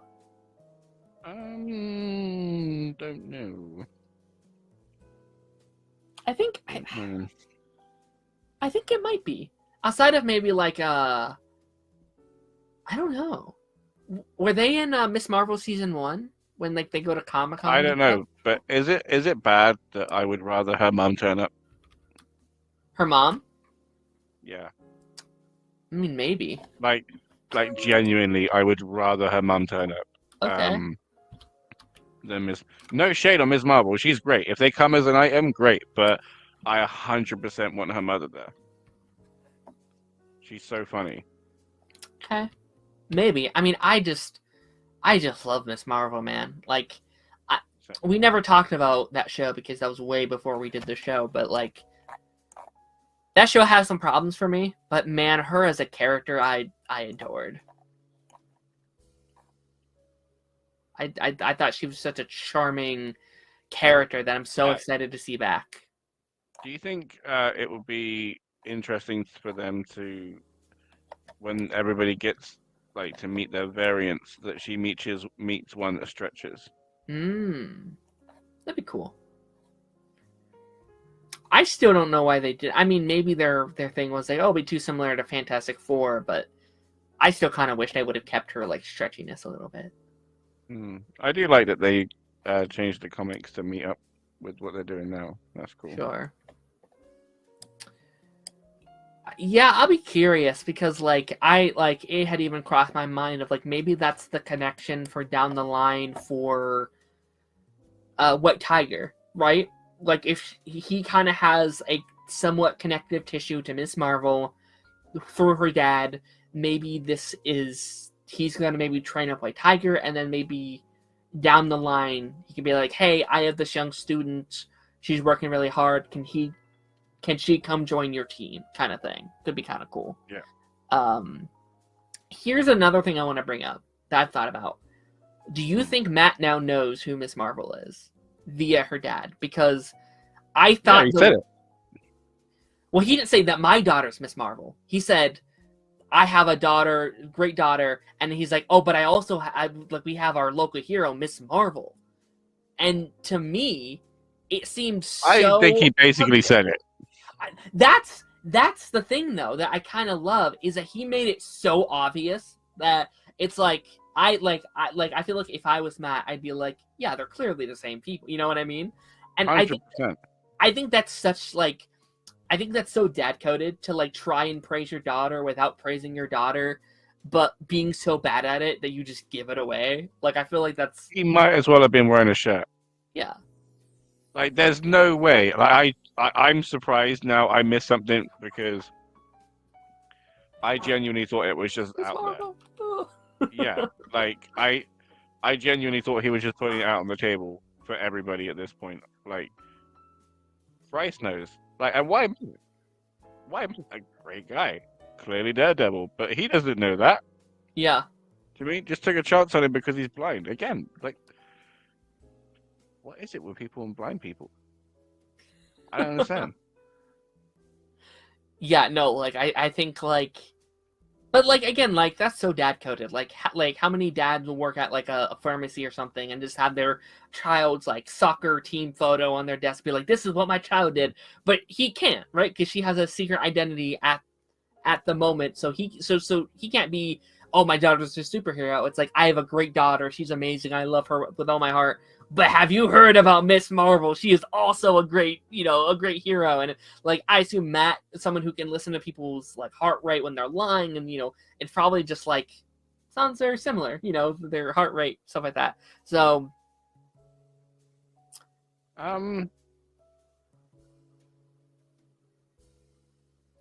not to like be that guy again. Okay. Right. But we're at a stage in the MCU where interconnectivity is expected. Right. Especially because of both Sword and Shield. Right. The amount of alien interaction on Earth, everything else. Um, there are genuine heroes that are out there. Do you know what I mean? And then, hang on 1 second.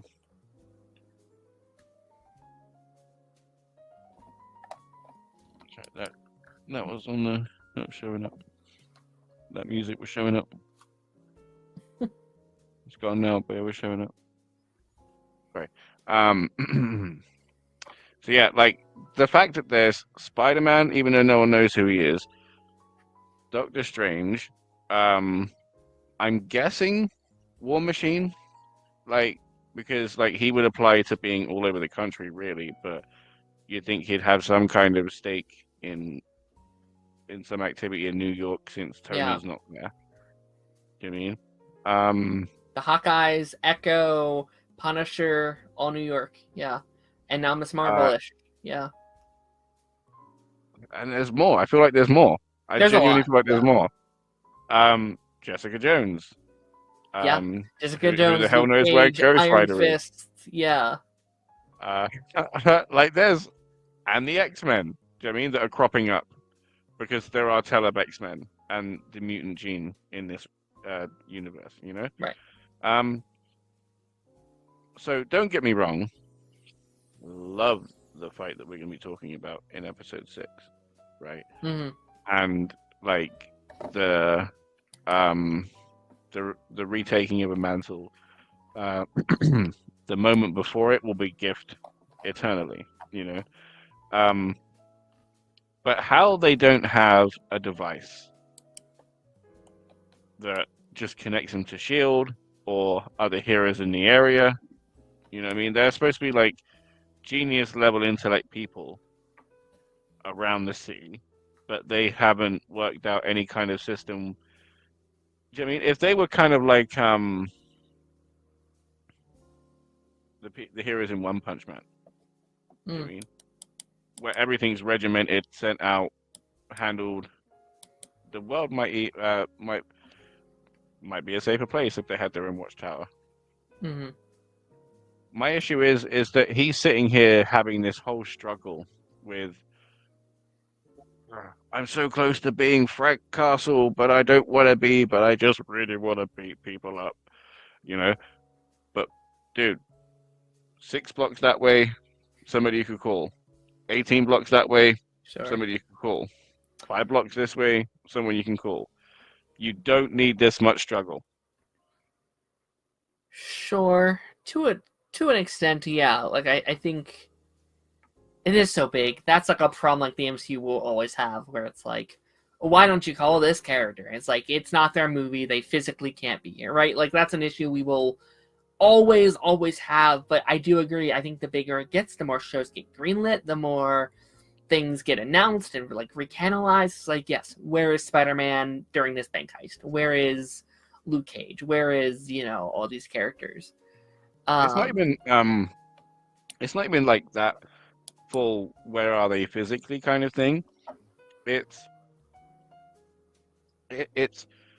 the story that they're choosing, right? And I understand that yes, he gave it up, right? Or some we see him give it up, right? Yeah. So it wasn't even that he gave it up in the old show. So why choose this? Do you mean? Because again, for you to have that turmoil, you could literally end the turmoil, have lived a happy life with Karen, and this would have been somebody else's problem. Because as you know, unless you're planning to like die out here on the streets, like some kind of martyr, and leave nasty visuals for everybody, you're supposed to be hanging up the horns at some point. Sure. Just because that process has been expedited because of horrendous affairs. You know what I mean? Like, talk to a counselor about that, but like, make the right choice. You know what I mean? So again, the fact that there is that issue, the fact that they chose this story is interesting to me because there's a dozen other stories that you could tell with the guy that I wouldn't have this issue for. You know? I I personally like it. Is it a little bit of a retread of some things that we've seen on the original show? A little bit. Like this isn't a first time issue for him. But I mean, I think we've kind of seen the firsthand consequences of like what happens when he's not around, right? Like I think the White Tiger thing was a huge one of like he tried to fill in the gap in the city, but he got killed. He put a target on his back. The stuff with White Tiger's niece in episode 6, which we can slowly transition to episode 6 stuff here. If Daredevil, if he didn't come in and save him, she would have died, right? And I feel like that was the push I think he fully needed to be like, okay, I am still needed. There is a need for me out there. Despite I'm not saying there isn't. Yeah, sorry, go on. Go ahead. I was done. Go ahead. Just I know that like more boots on the ground always helps. You know what I mean? Like I get that, but there's only so much a leaking pot will help. And the man's a colander. The man's got holes all over the place. Like like his baggage is so far-reaching. Sure. Yeah. And again, like I understand that's why you and Taz are like, but this is why we watch him to wrestle with the baggage. And I'm like, dude, I could go to the airport and watch someone fight with baggage. Sure. No, I do enjoy it. Like I do really enjoy his like a moral struggle of like, should I be doing this? Because again, like that thing that you're saying, hey, this is immoral. He also knows it's immoral. He also knows like I shouldn't be a lawyer and a vigilante, but he feels like in his world that's the only way to get things done. Does he feel like God chose him? He does.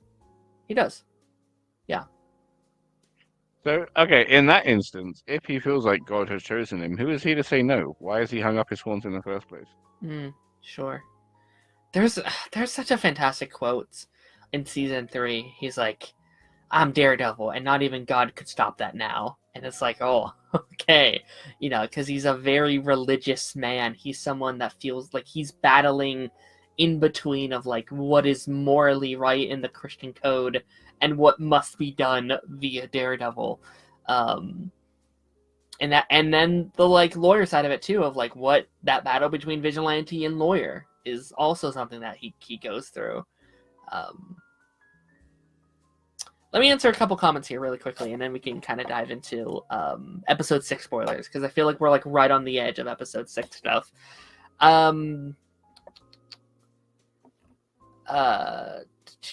Okay, this one's interesting. My question is, how did he not know of her already? Do you think Miss Marvel is like a well-known hero yet? Because I feel like if you're not like in the city, maybe you just don't like. Maybe she's not like a worldwide famous hero yet. Where is she from? New Jersey? Yeah. Something like that. Isn't she like the hero of that borough? Yeah. I feel like that has to be more far-reaching. Do you know what I mean? Sure. Considering that local news, oh, this cat's adorable, sometimes becomes like bigger stories and ends up on like news stations and then like national news or whatever. Like, yeah, no, 100%. And she was involved with Shield, for Christ's sake, with falling flurkins, like Sure. 100% he knows who she is. 100%. Whether he knows her secret identity is another question. Well, Yusuf handled that this week. Let's be real. Like, he just fully outed the poor girl. Yeah. Don't think she'll need a mask when she rocks up.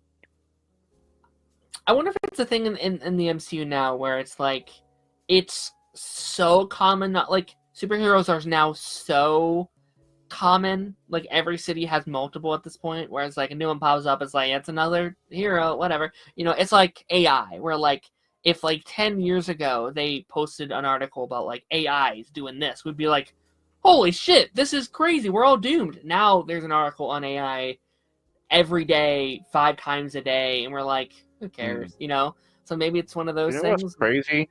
Do you know what'd be really good? Is like what you just brought up. Because basically the whole reason of there being heroes and more intelligent life in the comics and the MCU is for Tiamat, right? So Hmm. what are now the concept? Like, it's just a shame they're doing Doomsday so quickly because, like, the idea of exploring what the consequences are for having that much power, that much energy, like just permeating through the planet and around the planet, and potentially further, especially with all the back and forth travel and fights and everything that's happening in between. Um, like, could that be what's potentially adding to like the breaking of reality that there might be too many superpower people like in Mortal Mm. Kombat where it's just tearing apart reality because everybody's just becoming so powerful. Hmm. So Armageddon happens. Sure. I don't know. Maybe. I'm excited for that stuff. Also, by the way, chat, we are going to be moving into episode 6 spoilers here. But if there's some kind of Spider-Man thing that's announced in the next hour via the panel that's going on, let me know. We'll pull it up. What panel's happening? I am out of Zoom.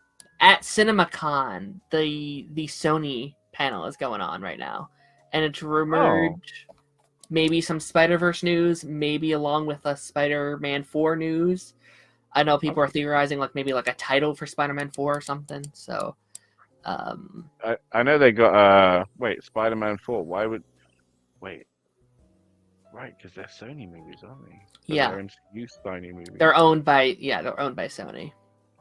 Wow. Okay. Yeah. See, I would be more expecting them announcing that Spider-Verse comes out next year. I think Spider-Verse is about to give us something because Chris Miller just posted a spider emoji on his Twitter. So seems like that's more likely for me. Do you think so well with that? That is a genuine masterpiece. Like that trilogy is just needs to be put in a time vault, just so somebody all across all through time can enjoy that while we keep enjoying it. I hope that third movie's good. If that's bad, that might be the worst loss of all time, to be honest. If they came out, I don't think it can be. I don't think it can be. Obviously, it can be, but I don't think it can. You know, like how well they've done, like on everything. Not even the fact that they kind of basically invented like a whole new animation style. Yeah. Like the writing is practically flawless. I mean, yeah. Like everything in it, from front end to back end, is purposefully in there. Do you think they would drop 2 Spider-Man movies in the same year, though? No. Okay, because no, Spider-Man 4 is set for next year. 100%. Okay, so maybe 2027 for Spider-Verse. Maybe I could be eating my words. It could be Year of the Spider. Like what year did Spider? What year did Across the Spider-Verse come out? 2023. What was that? That Doctor Strange. Was that Multiverse of Madness? Multiverse of Madness was 22. So 2023 was. I don't think we had any other Spider-Verse stuff that year. We had Spider-Man 2, the game, which was cool. Okay. Okay. So yeah. Okay. Interesting. Okay. Episode 6. Yes. Okay. Yes. Let's get back on track. I have to say, straight off the bat, I know it's like right at the end, but thank God that they kept Muse in the game. Okay, because what a fascinating villain. He has just been out here taking bodies, and nobody's cared apart from White Tiger.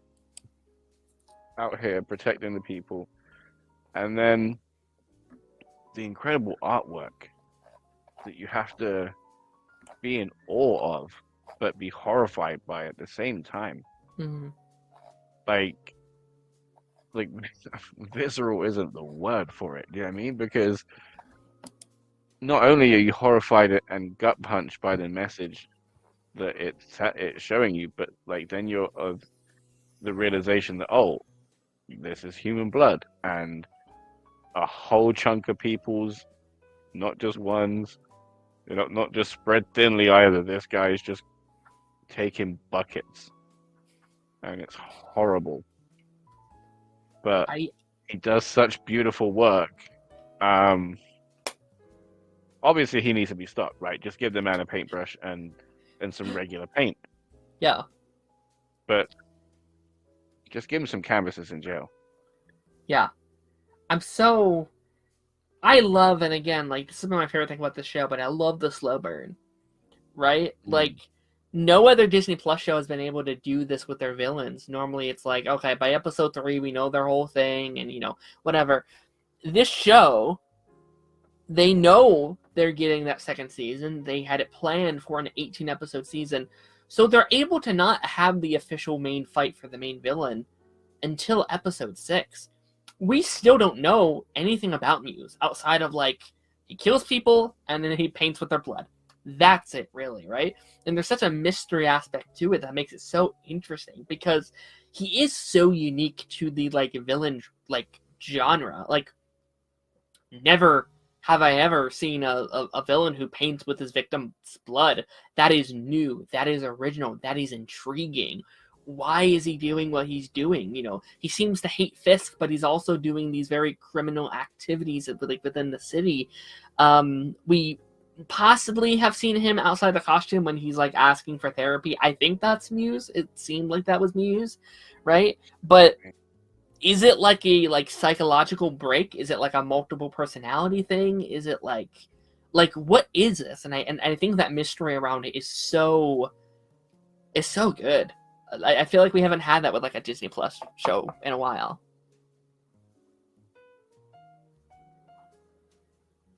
You there? Yeah, sorry. Okay. Like I've just blown my own mind. How so? Can you see the comment? Blood blanky. No, blood bank. He's a blood Banksy. Yeah. That's genius. They are wordsmiths in their character design. That's genius. That's genius.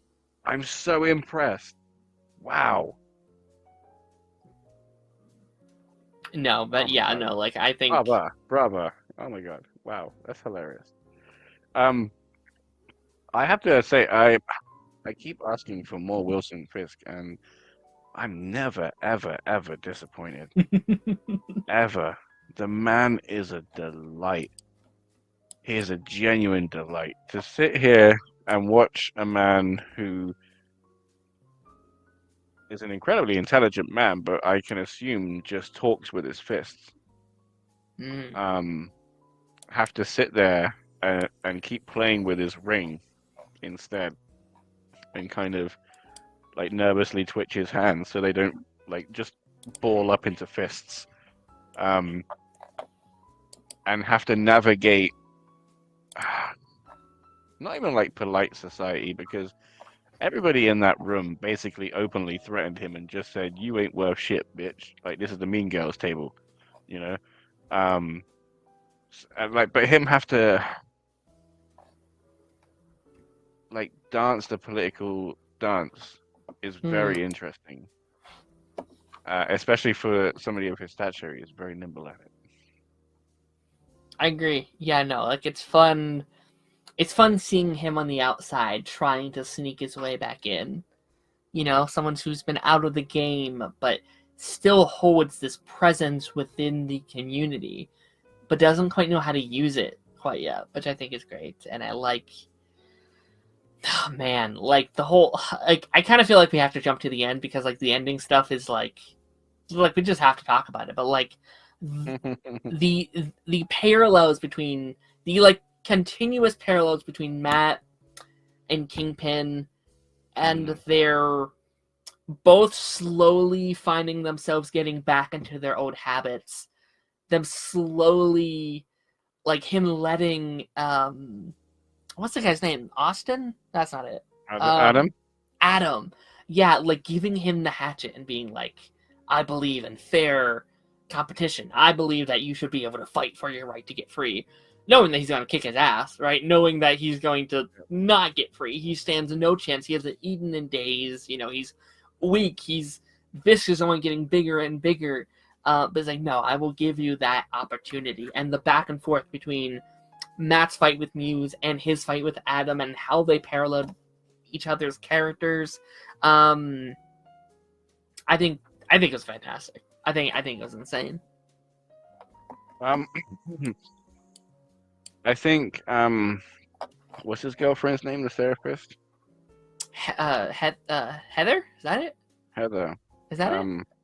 I think she like, as much as everybody's expecting Fisk to be the reason that the curtain or the veil gets lifted, I think she's just gonna keep pushing and pushing, and then she's gonna see some shit she's not supposed to, or find something out, and then that's gonna be something that causes an issue. And then we have that that whole Robert De Niro gang therapist movie, you know. Analyze that, you know. That was great. That's hilarious. So yeah, again, it has a real issue that it could just be very formulaic, so it needs to be very careful. The conversation that she brought up about the duality of masks and the very nature of them is fascinating, and I hope they do explore that more deeply. And the question that she asked Matt was very profound, and I'm very interested in your insight. That is very interesting. That's a very like Clark Kent, Lois Lane like scenario, and it's like, hey, can you get your like Daredevil buddy to sit down for an interview? And it's like, well, I don't know. And then her running Frank Castle is crazy. Just like, I don't think she really knows what Frank is capable of in this world. Like, he will definitely not be sitting down for an interview on like Variety or whatever. You know, that's not happening. But no, like, I think go ahead. I meant about what do the use of masks mean, right? So, does it strip like all identity away so you can reveal your true purpose and intent, or does it strip everything away to your base element and you basically act like an animal? Sure. How do you feel like the mask works for people? Because they said it's like a mixture of both, but that mixture of both could also be that one, it depends on a person per person basis, or it could mean that it just depends on the person on the day. I mean, like, I don't know. It could be both in many ways. What do you think? I think it's interesting because masks are a rather new thing for the MCU, right? Like, most of the MCU characters, heroes we followed, don't have secret identities, right? Iron Man, Captain America, Thor, you know, all these characters, they've been open, and now we're getting characters like Spider-Man, like Daredevil, like Punisher, like Swordsmaster, which we'll talk about in a second, like Miss Marvel. You know, these characters have identities, and I think as this world is getting bigger, as the pool of heroes are becoming larger, I really like that they're facing that idea head on, and I'd say there's definitely a quality to that. Like, I think Matt in the past has used this Daredevil mask, this Daredevil mantle to hide how he's feeling, to bury down not only how he's feeling, but avoiding things he needs to touch on. Like, we kind of talked about this. I know you haven't seen the Odu show, but like, season 3 is literally him being like, Matt Murdock is dead. I am only Daredevil now because that's what the world needs me to be. And that's not healthy. You know, that's not a healthy mentality to go through life with. And I think having someone from a very unbiased opinion in that life is interesting. Have someone being like, I don't know if masks are ethical, not knowing that Matt Murdock literally goes out every night with a mask on, Like, that's fascinating. I really like that for him. And that's the kind of stuff I was wanting more of, because I said last week, I don't know if I love Heather yet because they hadn't given me enough, but I think having something like that to balance the struggles that Matt's going into is very, very smart. I think that's very sick. I hope it's a thing they keep bringing up going into this season, going into next season as well. How about you? How do you feel with it?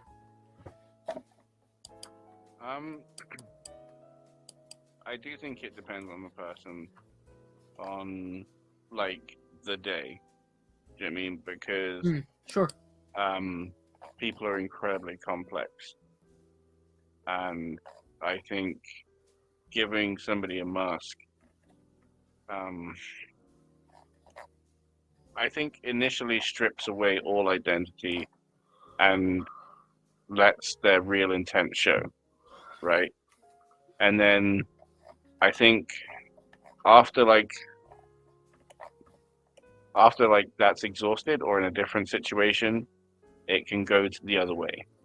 Do you know what I mean? But again, it depends on the person. 100%. Sure. Agreed. I'm curious because we had that. When Oh, go ahead. Sorry. Just that when you then apply it to Daredevil, and he says both, right? Is he saying that as Matt Murdock or is he saying that as Daredevil? Right. Sure. And because I mean, obviously that's why he's struggling, right? Because for him it is both. It gives him it takes away identity and gives him a new one so he can focus on his mission, right? But he's worried that through all of that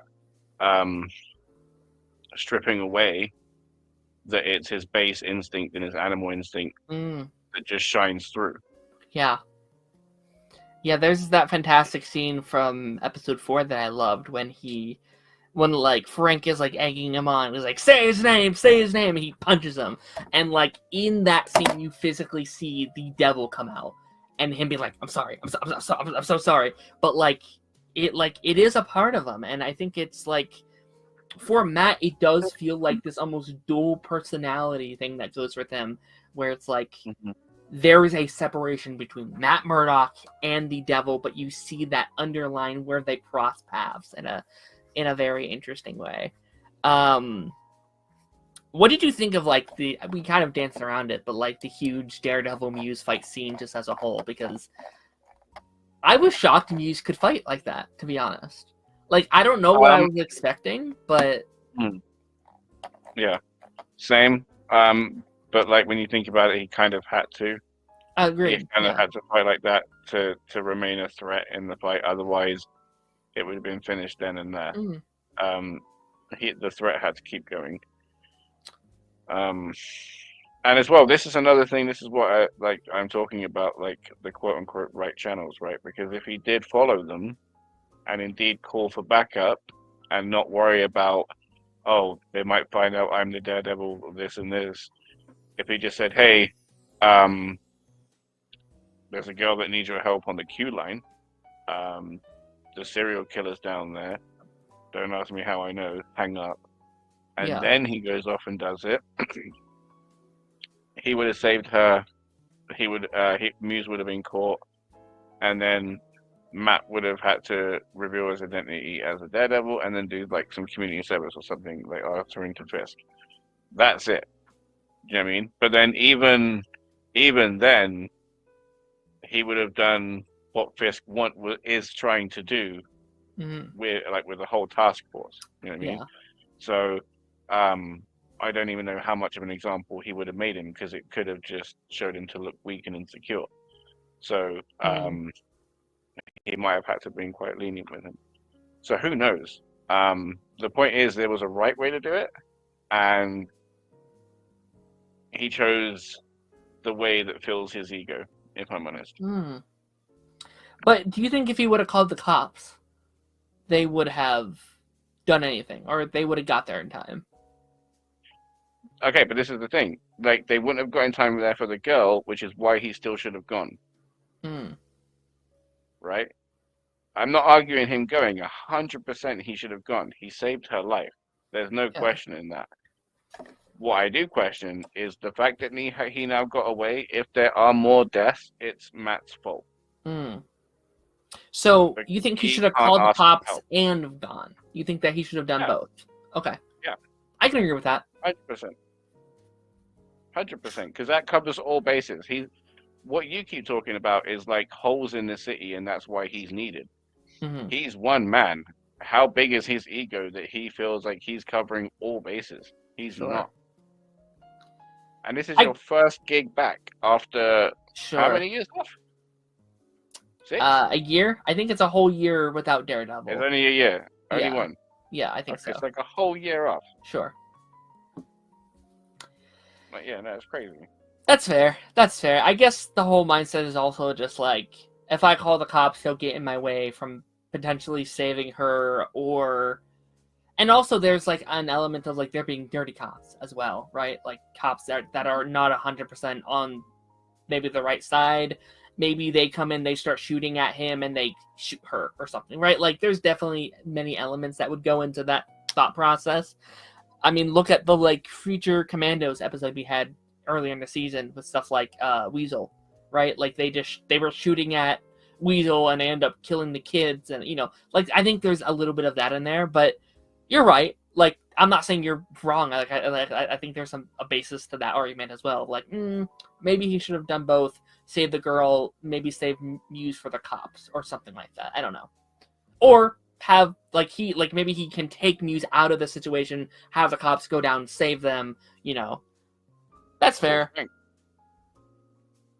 That's interesting too, because like the original show, he had like a cop friend, right? He had a friend with like in the force that he would go, kind of like a like Quentin Lance kind of thing, where like Arrow would go to Quentin Lance and be like, "Hey, go here, help me with this," kind of thing. He doesn't seem to have that anymore. So I don't know what happened to him, but like we haven't seen him in the show yet, so that'll be interesting. Okay, can you come back? I hope so. He's like a huge element of that original show. I think he's a very good character, but like. Maybe he just like retired from the force. Maybe he died. Like there's a lot of things you can say where he went or whatever. Also, he's in a different city now, right? We're not in Hell's Kitchen anymore, so maybe that's the thing. It's like different city, different force, whatever. But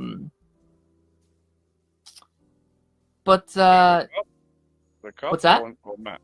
The cop What's that? or Matt? The cop. I mean, Matt. Matt's in a different city, right? Because he's not in Hell's Kitchen anymore, right? Didn't he move cities?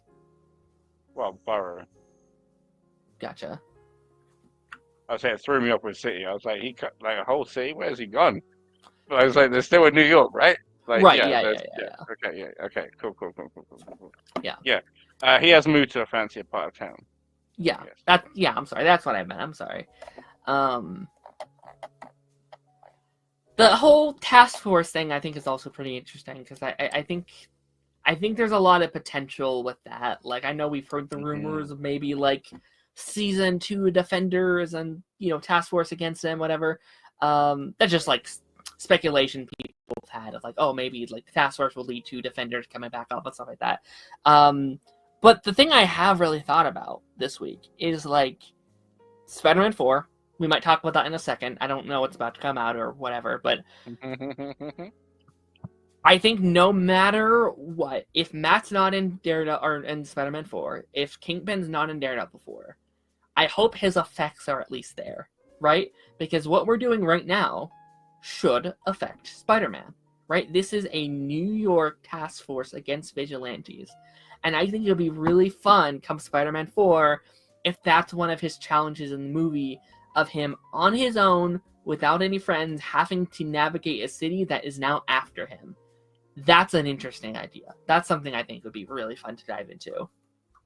100%. But we all know, like, apparently how Sony's going to be doing. So Yeah. I hope. I hope they let them do something. Like Tom Holland and Vincent D'Onofrio would be great together. Be fantastic.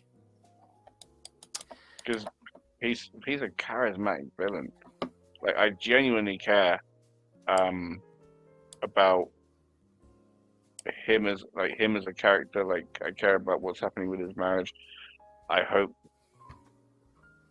genuinely hope that he pulls it together over the other mob guys. Do you mean the fact that that guy gave him that disrespect Mm, in his office just for sure. what? Just because he's mayor? You think he can't just rip your head clean off of your damn shoulders? Are you crazy? Yeah, Yeah, that's no. great. I need that guy to pay. Do you think that 6 is the best episode of the show so far?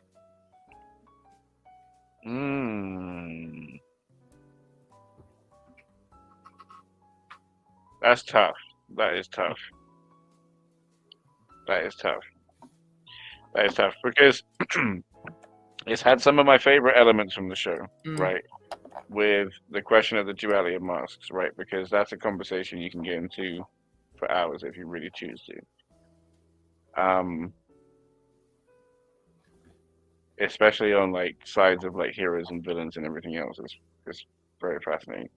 But then you've got the great fight with Muse, Mm-hmm. Kingpin's fight, which was really brutal. The whole thing with him in his office. Like, there's a few good elements in it, but has it been the best so far? Hmm. I You don't mean know. the season as like a whole? No, I meant that episode because Oh, the episode where I think it might be 2, where he meets Fisk in the diner. that was a I really think good scene. Yeah. I think that's been my favorite episode so far. I think. Okay. That was episode 1, I think, right? The pilot. Yeah, or not pilot, but like the. 2. Or it might have been I think it's 2, episode 1. I'm pretty sure. maybe. If it's 1, that might be it. I don't know. Okay. The whole thing's really good. This is the issue. Hey, Ronan. Ronan, if you want to hop in for a bit, let me know. I think Ronan, you might know better than me. What's going on with Spider-Man, man? I've been I waiting patiently because I kind of don't want to end. I kind of want to wait just a couple extra minutes to see what they give us. But if you want to link, man, let me know. But yeah, no, like I think it might be my favorite. I think it's my favorite overall episode because like I really liked the first episode, but I did think it was like a little messy, just like the pacing of it all and stuff like that. Episode 5 was good. Episode 4 was really good too. Like I think they've really found their footing. I think they've really been finding their groove this season. Any other thoughts on this episode? I feel like there's a lot I haven't mentioned, but that's the problem is like we're like a week out from like each episode. It's like, wait, what happened? What? I just keep letting them cook, you know what I mean? Because I want more courtroom stuff, but I also want what we got with the bank. I want all of it. You know what I mean? That's what I'm here for. So just keep doing what you're doing. Yeah. I can join for a bit. Okay, I will send you a link, and then we can ask him his thoughts on it before the Spider-Man stuff comes out. How do you feel there's only 3 episodes left? Because like, I think they've been pacing themselves pretty well. But I'm wondering where we end the season, right? Because we know season 2 is coming. We know that the season will. Sorry, let me get my train of thoughts really quickly. We know that they made season 1 as like an 18 episode thing, right? And they're seemingly splitting that up into 2 separate seasons. Where do you think the season will end? Do you think it'll be like a giant cliffhanger? Do you think it'll be kind of wrapped up? We know episodes 8 and 9 were all new footage, all new stuff that they filmed wasn't part of the OG stuff. So where do you think the season will end up? definitely on a cliffhanger. There's no way they're gonna Okay. wrap up something that they were trying to keep as one season. Um,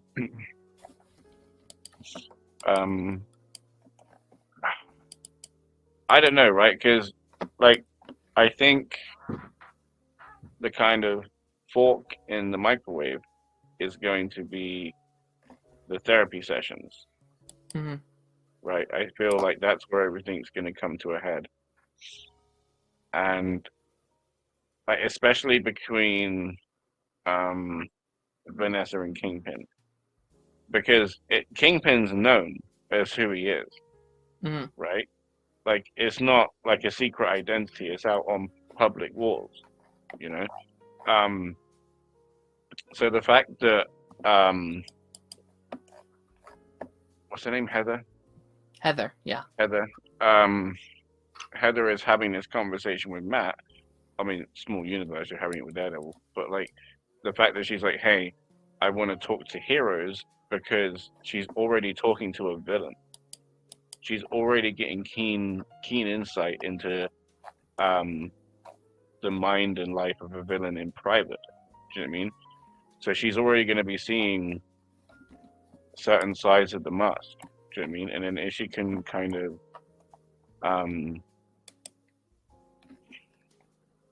conclude the sessions with Vanessa and Kingpin, she might even ask him for solo therapy sessions.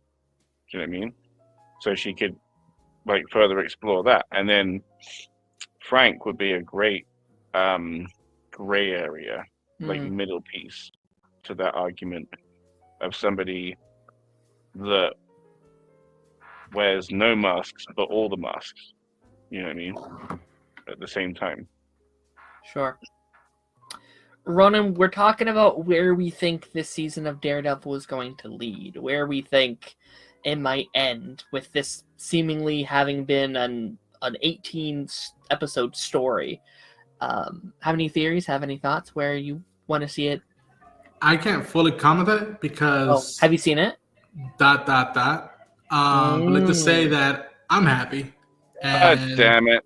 God damn it. and You lucky guy. I know, and it's not an ego thing. I'm just, it's part of it's work. But let's just say that, like, with stuff they've hinted already from the beginning with law enforcement, I'm happy. That's all I'll say. Interesting. But speaking of, actually, I'll just use this as a transition. I'm loving Daredevil Born Again so far. Speaking of Daredevil Born Again, let's get into our Born Again conversation for the week. This was episode 7 of Daredevil Born Again. We are in the back half of the series. This was the final episode of the original series. Sorry, the final episode of the original footage that they had before the overhaul. So all of that stuff is now complete, and the final 2 episodes will be all new footage that they shot for the new Is there only stuff. 2? Only 2 left. Yep. Yes, sir. Oh. 9 episodes.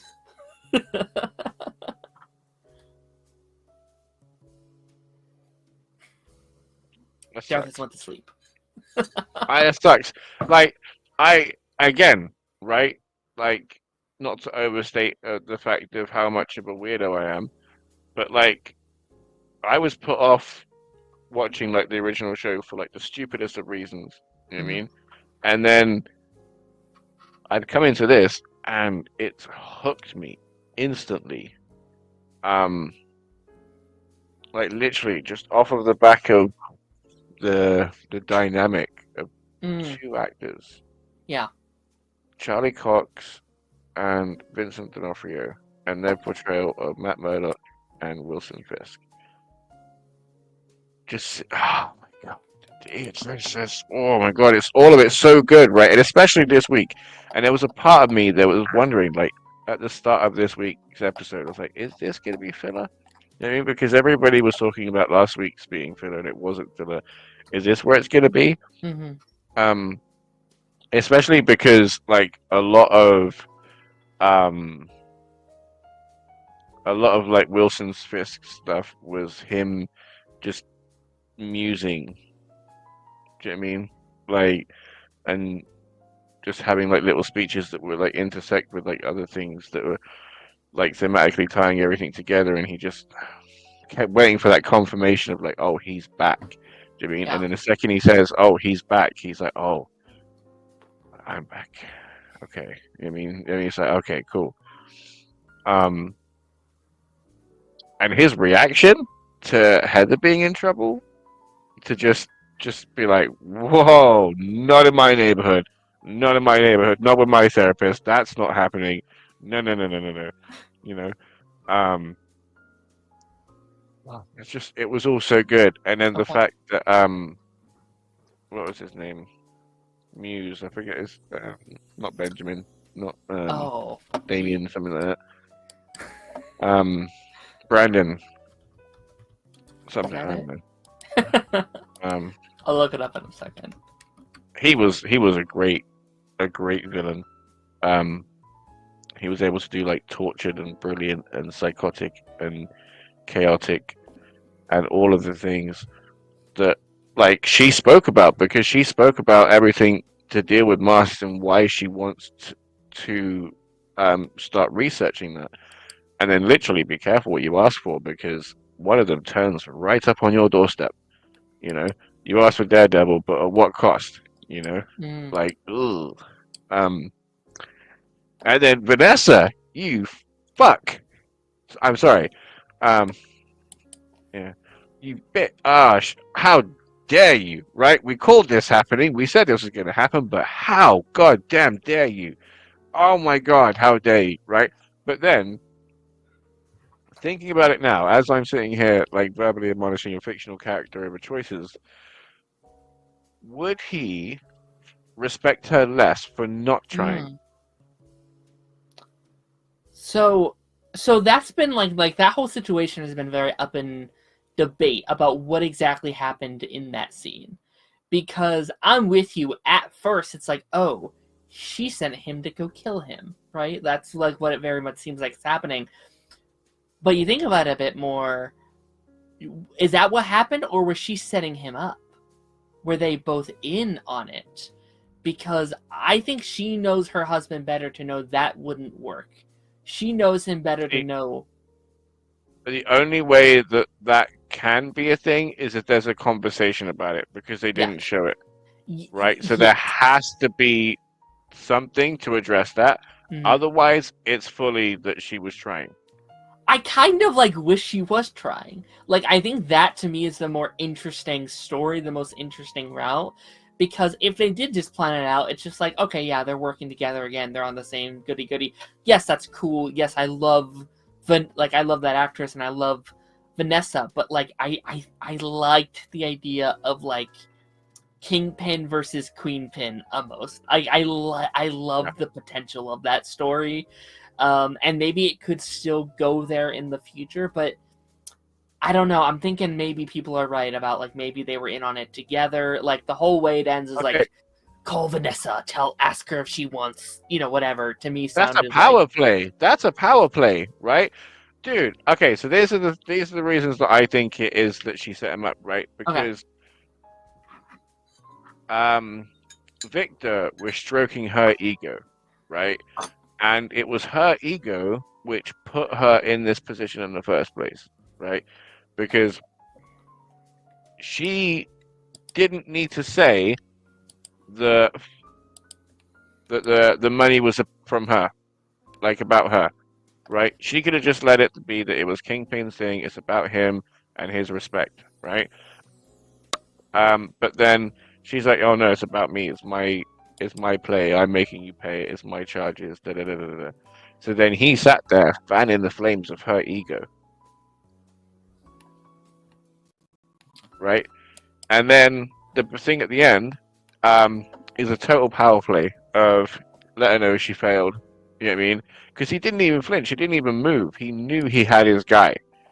He knew he had his shady character waiting in the wings, ready to go. Oh, so cool. I really hope that she didn't know. Because, like you said, it makes everything so much more interesting and layered. Do you know what I mean? Because as well,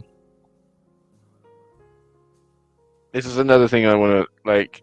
Another argument for me, right, is her ego is that she took an incredibly successful, viable criminal enterprise, right, that had been hurt, right, but was still thriving. Yeah. You know what I mean? And made it better. Basically, what Elon Musk is doing with NASA equipment, right?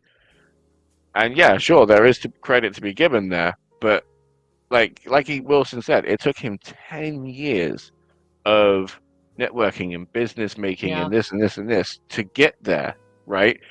So, like, she's coming in when it's already at a high and making it even better, right? Sure. But the point is that man had 10 years of vision, of patience, of determination, of grit, right? She had somebody sitting there blowing smoke up her skirt for what, 30 seconds, and she's already making plays against Wilson. Do you know what I mean? Like, it's all about vanity. Like, it will make her crumble. She doesn't have the time for a long game like he does.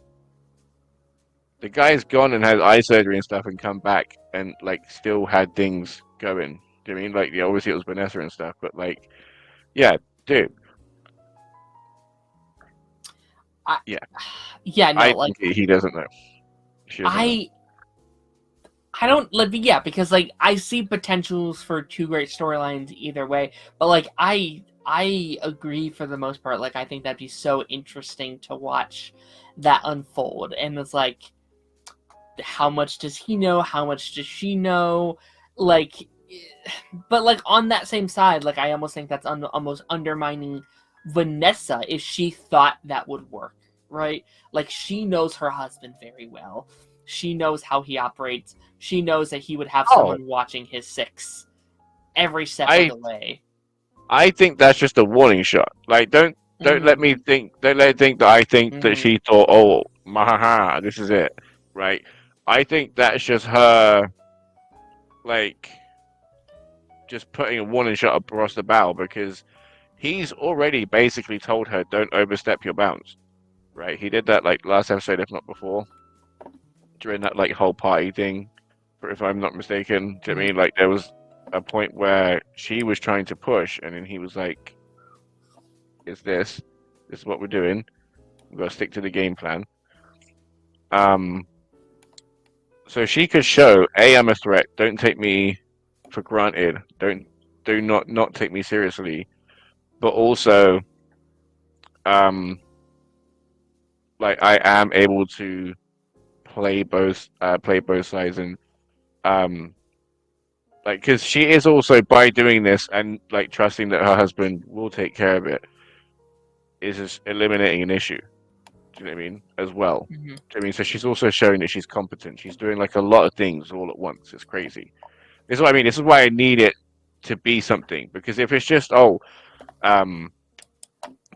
say for example, when they were talking about their marriage, right?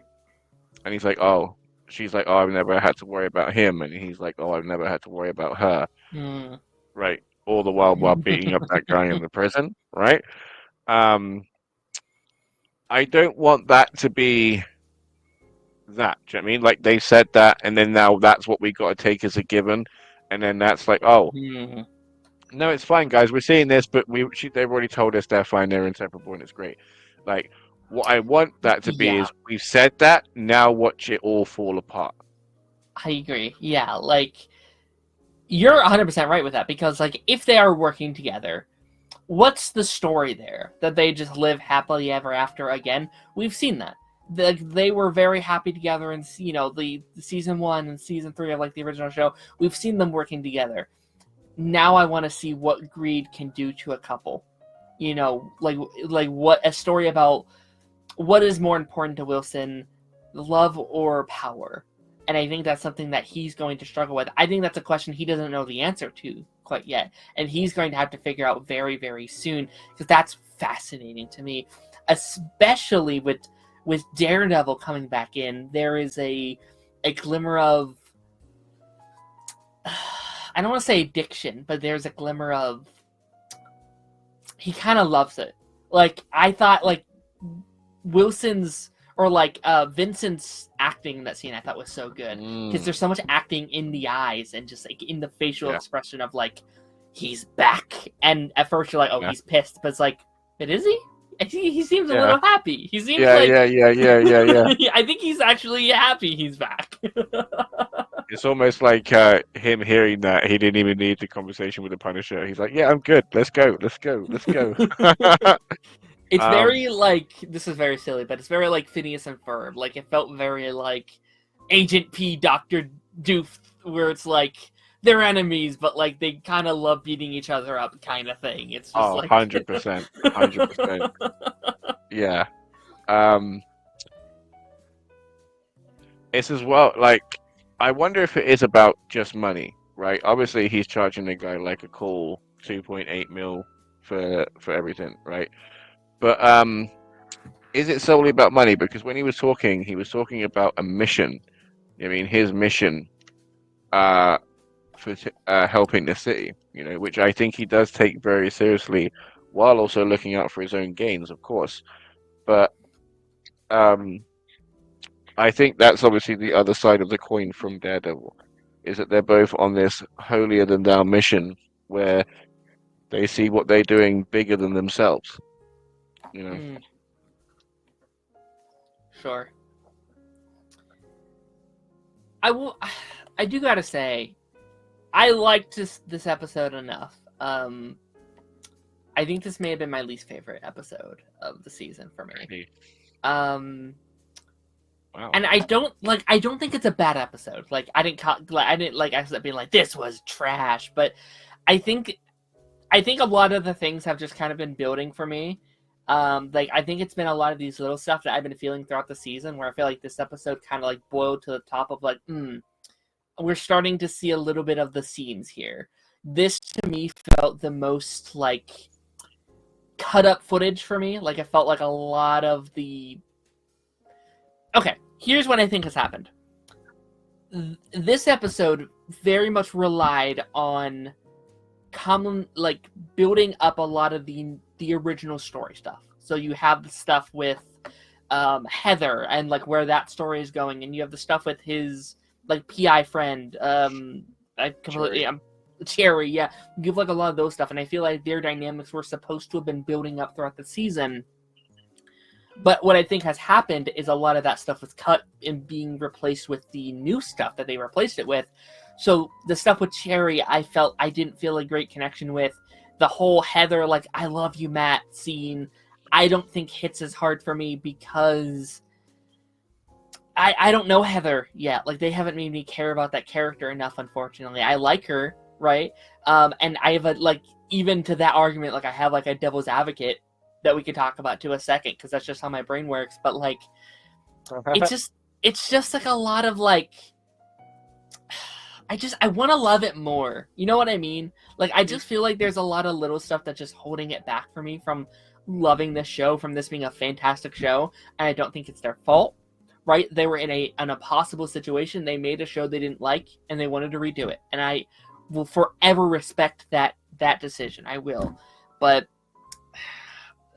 I don't know if you agree in any aspect, but like, there's a lot of this episode that I just felt very underbaked for me, if that makes sense. Yes, I did feel that way earlier on, like I said, but then I kind of felt when we got to like Brandon West, he was very well. I think Petra playing Heather did very well. I think she did very well. Buddy, I think your audio went out a bit. Kent, struggling to hear you a bit. Hello? Hello. Okay. You're a little bit better. Okay. Okay, sorry about that. You're good. I don't know You're why good. that's wrong with. So like Heather, the actress that played Heather, did Mhm. very, very well. Yes. Very well. She's great. Yeah. Very impressed. Because again, like the same with Kingpin and like his quote unquote addiction look. Like when like she had to do like a whole bunch of subtle stuff because she's sitting here trying to placate a guy that when like she was already connecting the dots. When he was sat there and he like talking about his art and like, oh, you've opened my eyes to show me all I can be. She's like, ah, Yeah. shit. Ah, shit. What have I done? What have I done? Um, how did you feel about the confrontation? With both Muse and Heather, you mean? And Daredevil, yeah. I liked it. I think I don't know how I feel about the whole Muse situation in general though, because I did end up feeling very confused because I think Muse has been a great villain so far. We were talking him up last week of like how great he is, how unique and interesting he's been, and this episode was doing him all the services. Like he was a very compelling villain. Like I liked what we were doing with him. And I'm not saying it's a mistake yet, because I don't know what these final 2 episodes are doing. I don't know where we're going next season, what they're doing with that character. I know there's some comic stuff that Taz had sent me and stuff like that. It was like, oh, this could lead here, blah, blah, blah. But, like, I don't know how I feel about them killing Muse. Right. I was going to ask, do you feel that they've chopped up the end from what they originally did, right? Because obviously they're going in a whole other way at the end, right? I'm expecting Karen back and everything, right? So like they originally had Muse, right, for the one without Karen and Foggy, right? So my whole thing is, it's like the descriptions that they had for the guy, like, oh, he Taekwondo this and Taekwondo that and Taekwondo and like everybody saying it in their own little way. To me, like, I felt like that would have made more sense to have that in last episode, right? Now, obviously, it wouldn't have worked out that way. Why? Because Daredevil confronted him last episode, and that's how they find out who he is, right? But if he'd have made like, I know he's like 60 in or whatever, but like just through the repetition or like a quick look on a computer at the algorithm through an algorithm at the pattern of his crimes, like there's like a whole bunch, like because he's not the smartest guy, he's just an artist, like a struggling artist. I mean, like he's an intelligent guy that knows how to like make blood stay into paint, right? But like he's not a scientist and stuff. Like he's not out here like Batman being a super detective or whatever. He would have left clues. You know what I mean? Like the guy's wearing canvas. He didn't just buy it last week. Like the woman that was talking about it was like, yeah. So there's like 2 stores that sell this, and only 12 or 11 people have bought this in the last like 2 weeks or something. Like, come on. Like, come on. Like, where? Like, is he? What? Oh my god! The whole thing is just like there had to have been something. You know what I mean? Like, and then to give him the descriptor and then have it all end in that scene in the therapist's office.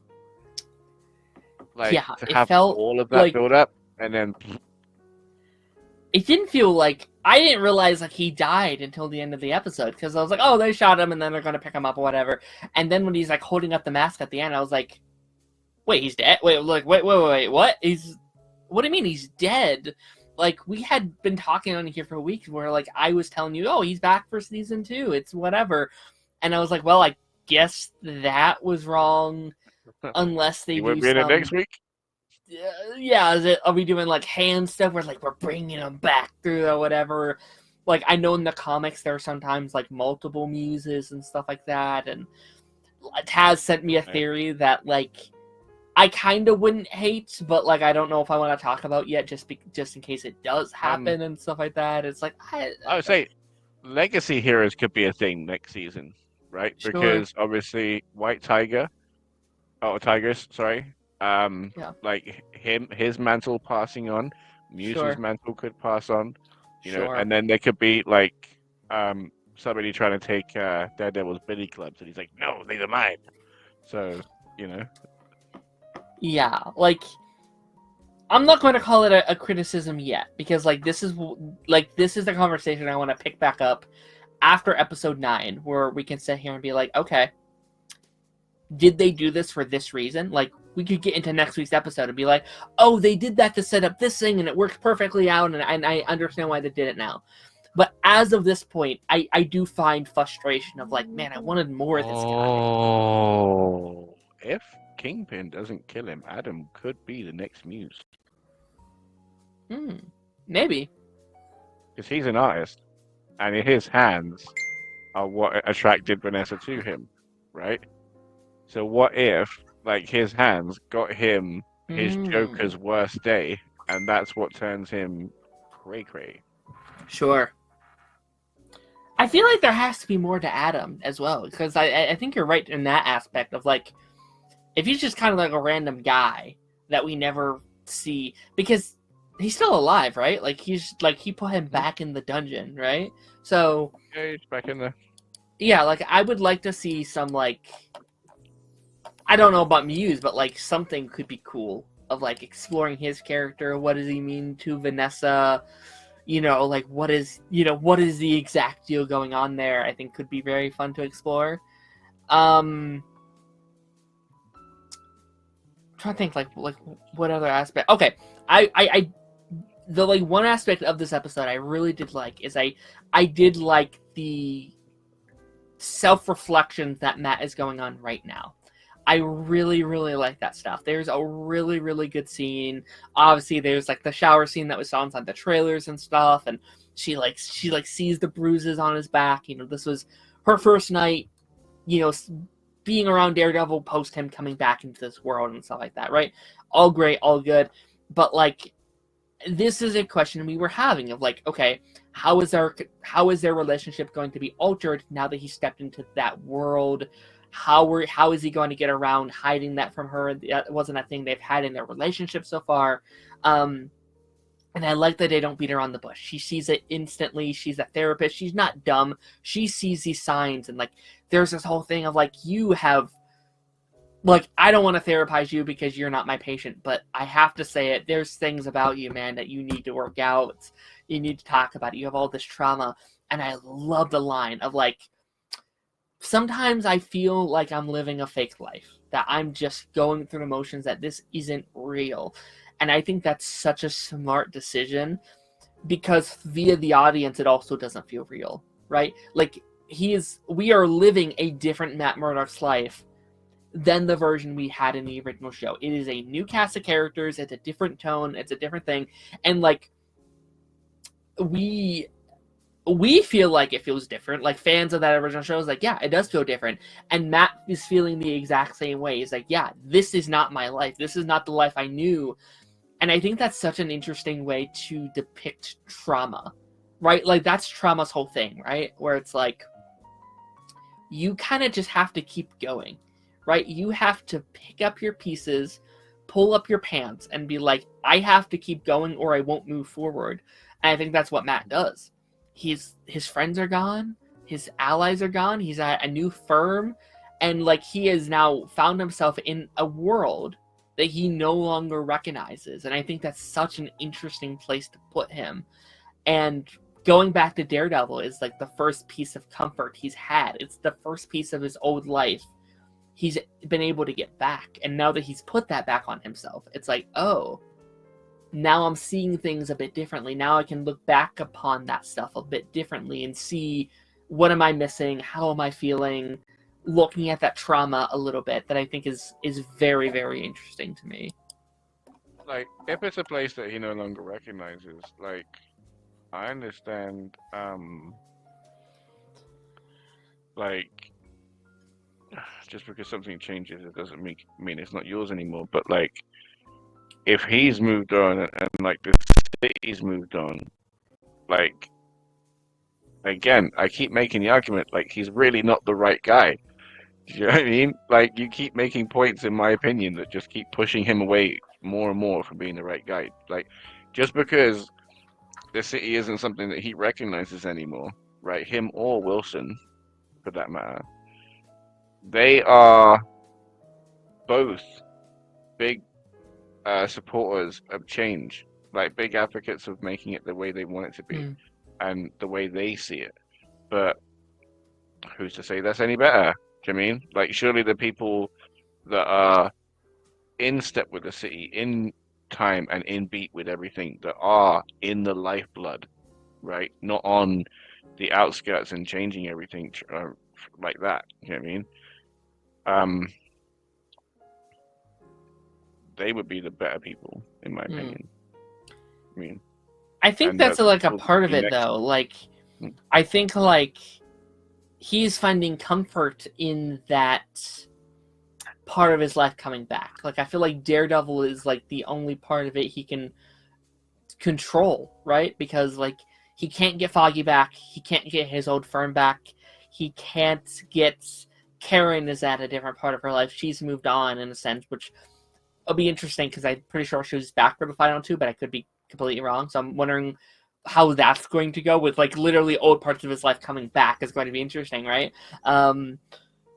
But it's like it's like that is the one part now that I can recognize that feels normal, that feels organic to me. It's like slipping on a shoe. I really did enjoy the scene with him and Cherry of them being like it's taken them weeks to find this guy. I found him in one night. Like, I feel like that's the like justification he has to give himself that he's doing the right thing. And like the firing back at Cherry, I thought was very funny. Like, how many times did you call Daredevil to help you out on your cases because you couldn't do it the way you wanted to do it? And I'm not saying that's the right thing to say, but I do think it's very Batman, right? It's very like Jim Gordon having to call Batman for all of his, needs in Gotham City and stuff like that. But yeah, I'm curious just like where the story leads, like where do we end the season? Because right now it kind of felt like this was like a semi ending in various like the Muse stuff and like the Heather stuff. Like I felt like this was kind of like a semi ending, and I'm wondering what's this new footage and how do they wrap up the season? I think it's gonna be interesting. Well, I think what they had originally was him being born again and his first case. Do you know what I mean? And then season 2 would have been the exploration of what Heather was talking about, where Kingpin and that Matt are hiding behind both a mask and a badge. Do you know what I mean? Like, so a mask in a different way is like a shield. So it's just like a bigger one, if you want it to be. So I think they're trying to finish on a more definitive note than leaving it open-ended and ambiguous. It's going to be interesting because I'm not going to like the decision they make, or like the decision Matt makes, right? Because again, like as a mentor or anything, like fine, fill your boots, right? But like, when's the last time the guy had a shave, right? Not one's talked, right? But like he is going through something, which is why he hasn't shaved, and he's going for this whole new look. Like the fact that you said he's moving forward and can't look back, like you're right, he literally can't look back. He can't stop. He can't. The fact that he told Heather that what they were going through and everything else around him felt fake was the biggest slap in the face. Yeah. Like, how dare you? Like, everybody grieves, everybody understands grief, and everybody feels for you because you're grieving. But that's not to say that you can be a dick about it. Sure. Like a dick with it. And, like, she was off. Let us not forget that, right? When he sat there saying, like, oh, I'm going to be telling Vanessa about herself, and then Heather was like, right, I'll see you later at the coffee shop. He was like, no, let's sit down, let's have this date. And then he kept it going, right? Yeah. And obviously, being a couple takes two things, but like he started this thing off. So to sit here and go, oh, it means nothing because I'm sad my best friend died. How dare you?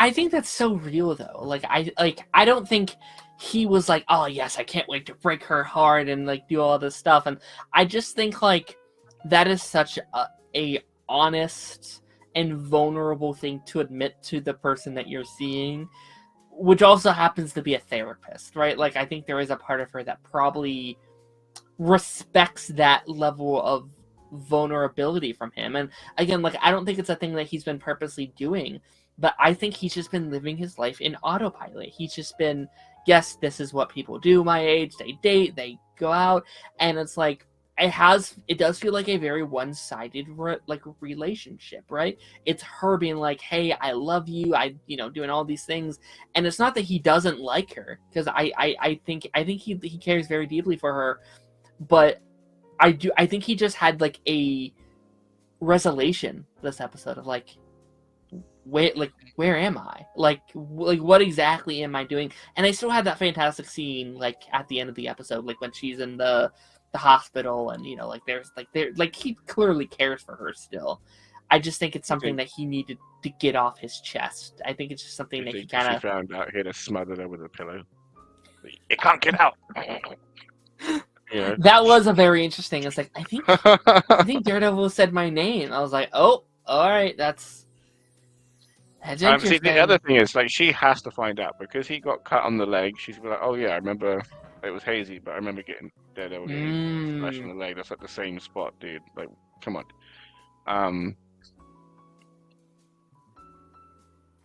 Feels on purpose at this point. So it feels on purpose at this point. I'm joking. Yeah, no. I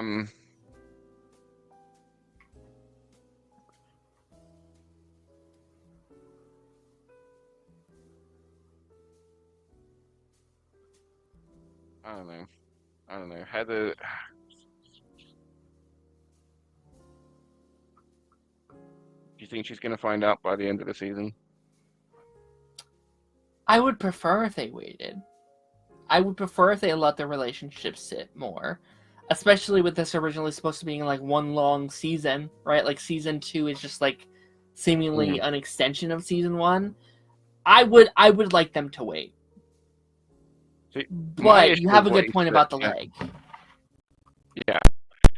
My issue with what he said, right, is as much a revelation that he may have had to himself, right? Because like he didn't fully share the revelation, he just spited her, right? So he didn't need to share this revelation, because if it was a revelation he wanted to share, he'd be like, yo, I'm Daredevil, I'm hiding things from you, the whole thing feels like a sham because I'm not being completely honest, right? Instead, what he chose was words of spite, right? Like words of venom, like were only gonna hurt her. There was no way, like if he said what you said, right? Essentially, as you know, like my friends, yes, but then like the last few years before that, I was also working with some stuff about my dad and the way he passed. My caseload not only is depressing, it's not only like struggling with the amount that there is, but the way that people are being treated by and in the justice system is heartbreaking. I'm constantly struggling with that weight on my shoulders as a responsibility of so many lives in my care, you know. So that when I'm taking personal time, as much as I'm trying to invest in you, I am constantly being pulled away. You know what I mean? Like I constantly feel that I'm anchored in 2 different places at once. And he could have said, like, I feel like this is like being in a dream. You know what I mean? He could have said, I'm holding on because like this is like where it feels like this is where it feels safe, but out there it feels like more real and dangerous, but in here it's sheltered and safe because I have you with me. Like there's a million ways that he could have said anything else that it was not like, oh, this just seems fake because I'm sad. Sure. What an asshole. How the hell he gets so many women is amazing. I don't know if if what he said exactly was 100% against her. Like, I don't think it's like our relationship feels fake. I think he's just talking about his whole life, like what he's doing, his friends, his lawyer business. Yes, his relationship a little bit, but like, it wasn't like a fight. Like, it wasn't like I'm not happy in our relationship. I don't trust what we got going on. It's just like sometimes I just don't know where I am. Sometimes, you know what I mean? Like, I don't know if it was a full, this isn't working for me, blah blah blah. But maybe I'm wrong. Maybe. But yeah, but also like when people are really low, they lash out, Yeah, right? 100%. And he was very very low this episode, even lower the episode before where he had like those prayers with Foggy. You know what I mean? Sure. He's just thinking lower and lower and lower until like he didn't even like he's been wanting to pick up the suit the whole time, but not wanting to pick up the suit. So like when he was pushed into that corner and was able to like let all of that rage out, like 100% he wanted it, 100%. But at that point, I think you needed to be honest with Heather. Do you know what I mean? Because you're sitting here saying that your life feels fake because you're back to keeping everything a secret. You're back to nobody knowing who you really are, the demons that you're truly struggling with, except your enemy, right? And one of your best friends / romances becoming like a frenemy kind of situation, and your bestie just straight being out of here. That's kind of like that is just what life is, though. Do you know what I mean? Life, it lives in cycles. I mean, nobody has their childhood friends like the whole way through their life. Do you know what I mean? You have your school friends, then your high school friends, and then your work friends. Do you know what I mean? And then like some of them like stay throughout, and you have like friends that remain and come and go and stuff. But you don't start. Obviously, grief's involved. It was a tragic accident, right? But like to become bitter at the life that you've reassembled in the broken glass, is interesting. Do you know what I mean? And incredibly self-destructive. Because what's he hoping for? To just be on the rooftop spinning his little sticks by himself in the dark? Like, what's he want? What does he want by attacking people? Yeah, like, you know? and like that's the thing too. Is like you made a good like analogy. Like, yeah, you're not friends with everyone your whole life, and that's true. But also, it's not always it wasn't like a choice to lose these people either, right? Like everyone he's cared about in his life is gone, right? Like his father died at a young age. He has a very interesting relationship with his mother. Foggy is dead. Elektra is MIA. Karen is kind of forced out via the circumstances of trauma. Like so many of these people in his life. But sorry, just quickly. Go ahead. Yeah. The amount of OAPs that have a life very similar to the amount of loss that this man has had. There should be like octogenarians swinging from rooftops with cables. Do you know what I mean? Like everybody goes through this. This is a whole part of life. Sure. Like trauma and suffering and grief and loss. Like there are 8 billion people on this planet, probably 9, right?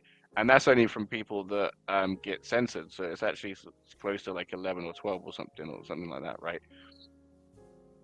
That's just it. That's just them's the grapes. You know what I mean? That's what we got to deal with.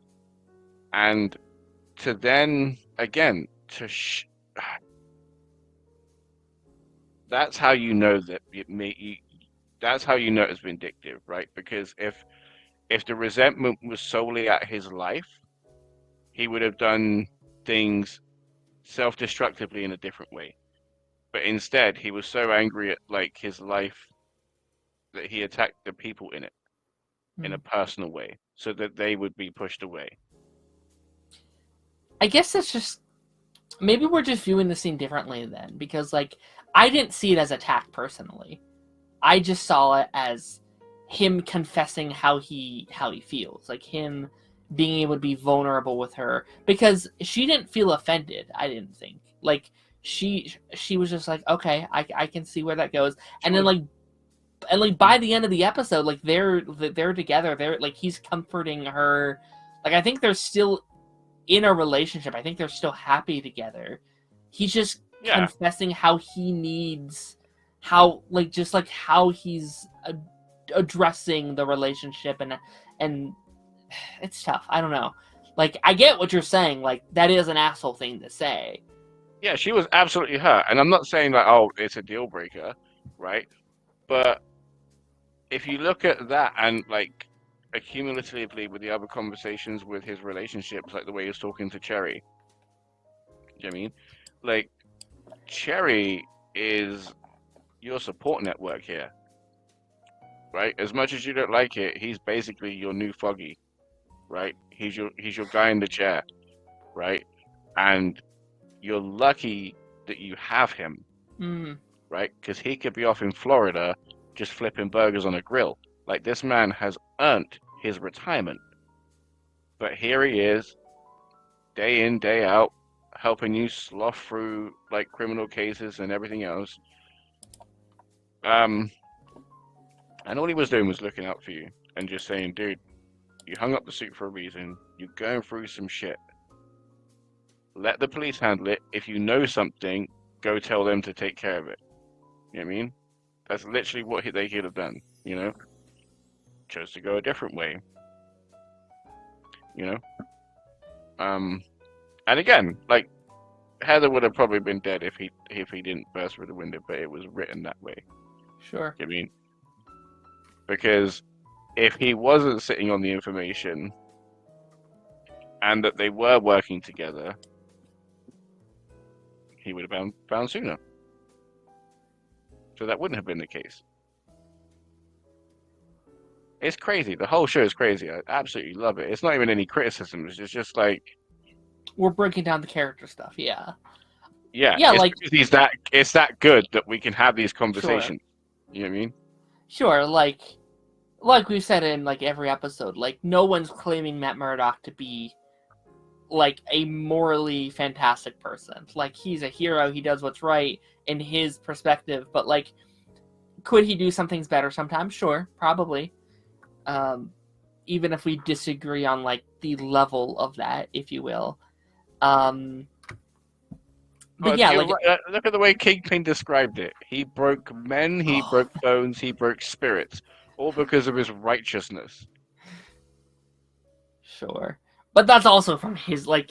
Kingpin is not a good man either. Like he's twisting the like truth through his perspective. He's like, he's taken away. That is literally what happened.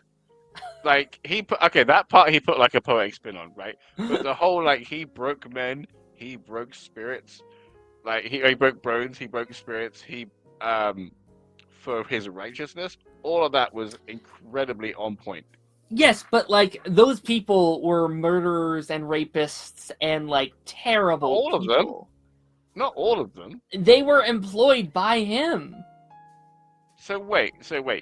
You're tarring every criminal in the organization with the same brush of all of the crimes accumulatively committed, or individually? Well, no, but they're still criminals. Like they're still doing bad. Yeah, but they're things. They're not all rapists. They're not all murderers. Like there could be a guy in there just sorting out tax. You know what I mean? Like, and then he gets beat up just the same because Daredevil like made it so. Sure, but like he's not arresting these people. Like he's knocking them out. That's even worse. That's even worse. That's like a bully just going in there, just like duff. At least Spider-Man, like webs them up for the authorities. I mean, yeah, like he drops them off for like the police and stuff like that too. Yeah, but like he's doing what's right. Like he's taking down the criminal underworld. Right is in very heavy quotation marks. Very heavy. Like right, the word I know, baby. I'm giving you strokes. Relax. The word right, like there's a lot of heavy lift in there. Yeah. Sure. But with that being said, I mean, do you have any kind of final thoughts? Like, I think it was a pretty straightforward episode in terms of like the main plot and stuff like that. Yeah, no, absolutely. Just that, one, I can't believe BB finally got threatened at the end. Like, that was crazy. Coming. Yeah. It was very crazy. We knew it was coming. But wow, what a smarmy guy. Ugh, hate him. But love him at the same time. Yeah. And then just, baby, I'm giving you strokes. Relax. I'm stroking you. She keeps hitting me. Just the duality that they're playing with the Kingpin and Daredevil, couldn't be done any better. Genuinely couldn't be done any better. Because another reason why that I think the Vanessa thing, like, is that she's setting him up, right? Is because at the moment both couples, and they're playing like a whole duality theme, right? Both couples will be lying then to each other. Sure. Yeah. More reasons to it. The whole like task force thing I really enjoyed this week too. Like I loved Kingpin's thing at the end of like, yes, but you did all the work. You did this. You take the credit. Like that's even better. Of like, okay, he can be back, but you're going to take all the credit for everything he does. Like that's so fun. That's so while good. hunting him. That's so sick. It's so good. Yeah, really fun. I'm curious to see how we kind of wrap up the season. I'm hoping we get Punisher next week. I'm hoping we get more Karen next week. See what this new footage has to offer, how we wrap up the season. Next show we're going to be talking about is the penultimate episode, which is crazy we're here already, for Daredevil Born Again, baby. Born Again. So we've been. I do have to ask. Like, I do want to hear a little bit of your thoughts on the last. Yeah, because I missed 3 episodes. Because I missed the double drop and then the 1 episode. Yeah, and then we have this week. So there's 4 episodes. I need to hear your thoughts. 4 episodes of Daredevil. Well, we can cover the filler episode very quickly. So bank robbery episode, I actually really liked it. I think it was cool. I think Matt Murdock doing Daredevil things as not Daredevil is always fun. Obviously a very self-contained episode. I guess you would consider it a bottle episode, because it mostly took place in the bank.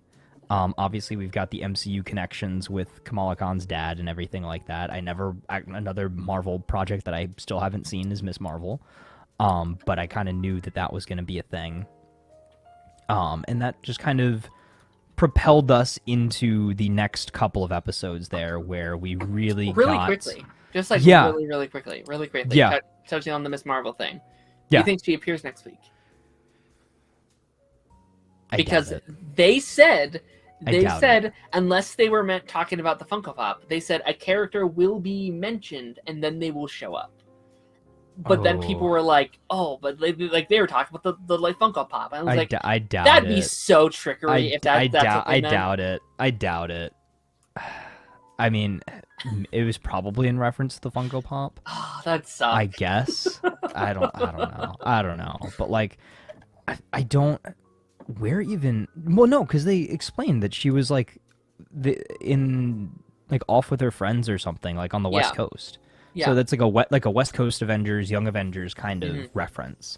But and I still think that we're going to get something like that announced at some point. Well, actually, you know what? They're setting up what's his name's daughter, or not daughter, niece, as the new White Tiger. So like maybe they could cross paths. Yeah. And or maybe she seeks Miss Marvel out somehow, but I don't know how that connection happens. Sure. Yeah, like me and Darth went down a whole rabbit hole about this. Like, like what does that Young Avengers project look like? Could a character like Daredevil show up in a Young Avengers, or even like a sequel to that where they introduce White Tiger, not in a way where like Daredevil is on the team, but very similarly to like a Legends of Tomorrow when Oliver is right, like he's kind of like the parent of the team.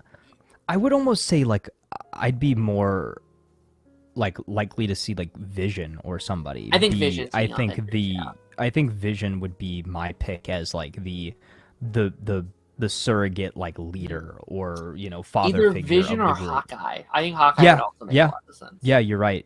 I think both of them, or or in a way like maybe Hawkeye from the shadows, like Hawkeye puts Kate Bishop in charge. She's like the oldest of the bunch, so it would make sense that she would be in charge of everybody, but she kind of takes her orders from that would Hawkeye. actually be a really sick evolution of Hawkeye's character.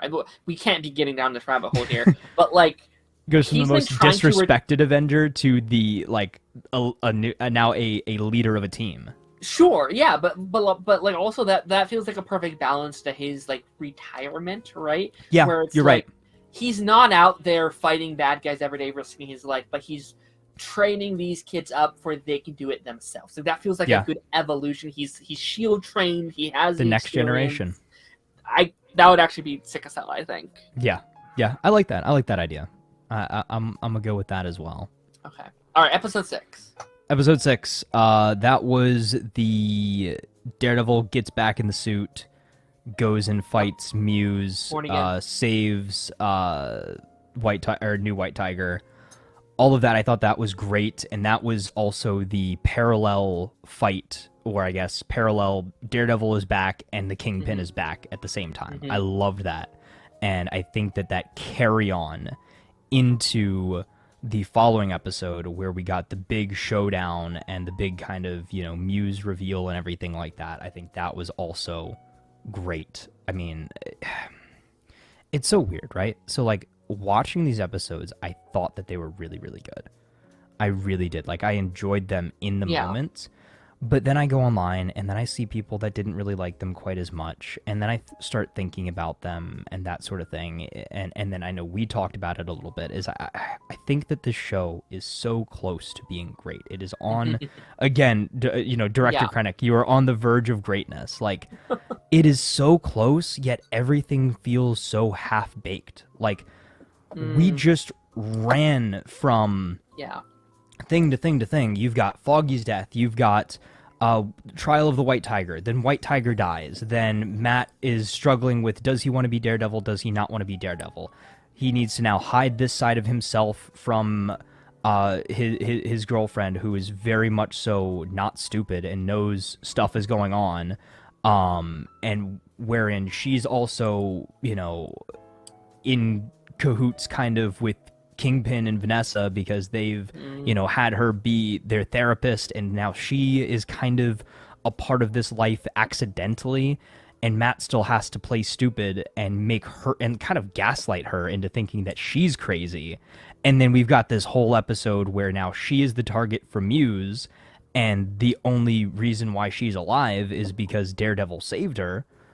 But also Matt now has to balance that very carefully and not side too much with Daredevil to not make himself look so suspicious.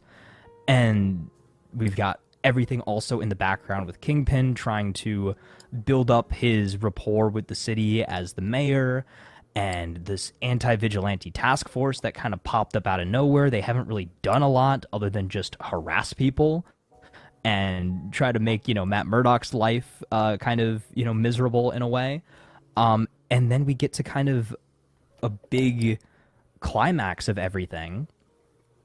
Muse kind of, enacts his plan. And what is his plan? Did he just want to kill the doctor that, made him realize that he was doing what he wanted to do? Like, it seemed kind of convoluted. It didn't really seem like he had much direction.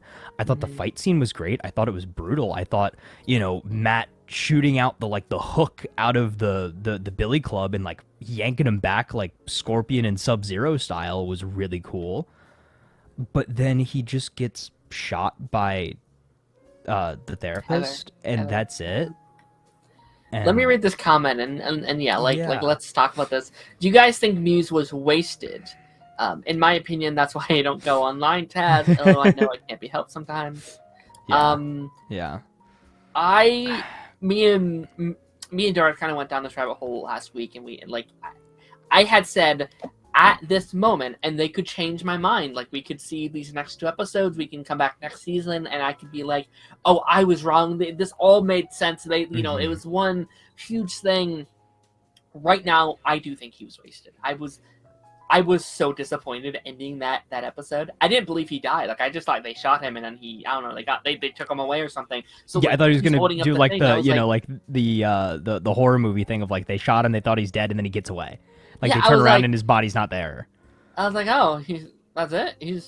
He's dead. I thought they said And next we were season. supposed to, we were supposed to him in I was season 2, and like all this stuff in the comics too. Like they went that extra mile. Like they had the scene ripped from the comics where he was like doing his painting, and like the girls come up to him on the street and ask for the selfie and things like that, and then he kills them, whatever. But like they went as far as to like try to create those comic connections. And I know that there's different versions of Muse too in the comics. There's one that like, I guess tying into Lucifer a little bit, a version of Muse that goes to hell and has like crazy cosmic superpowers. Yeah. I think there's a female version of Muse, which I saw the theory thrown around that Heather's going to become the next Muse, which I wouldn't make sense at all because her whole thing is she doesn't like masked characters. She would have to go down like a psychological route. Yeah, like it would have to be something along the lines of like her, like maybe she finds out Matt is Daredevil, it messes with her brain, Kingpin twists her mind, and then she becomes the new Muse. But that doesn't make so many hoops and valleys. So yeah, like it would be too much to get there. Like I don't know. Yeah, like.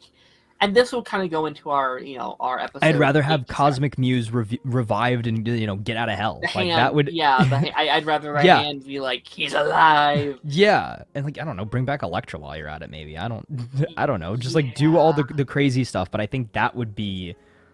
I think also too that be doing such a disservice to this character that you've built up as well throughout the season. I think she's been a good part of the show. I think she's been one of the stronger new characters. Yeah, that's and that's something we talked about last week, but I think it still holds weight seeing how they've diverged because episode 8 feels like a different show. It does. It feels like a different show happened in between. So I think it's like episode 1, episode 2, then 3, 4, 5, 6, 7 are all one show, and then 8 and 9 are back to the show that episodes 1 and 2 started. Yeah. And I think that's so noticeable, and then like that's something I really noticed last week, where it's like that show was reaching the conclusion of current arc of their character, but they cut out all the build up to that to make room for the new stuff that they had filmed. And I feel like it doesn't do justice the new show nor the old show, and it's this Frankenstein. It's like kind of hodgepodge. Yeah, yes. It does. You're right. It just feels very stitched together and not in a good way. Yeah, and again, like I'm not saying that was the bad move because ultimately it may have been the best possible move for the show outside of scrapping everything they had and starting completely fresh, right?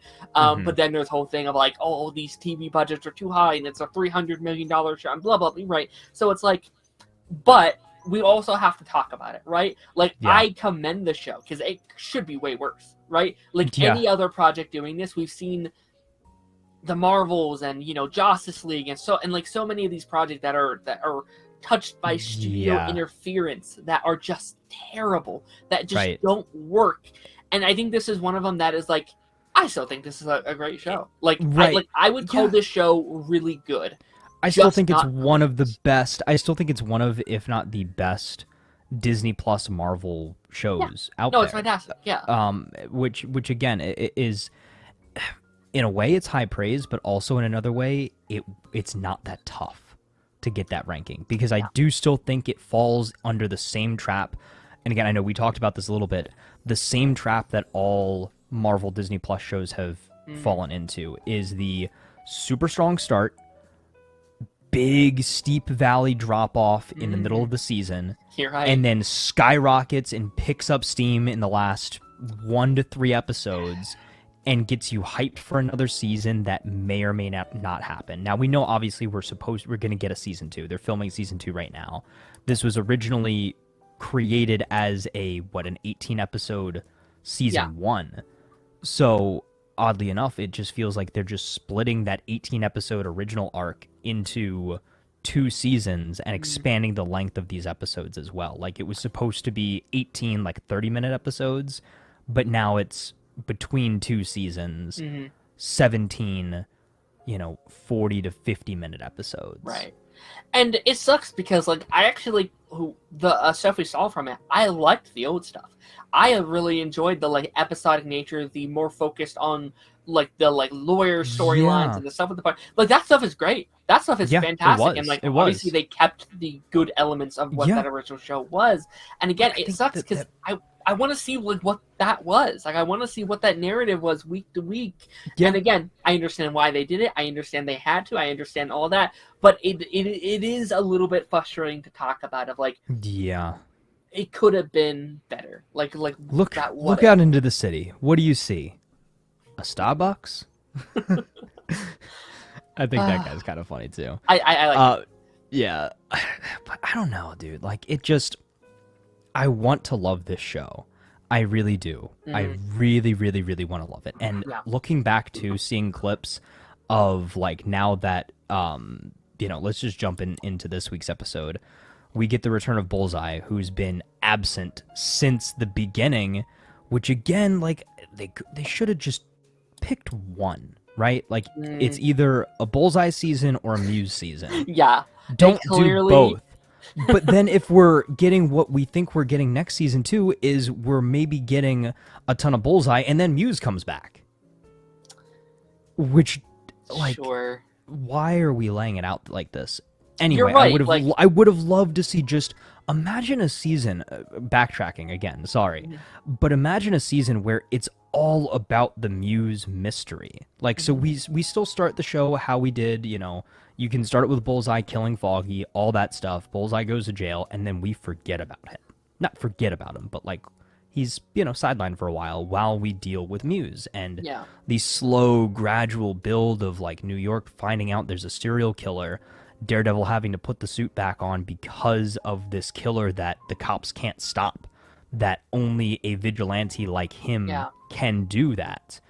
And they really tried, but they rushed it and condensed it into 2 episodes or 2.5 episodes. That might be on them. Yeah, like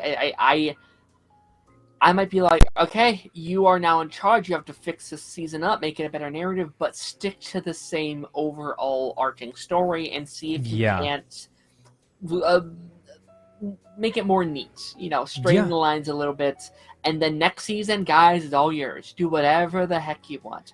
And it's almost a disservice to both Muse and almost Bullseye, because Bullseye is so good. But I mean, and then that was the point that I was trying to get to now too, is think about the comparison between all the backstory we got for Bullseye back in Daredevil season 3.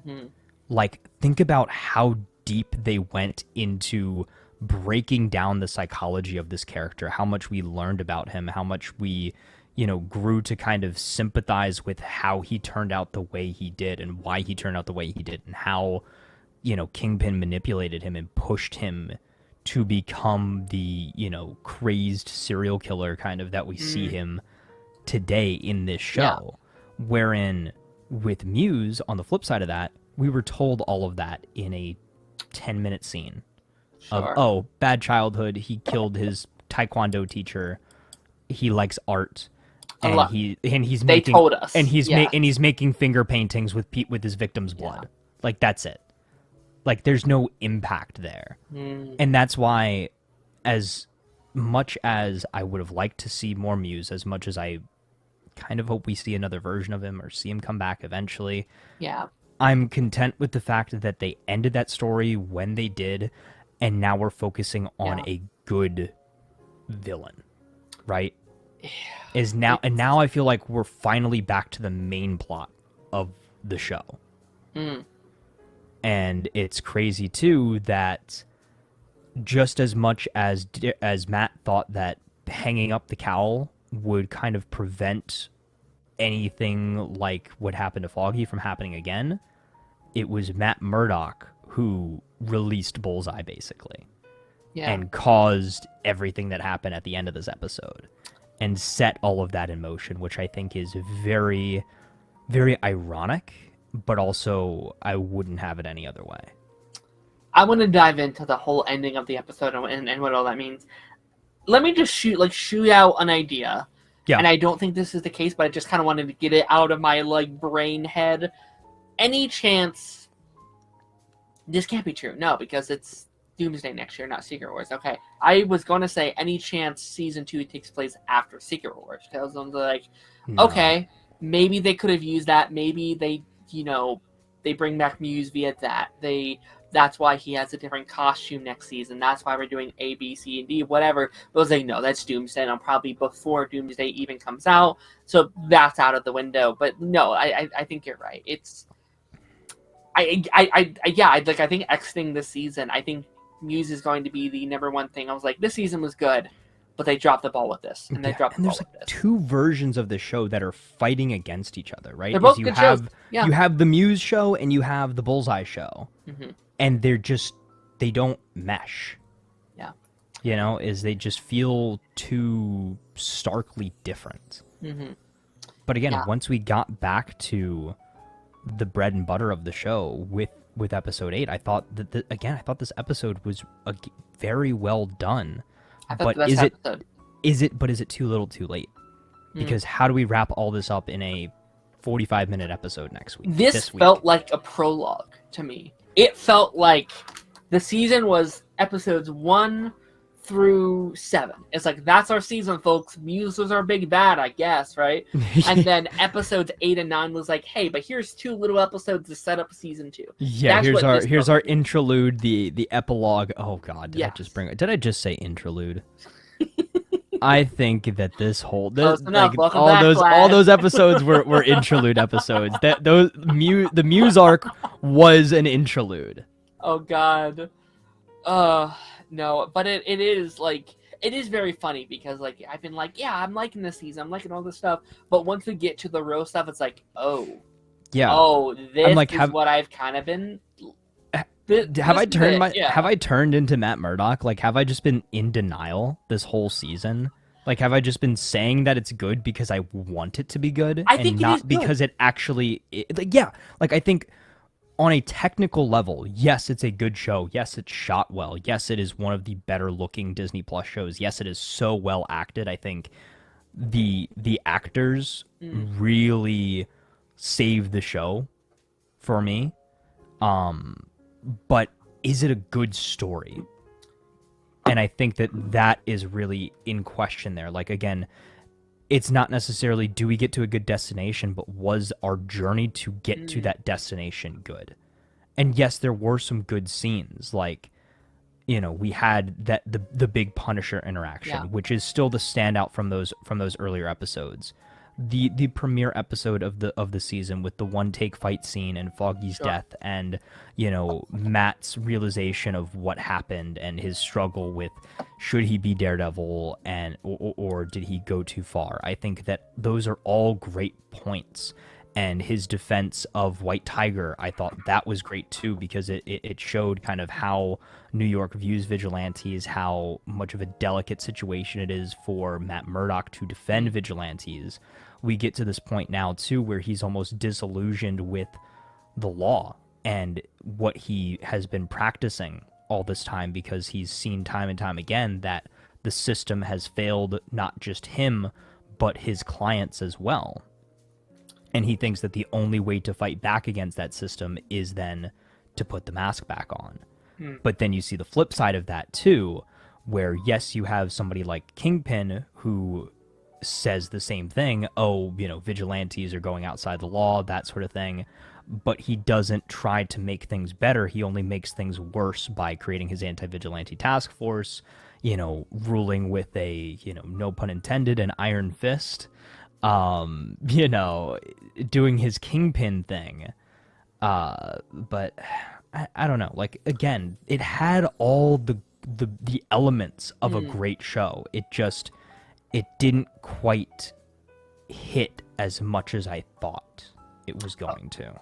Okay. I think I just, as we're talking about this, found out exactly how I feel about this show so far. Okay. I think you haven't seen The Bear, right? That's a show that you haven't seen. No, I've seen clips. I've heard great things about it. I should watch it, but I have not seen it yet. Season 3 of The Bear is fantastic, right? That third season is great. Every singular episode of that season has some of the best TV I've ever seen in my life. It is fantastic. But its overall narrative, as a season, doesn't really connect to each other. It is a series of like individual banger after banger after banger. But by the time you reach the end of the season, it's like, oh right, we forgot to like connect all these things together. Connected narrative, yeah. And it kind of just ends. Like the season's like, oh, bye, guys. We're actually done now. See ya. And it's like, oh, that felt a little weird. And I think that's how I feel here. I've loved every episode of this show. I've enjoyed every single episode. But I think last week's episode, I realized, but they don't work together. They don't work as this connecting tissue. It's very Iron Man 2, where almost all the scenes in Iron Man 2 are great, but they don't work together in unison. It doesn't really blend cohesively. Yes. Yeah. I get that. I really do. You're right. Is week to week, I'm like in the moment watching the episode. Yes, did I enjoy it? 100%. But is it a good addition to this overall narrative that we're trying to build? Sure. And did we actually, build that narrative further, or did we further that narrative in a meaningful way? Sure. And again, some episodes we did, but other episodes, it's Matt Murdock having fun stopping a bank robbery. Sure. And let me ask this, because like this is something I've been thinking about, and like this is just the brain of someone who does so many like tier lists and show rankings and stuff like that. If every other season, let's say this goes on for 2, 3, 4 more seasons, and every season going forward is 10 out of 10. They're perfect. They're just as good as the original show. Yeah. Could you still give the show an S tier? Or do you think this first season is that bad to drop the whole season for you?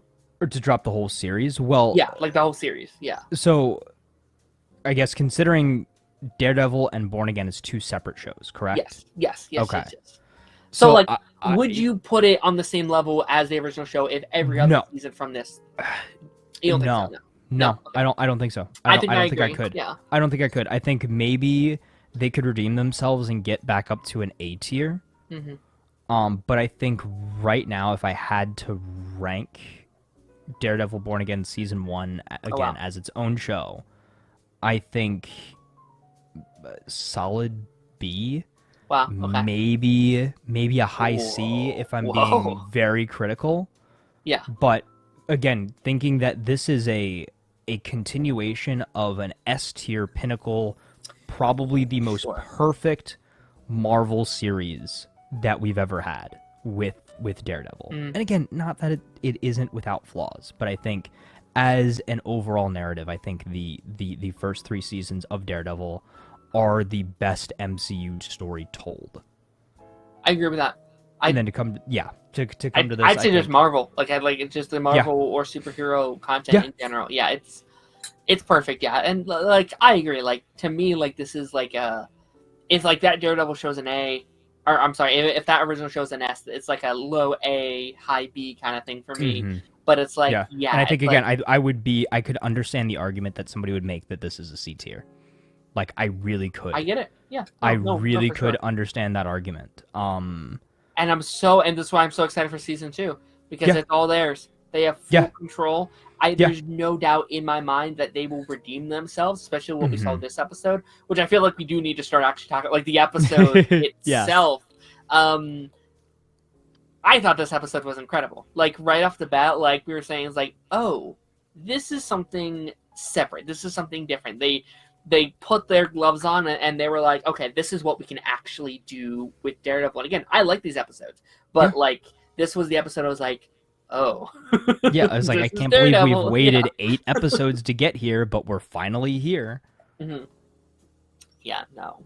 What were your like overall thoughts on like this individual episode? Yeah, so overall, again, is I think they did a great job of reintroducing Bullseye. I think the build up of Matt slowly becoming disillusioned with what he's doing as a lawyer and seeing that really kind of take a tumble and him going full on down the kind of Daredevil investigative path.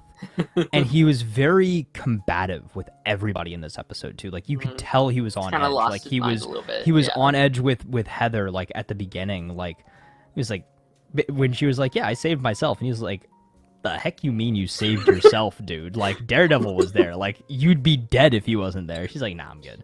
Yeah. And he's like, okay, cool. What? And then what's her name? The other lawyer, like he was kind of butting heads with her as well, and you know, going against what everybody was saying.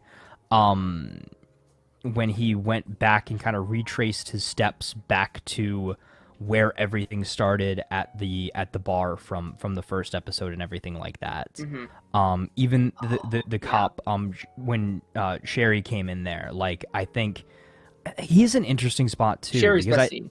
Yeah, he is, and but I have seen the comparison too, where people like whoever the other cop was from the original show, they were like, oh, it should have been him instead. I was like, yeah, I can definitely see that. Yeah, Cherry, like, it is very funny, though, because, like, this was almost every side character's best episode. It was. Like, But I still don't know. Heather... But I still don't know enough about these characters to care about them. And the characters that I care about the most have been gone since episode 1. Yeah, like, in just one episode, I really loved the commissioner this week. Like his scenes... Like when he's like seeing what these other cops are doing, and he's talking to, what's the reporter's name? It's BB.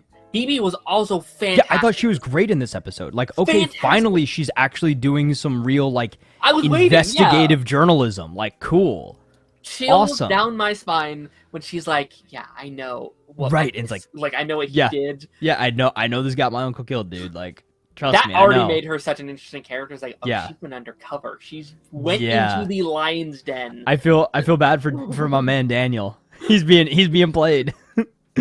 Oh no, she was fantastic. Yeah, she was really good in this episode too. I'm excited to see what they do with that. Like, where does that go? You think she dies? Like, do you think she goes down the same path that her uncle did? I think it's gonna be sort of like a, hey, Kingpin, I know who you are. I know what you've done. What are you going to do? Are you going to kill me just like you killed my uncle? And I think that then he's going to be like, I'm not that man anymore. I think that he would respect that, though. I think she would... I think very similar to, like, what Daniel did of, like... That was me. Yeah, like, 100%. Oh, okay. Like, I think... Oh, man. And with Karen seemingly back full-time next season, I want those two to team up, because they have that connection. It's like, both are kind of like the daughter he never had, in a way. Like, that... And, like, it is very funny, where it's like, Karen was, like, the daughter figure to him in that first season. It was like he had a niece this whole time that could have been, like, his daughter kind of figure, but... No, I'm excited to see where that goes next season. Like, that's going to be really exciting, I think. Oh, and then back on the Kingpin side of things, the scene with Wilson and Vanessa and Adam in the cell, and she just ends, dude. Like, what? And that really further, like, and that further emphasized the whole theory that we've kind of had from the beginning, is like, oh, Vanessa is probably the big bad. Okay, so let's talk about the ending, because we're jumping all around. Seemingly, I'm the only one who thinks that she ordered Bullseye to kill Kingpin, because that's how I think that was that. Yeah, I mean, that was very obvious to me. Everyone was like, I wonder who, he just it's her. It was like, duh, it's her. Obviously, that's it's her. the reveal of the episode, and no one seems to get that. I was like, it's like that was kind of the whole thing. That's literally why Bullseye brought Matt to the prison. Yeah, is like, hey, dude, I know a thing that you don't know. Like, something crazy happened, and he's like, dude, you're crazy. Whatever. He gets out. He does the thing, but even in that moment, Matt was figuring out what happened. Is he was like, oh, right, Kingpin was gone, and so he couldn't have orchestrated this. And it's so good, who was in charge of the organization? Vanessa. Oh, snap. was his Yeah. realization basically. Yeah. And then it the callback to the you've got to defend your worst enemy, and he does that. Okay, really quickly though, really quickly, because people have been like, he took a bullet for Fisk. I was like, no, he took a bullet for Heather, who happened to be right next to Fisk. Right? Yeah. Like, yeah. I think he would have like he's not going to Yeah. kill Fisk, but he's also not going to die for him either. Like, I don't think he would have jumped in front if Yeah. it was just him. Yeah. But also too, I couldn't really tell. It looked like they made you think he got shot in the chest, but I think he got shot in the arm. I mean, he's back in the suit next week. He's fine. Yeah, so he's good. He's chilling. He's Yeah. good. But I think also too the realization on Bullseye's face, he was like, "Oh, I missed." Yeah. I think that was a very kind of powerful point as well. Yeah. Oh, and I know I keep bringing up things that like we've talked about behind the scenes, but I don't remember Matt dropping as many F-bombs as he does in this show. And like Sure.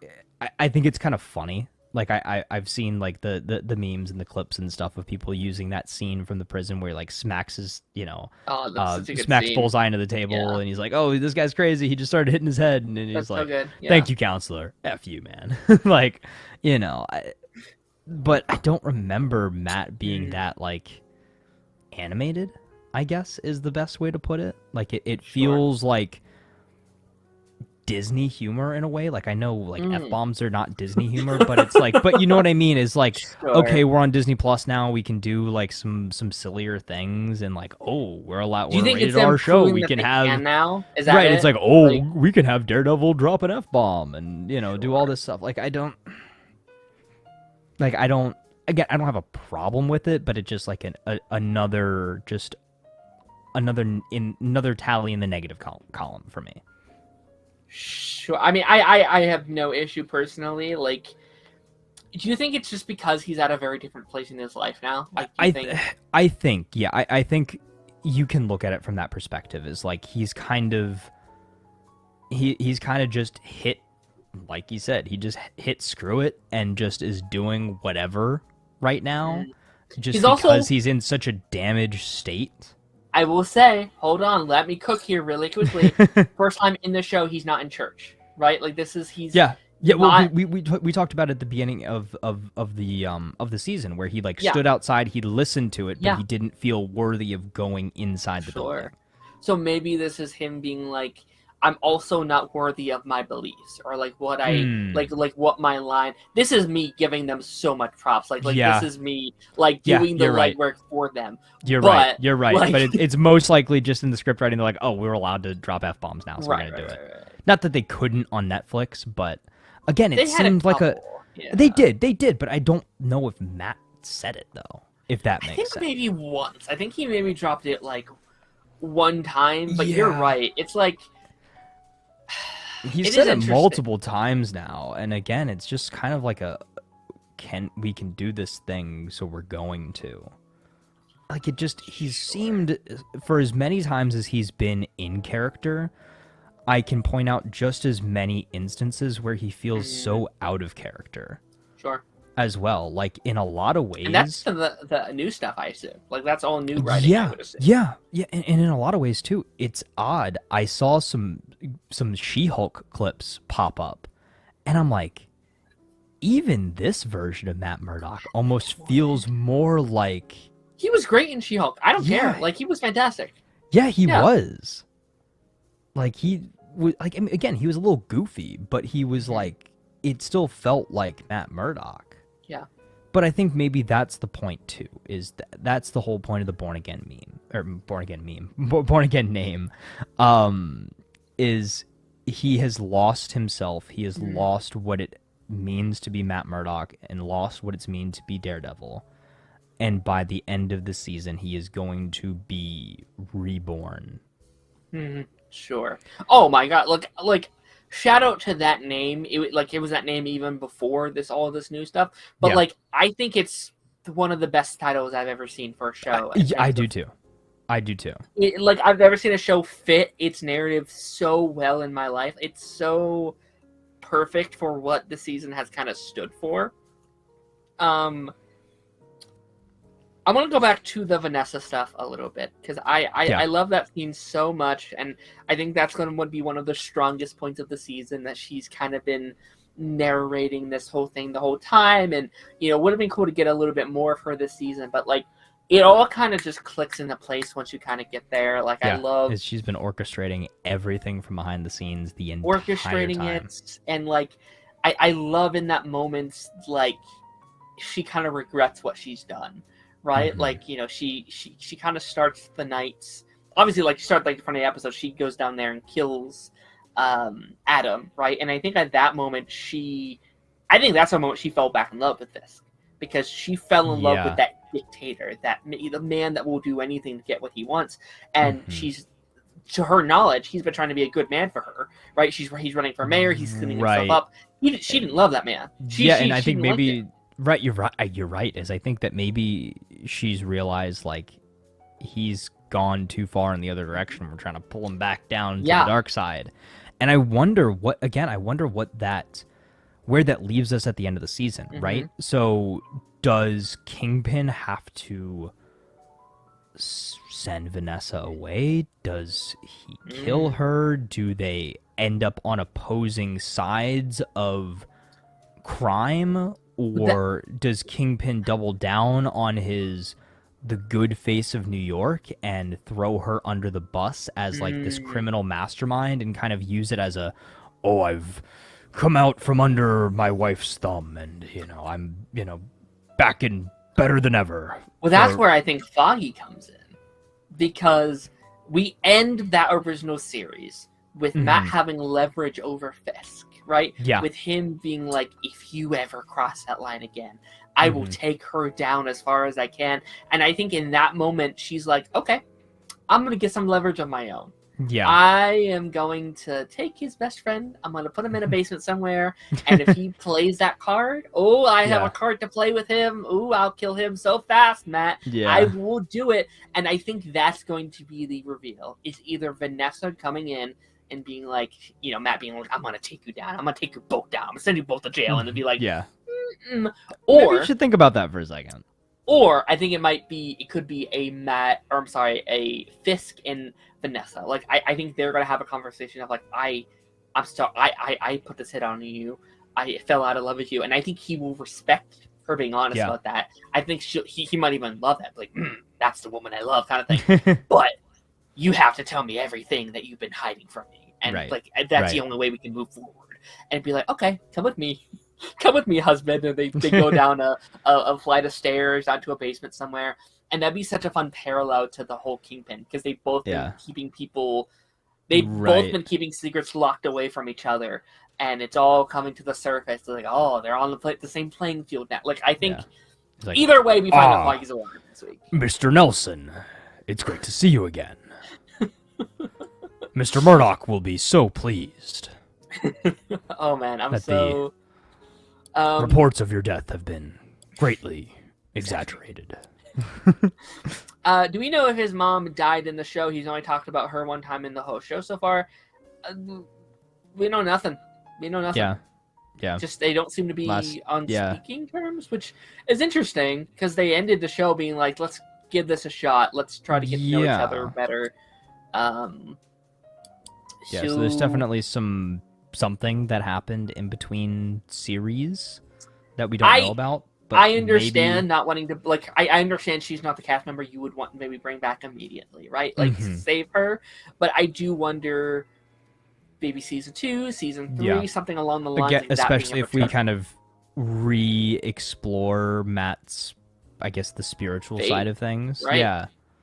Once if he feels worthy by the end of the season, or maybe that's how he gets back to it, is he goes to his mom for guidance or something like that. I think that would be very interesting, is being like, hey, I fell from my, Fall from grace. Yeah,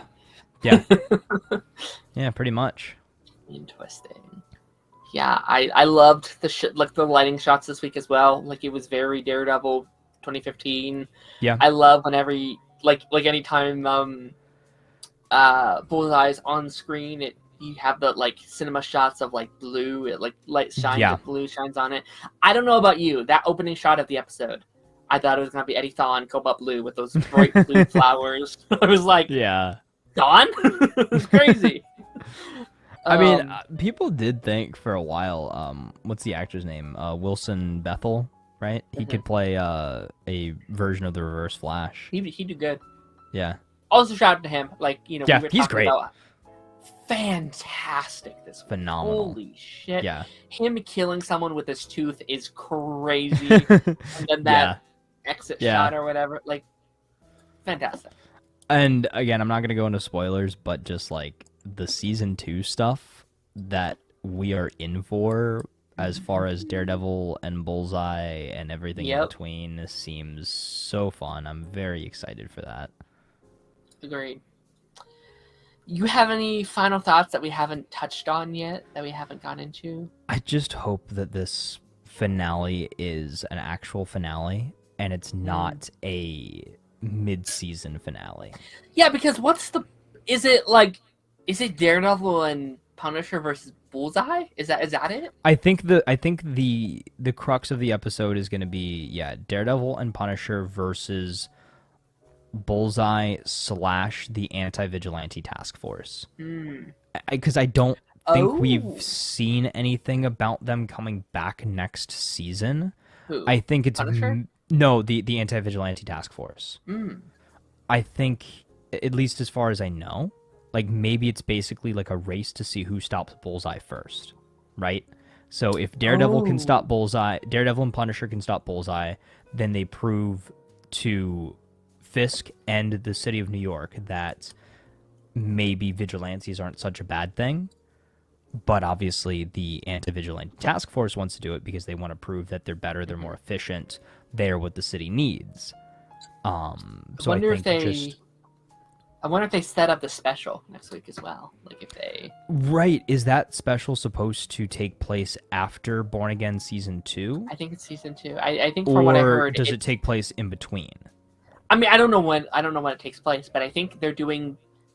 I think the main theories is they're going to do those 8 episodes of Season 2, and then maybe the week following it'll be like that Punisher special. It's like a bonus little thing, maybe. Okay.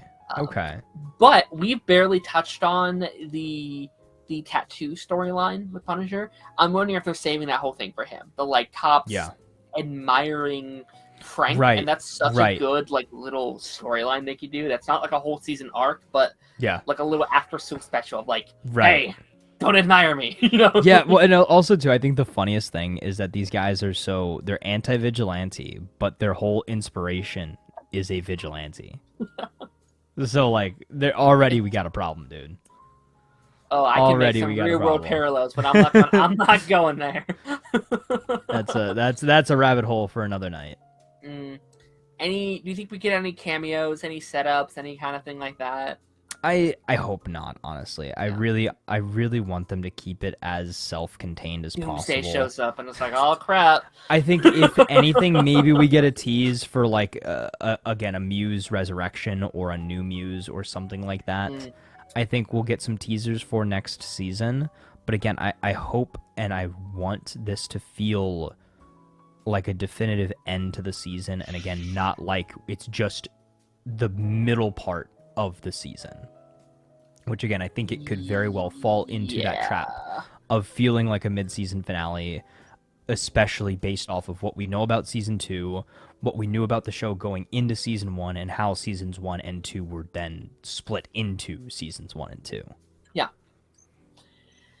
No, I agree. Like I think this will be like it's tough because again, they kind of like my whole theory is that Muse was going to be the villain for both seasons are wrong. Apparently, like that whole bit of it's gone. So at this point, wrap it up, do whatever. Yeah, I mean, I honestly would have even liked if they had that confrontation with Muse originally, like so the from what was it, episode 6?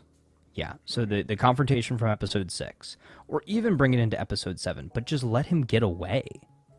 Right? Like, let him get away and still do stuff in the background. Sure. Then we can still come in bring and him back and just right, and then bring him Yeah. right, exactly. Is bring him back, let him do stuff in the background. Maybe he like keeps showing up every so often, but let him continue to get away until we have time to really fully focus on his story. Right. They gave us his backstory, they gave us the why and why he's doing what he's doing.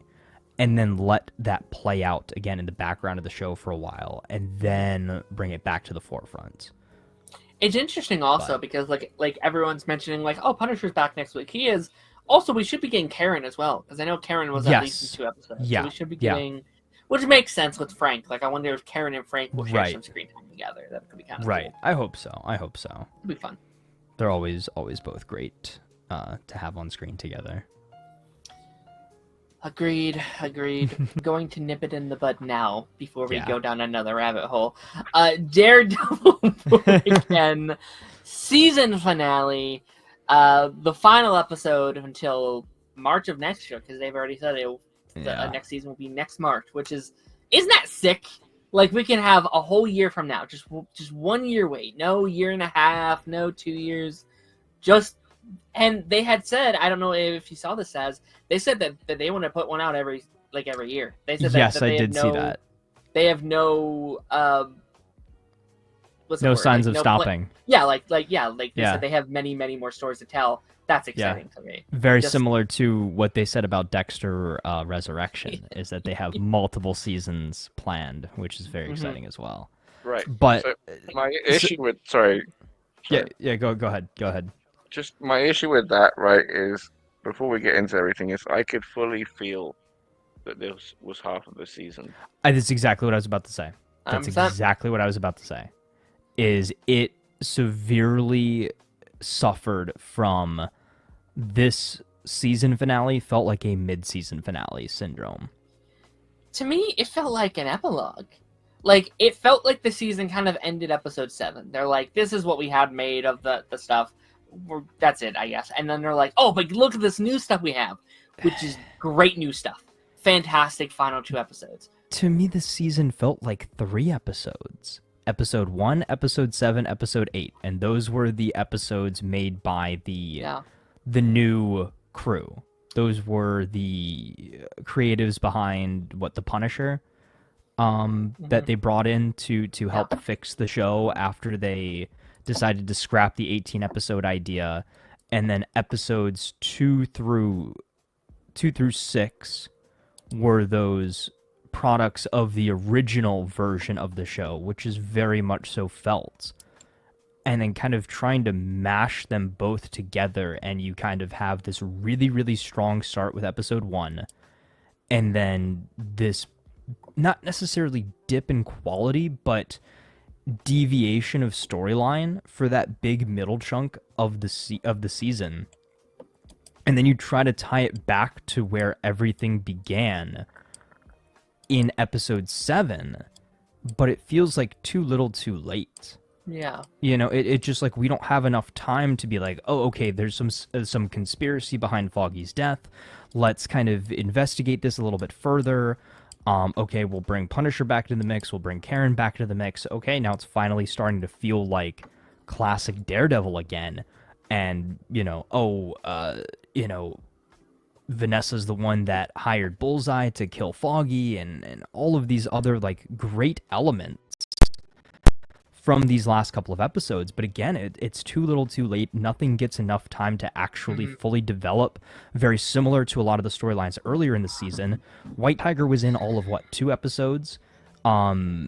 Muse got very little time to actually develop. We went all in depth and detail about it last week, but it just felt weird. Like, I really, really, really wanted to love this season, and I still think it's one of the better Marvel Disney Plus shows, but I think in my mind I would still rank the likes of WandaVision, Hawkeye, maybe even Loki above this, just as a better, more cohesive, coherent story.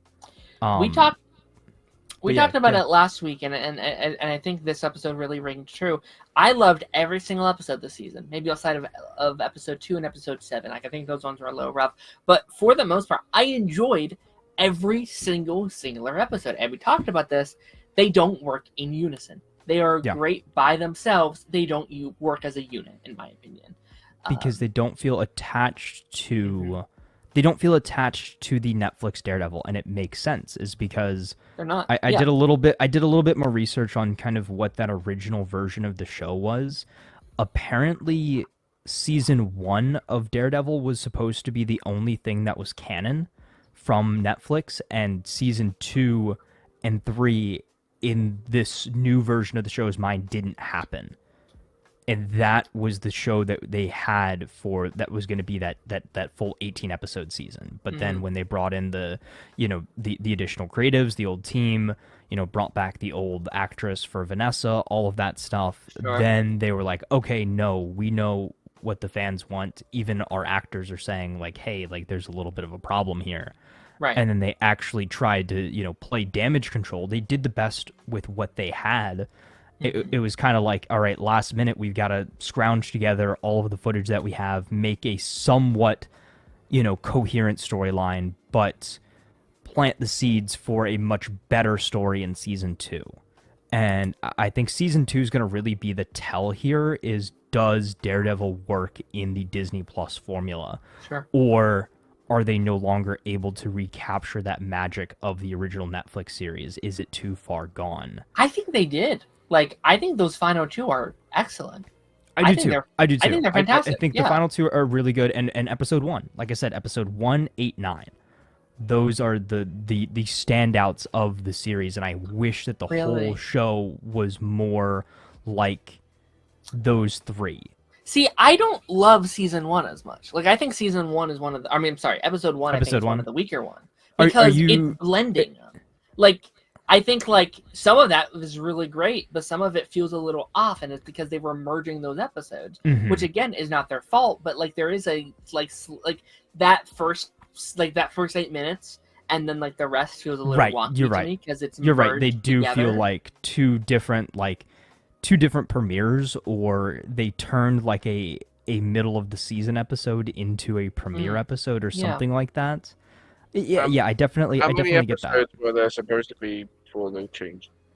18 yeah, episodes. but they were like 30 like, to 40 minute episodes, I think. How far were they done? They had made 6 episodes. Yeah. That's it? 6, and they were like, all right, this is a bag.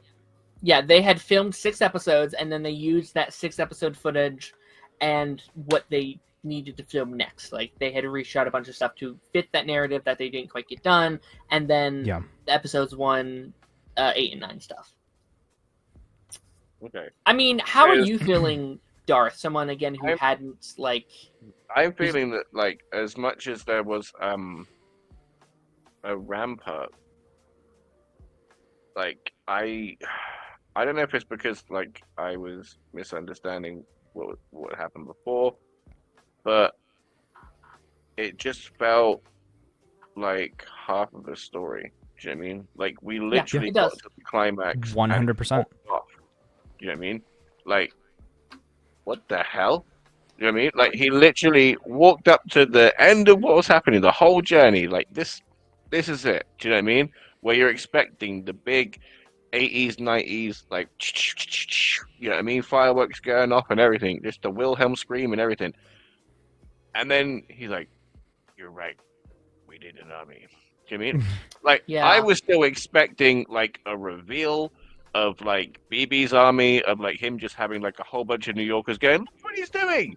You know? Like, but just something. You mess with one of us, you mess with all of us. And then just nothing happened. Yeah. Do you know what I mean? So I'm like, oh, right. So now they're trying to tell the stories that they were trying to tell before. So, like, season 2 finale is going to be twice as good as this because that's the actual finale. Do you know what I mean? Like, I just feel like they're taking 2 seasons to tell 1 season's worth of story. Yeah. And as bad as it would have been financially for them, I think we can clearly see the better. Yeah. Exactly. Yeah. I think that's clearly the choice Ideally, that should that's have been made. Done.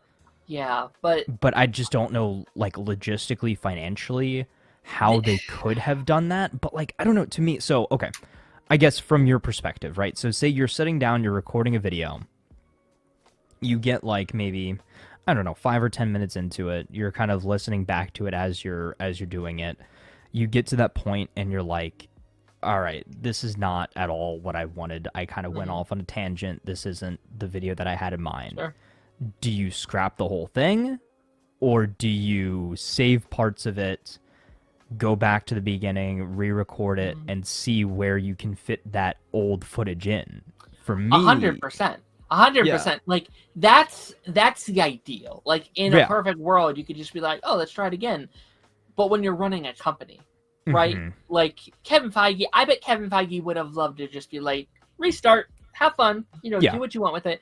Financially, I get it. And like to the point, I mean, where 6 episodes is like you filmed a movie, basically. Yeah. And like this is one of the like very, very rare seasons of TV where I almost want to go, wow, so we can address the problems. Wow, yes, we can talk about what didn't work.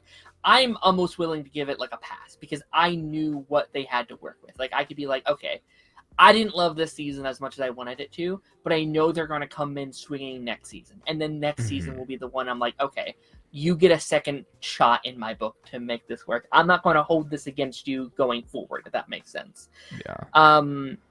But like you said, is that we've got. Sorry, it's just that we've got like the big lull again. Do you know what I mean? Because it's not just going to be charging straight in. We're going to have like a whole investigative like thing, and then repatriating or whatever you ever say it, like basically making that America again. Do you know what I mean?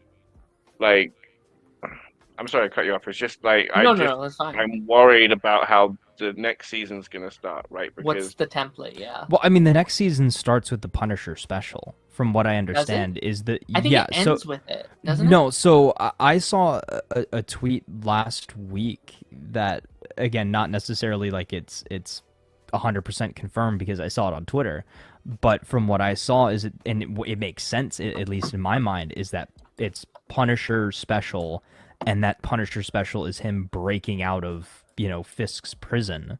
But he did. And yeah, he's already out. Yeah, ish. Outish. Yeah. I assume that, but like he got out at the end. At the end there.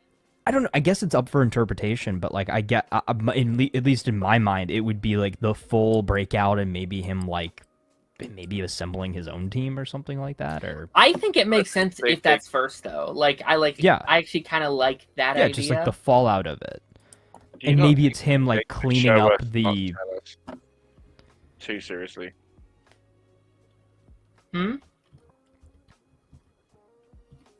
What was that? I'm saying, like they take it. Do you not think that they take the show us, don't tell us too seriously? Because like that post-credit scene was enough. Do you know what I mean? And then him coming in to this story, I don't need a Frank special for exposition. Yeah, I think he's already out. I get that. I think he's out, but like I think he has to deal with the consequences of this new Fisk City. Like I think this is a story about like dealing with these cops, like how are they feeling dealing with a city that's under fire, that's under siege.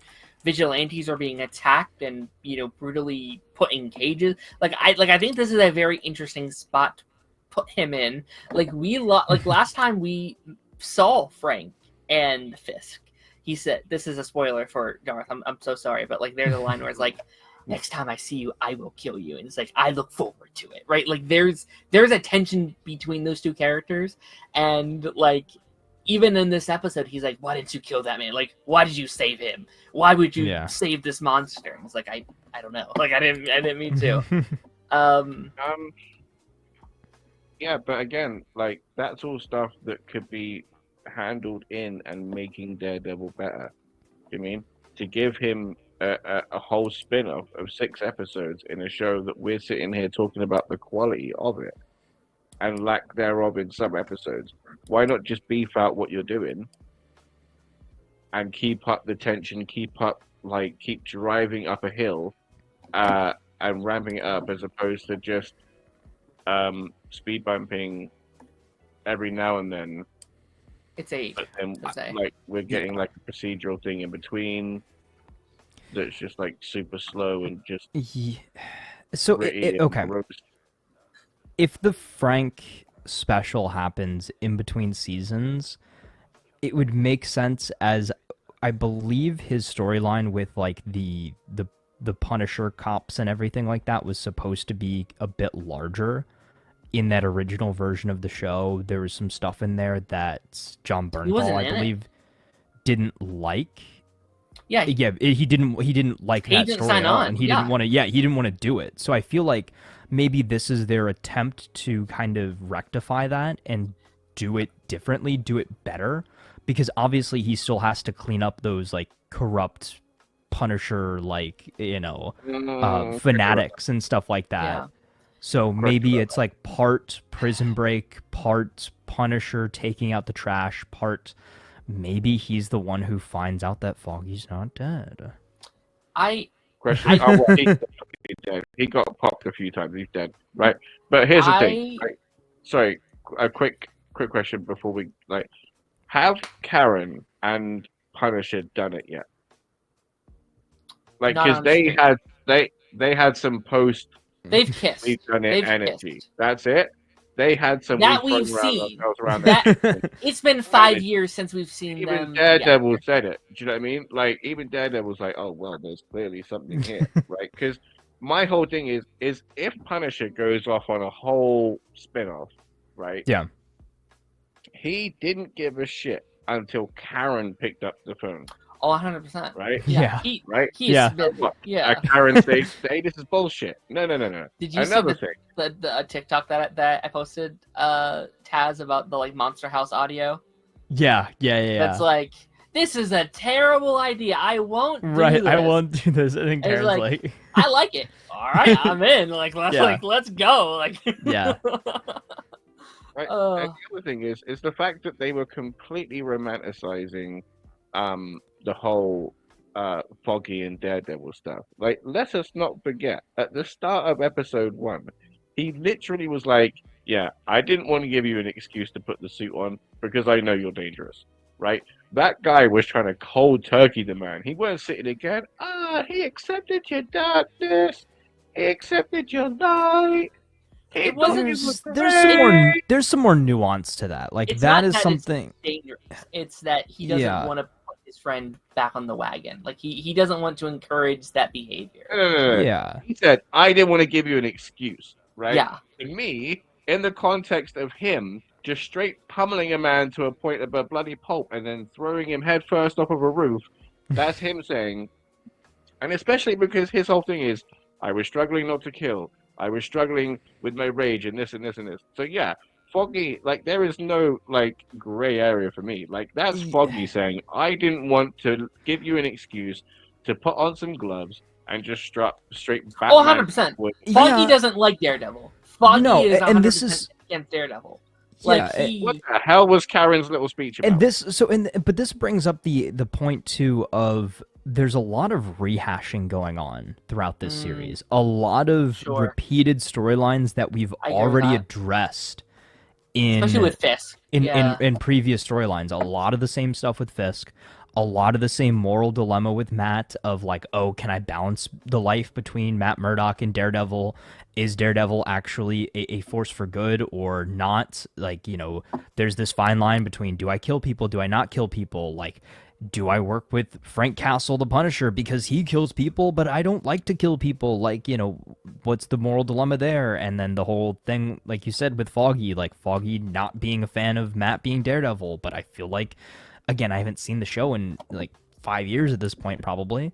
But like, I feel like they came to an agreement. Am I wrong? Like, sort of like a mutual understanding at one point or another. On air, not on this one. But that's what I'm saying. And like back into this show now, then we're like, all right, no, like Matt, you shouldn't be Daredevil, like, and all of these things. So it's so weird. Like, I just don't even necessarily know how to articulate it. Like, I keep going back and forth between I love Daredevil. Like, I love the original 3 seasons. I even find things to really enjoy about Defenders. I came into this show, and then those first couple of episodes, I was like, okay, like I'm invested. Like, it's not quite the same quality as the Netflix show. I wasn't necessarily expecting it. But it's close. It's almost there. It's like a, it's a diet soda. Like, it doesn't taste like a full sugar soda, but it's like it gives you the, the same kind of, taste and everything. But the deeper we got into the show, the further removed it was and the more watered down it was from the original show. Yes, they did things like, throw in some hyperviolence, drop a couple F-bombs here and there, but again, it still wasn't the same show that I remember. Sure. And then they pull a complete 180 at the end of it and start bringing us right in. It starts picking back up. It's got the the deeper themes and undertones, and it brings back the fan favorite characters, and but it pushes a lot of what those. The season was setting up in the first place. Exactly. It's like just when some of those like original side characters started getting fun and interesting, like they do really weird things with them. Like, is it just me, or did Heather become super unlikable by the end of it? Like, I guess that's kind of the point. And like, she just goes and joins Fisk. Like, I don't think she did. Yeah, she did. I don't think she did. I don't think she really did. Like, I don't think she's. It will be my honor. I think her mindset was, dang, Matt almost died. He woke up and thought I was some other girl. Like, forget that. I didn't read that scene like that, because Lance said the same thing. Me and him had like an argument about this. Yeah. I don't think that she has fully drinking the Kool-Aid. I think that she's kind of in the middle. I think she's like, well, I agree with some of his politics. I don't like vigilantes. I don't like them. But also, I think Matt's at the back of her head of like, this guy's dangerous. Let me see why. Let me get inside of the system itself, and let me make my own decision on how I feel. And if things go south, I can go to Matt and be like, hey, this is what's going on. This is what. Maybe I'm reading that wrong. She's going to become Muse Muse 2. I will say, right, I don't think she's going in blind, right? Because the second that he said, no pun intended, I want to offer you a job, right? Like, you could see, like, there was a look on her face of like, there was like siren, yeah, right? Like, he said shock and right? Yeah. But I also feel like you were saying that she wants to be vindicated. So I like, and it would be stupid of her to not accept this position. Do you know what I mean? Financially, and I think she's stepping in with one foot behind her. Like, I think she's like, sleep with one eye open. Will that be too late? Do you know what I mean? Like, I feel like that could be too late. It's like not only just for the relationship with Matt, which it probably will be, but as beneficial as the job would be, or should be, depending on how she plays it, it could be the end of her. I mean, so is it really worth it? Could be. I gotta say, I don't think it is. I can't. I don't remember what side we ended on last week, Taz, but like you cannot make her Muse at this point. I'm sorry. There's so many hoops you have to jump through. No, unless it's like some weird, some weird alternate vision, right? Like, Matt has like some nightmare, basically, like, oh, she's working for Fisk, like, that kind of like worst case scenario type of thing. You would have to push her down like a pot of acid. You would have to fundamentally change who she is to even somewhat make that work, and that's so comic booky. Like, it's too comic booky for Daredevil. You know what I mean? Yeah, like, it is. It is. At that point, they might as well do again. Muse comes back from hell with like and has superpowers. I would prefer it just be the hand, like the hand puts them in the little Lazarus Pit, not Lazarus Pit things. Like, he's back, Like, I prefer that. I want to say that I don't fully agree with Taz, right? So in that I don't feel like the show is done yet. I still think the quality of each episode was still really up there every time. I agree. Yeah. Right. Like, because I have no context, right? So I'm not sitting there going, oh, 1 was great, 2 sucked, this was this, and this is like, for me, it was all really good. There were some things that I would change in the middle of them. Mm-hmm. Now I think about it, a lot of it involved Heather. But, but yeah, I don't know, like, because the thing is obviously you need time to progress the story, but like marinate it. Do you know what I mean? Which is why we got like the bank episode.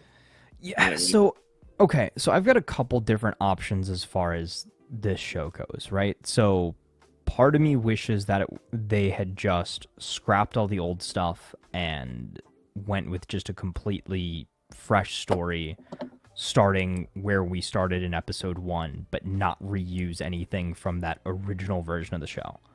The other part of me almost wishes, while yes, this season felt rushed, and like we didn't get a full real conclusion, another part of me feels like these 9 episodes could have been, say, the first 3 to 5 episodes of a 10 to 13 episode season. Like, think about if this was episode 5, like maybe every episode was like an hour to an hour and 10 minutes, right? So like longer episodes like the original Netflix series. And we got, again, that 10 or 13 episodes like a Netflix length show. And again, if this was the halfway point, this was episode 5, and all this stuff had happened, like maybe a little bit more like quick succession, like we didn't spend the whole episode like at the bank, like that was just like, you know, a cold open or something like that. And, you know, Muse was still this like undertone throughout the whole thing, and you know the big catalyst, like say, you know, Bullseye gets out at the end of episode 4, and then episode 5 would be this episode 9 that we just saw, and then the rest of the season, the following 5 episodes, is investigating really what happened with Foggy's death. How do we stop Bullseye?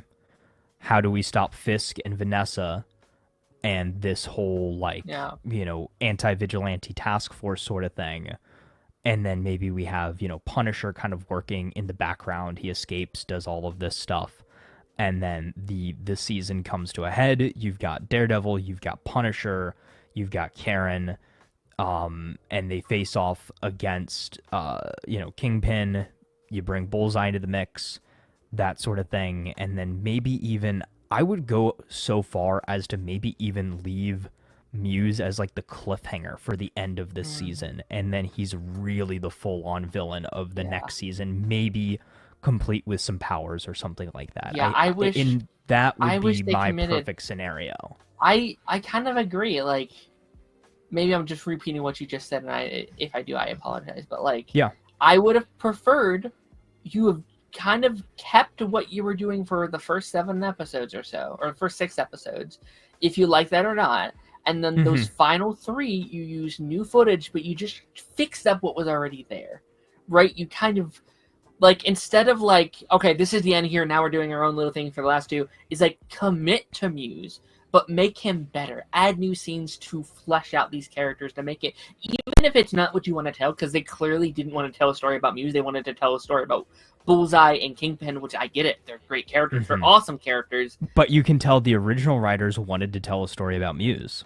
Finish the story about Muse. Finish it. Commit to that season, and then next season you can do the Fisk vigilante. Yeah, so you're basically just saying like the inverse of how of what I did. Yeah, which again, I like that idea too. I think separating the stories, like you said, would be a much better route to take.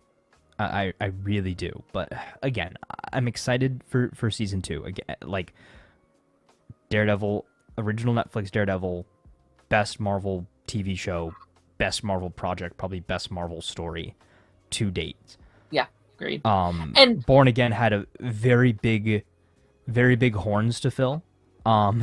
So I think it did as well as it could with the very rough hand that it was dealt. Yeah, I agree with that. And I think, again, from what we've seen set wise for season 2, what we've heard story wise for how the cast is reacting to and portraying this second season, I think, relating back to what you both said, is like still good quality television. I think it's passable. I know that sounds kind of negative to say, oh, this was a passable season, but I think it's like a solid, like, you know, 7 out of 10, 8 out of 10 maybe, you know, if we're being really generous. But the second season is really going to be the deciding factor of, you know, retroactively, does this season feel like great setup for a incredible season 2, or also retroactively, does this season look even worse in comparison to how good season 2 could potentially be. And I also want to say, like, I know this has been more of like a series or like a season review other than an episode review. I think this was an excellent episode. Like, I think individually this was a fantastic episode of television that just didn't fit the overall narrative that they were building to. I thought it was great. Like, I really enjoyed the setup stuff and where things are potentially going and the tone that they seem to be aiming for going forward. I do kind of agree 100%. with Darth, though, where it's like, I am a little worried of the execution of next season. Like how do we start? Like, I think it's a great setup. I think it's a great way to end the season. But it's like, but where are we going? And like, you have the like building an army thing. And I know, like, when that scene is happening, you think Defenders, we're getting Spider-Man, we're getting dude, like those are the names. I off your wanted head. that so bad. I thought for a second. I thought I saw Jessica Jones for like a split second. like there was like a female like shadow in the corner. I was like, is that her? Is that her? It's like, remember all these somewhat pointless, somewhat useless side characters were all in a room and together. That's the thing. Like, that hits harder if we cared about some of these characters. Like, the character I care about the most is Josie, and that's the like silliest one in that lineup, right? Like, what's Josie gonna do against Kingpin except for having like a safe harbor, right? But like, but like, I heard the like directors, like, you know, the current showrunners talk about it, and I like what they're talking about in theory, right? They said if you have all the heroes there, it kind of diminishes the ending a little bit as it's trying to feel like a very hopeless ending. Like, they're trying to start this like revolution, and the idea is that these everyday people who aren't heroes, who don't fight, are going to stand up for what they think is right. I like that. That's a great concept. I just wish I cared about the people within that lineup more for that to hit harder. Imagine if they were characters that we knew that were set up from the original Daredevil series. Like, think the about cop all from the first show and stuff like that. Think about all of those great characters that we grew to love throughout the course of the Daredevil series. Like, I mean, come on, again, somebody who's absent that should be there. She's literally still doing Disney stuff. Where's Rosario Dawson's character? Yeah. Where is she? Like, I feel like, you know, she could fit into the show as well. Like, I mean, bring like, back those original characters. And here's what I'll say. It's like, unfortunately, with the setup, and I know not everything's about cameos and characters and crossovers, but like, with the story we are telling, you have to bring in some of those characters or it will feel weird, right? We're going to be asking the entire time. It's like, why wouldn't the first thing he do when there's a war against vigilantes to reach out to his other vigilante friends and be like, unless like everybody else for one reason or another is like off on Doom World. They're and that's another spot I thought they could have appeared. Like, at first when like they're going through the cages, I was like, oh, what if they're all in cages? Like, that would have been the scariest shit. Okay, I just had a really bad theory. Oh no. So it was a year time jump between Foggy's death and the true beginning of this season, right? So what if within that year, that's the start of like Avengers Doomsday and Battle World and everything like that, and all the active heroes got pulled away, and because Matt was not an active hero, he was left behind. Therefore, there's no other heroes in New York City other than a retired Daredevil and a hermit Punisher. I think it comes out before that all. Yeah, right? I do too. But like, that's the only explanation that I can really think of that makes sense. I think that where is everybody? Like the X-Men 97. And I know where you're going with this. Yeah. More of a logical standstill than this did. I mean, when it had the whole blackout, how it showed that was so thick. Like, Doctor Strange would be there. I mean, I understand he might be off with Clea or whatever, right? Spider-Man, Hawkeyes, presumably Echo. I mean, even like Moon, a whole bunch of people. Knight, maybe. Do you know what I mean? Like that is the one place where, like, if you put up like a blackout, there's like a whole bunch of people. The Thunderbolts. Thunderbolts comes out in a couple weeks. Takes place in Dude, New York. what are they doing?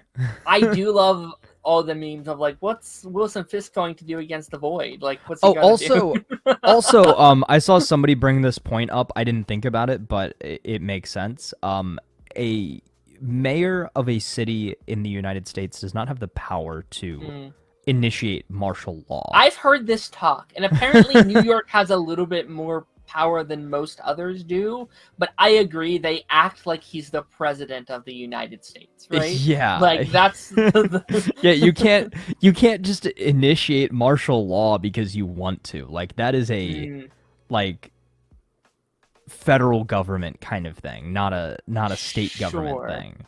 But this doesn't work because he said it on like live television. But like I was gonna say, well, look, maybe he's like paying people off to keep their mouth shut. Maybe he's like people that would be saying no are in cages. But like he did say it on live television for the world to see, like that. Yeah, I mean, technically, the only thing that he can do is like make a militia, which he kind of did with the the Punisher gang.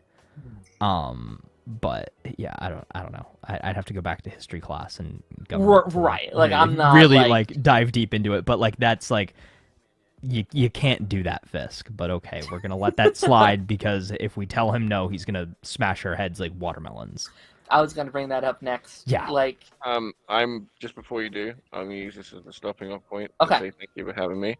Of course. It's 3:05 in the morning, so I'm gonna bounce. All right, buddy. See ya. Have fun. Thank Sayonara. Adios. Get some rest. You okay? Yeah. It was asking me what I wanted to do because it's uploading and recording or something. Oh, it's fine. You can just exit. So he did it instantly. Oh, it's fine. And we do have to hurry up because we're already at the 2-hour mark. Yeah, I know. I know. But like, I do want to. I mean, I'll give them. Actually, I feel like I'm right, and I'm also not right with this whole thing. I will give them the props. I said early on that I didn't think there was anything that they could have done to make it more violent than the original Daredevil show. That's a statement that I made. Mm-hmm. I was wrong with that. Yeah, that might be a little more brutal than the car door scene. That was the boys level, right? Like that's something you. I know you've seen that, but it's very the boys. It's very Invincible. Right. On the other hand of it, I also think I was a little right where it to me, and it's a good scene. It's I don't have a problem with it, but it did feel like a scene that was trying to prove it could do it, right? To me, it felt like it was like gory for the sake of being gory, which is kind of what I was afraid of.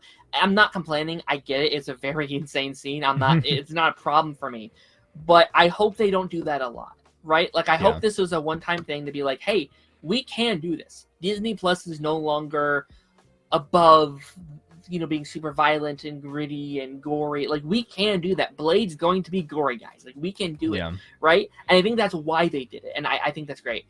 But it did feel like gory for the sake of gore because they can now do that kind of thing.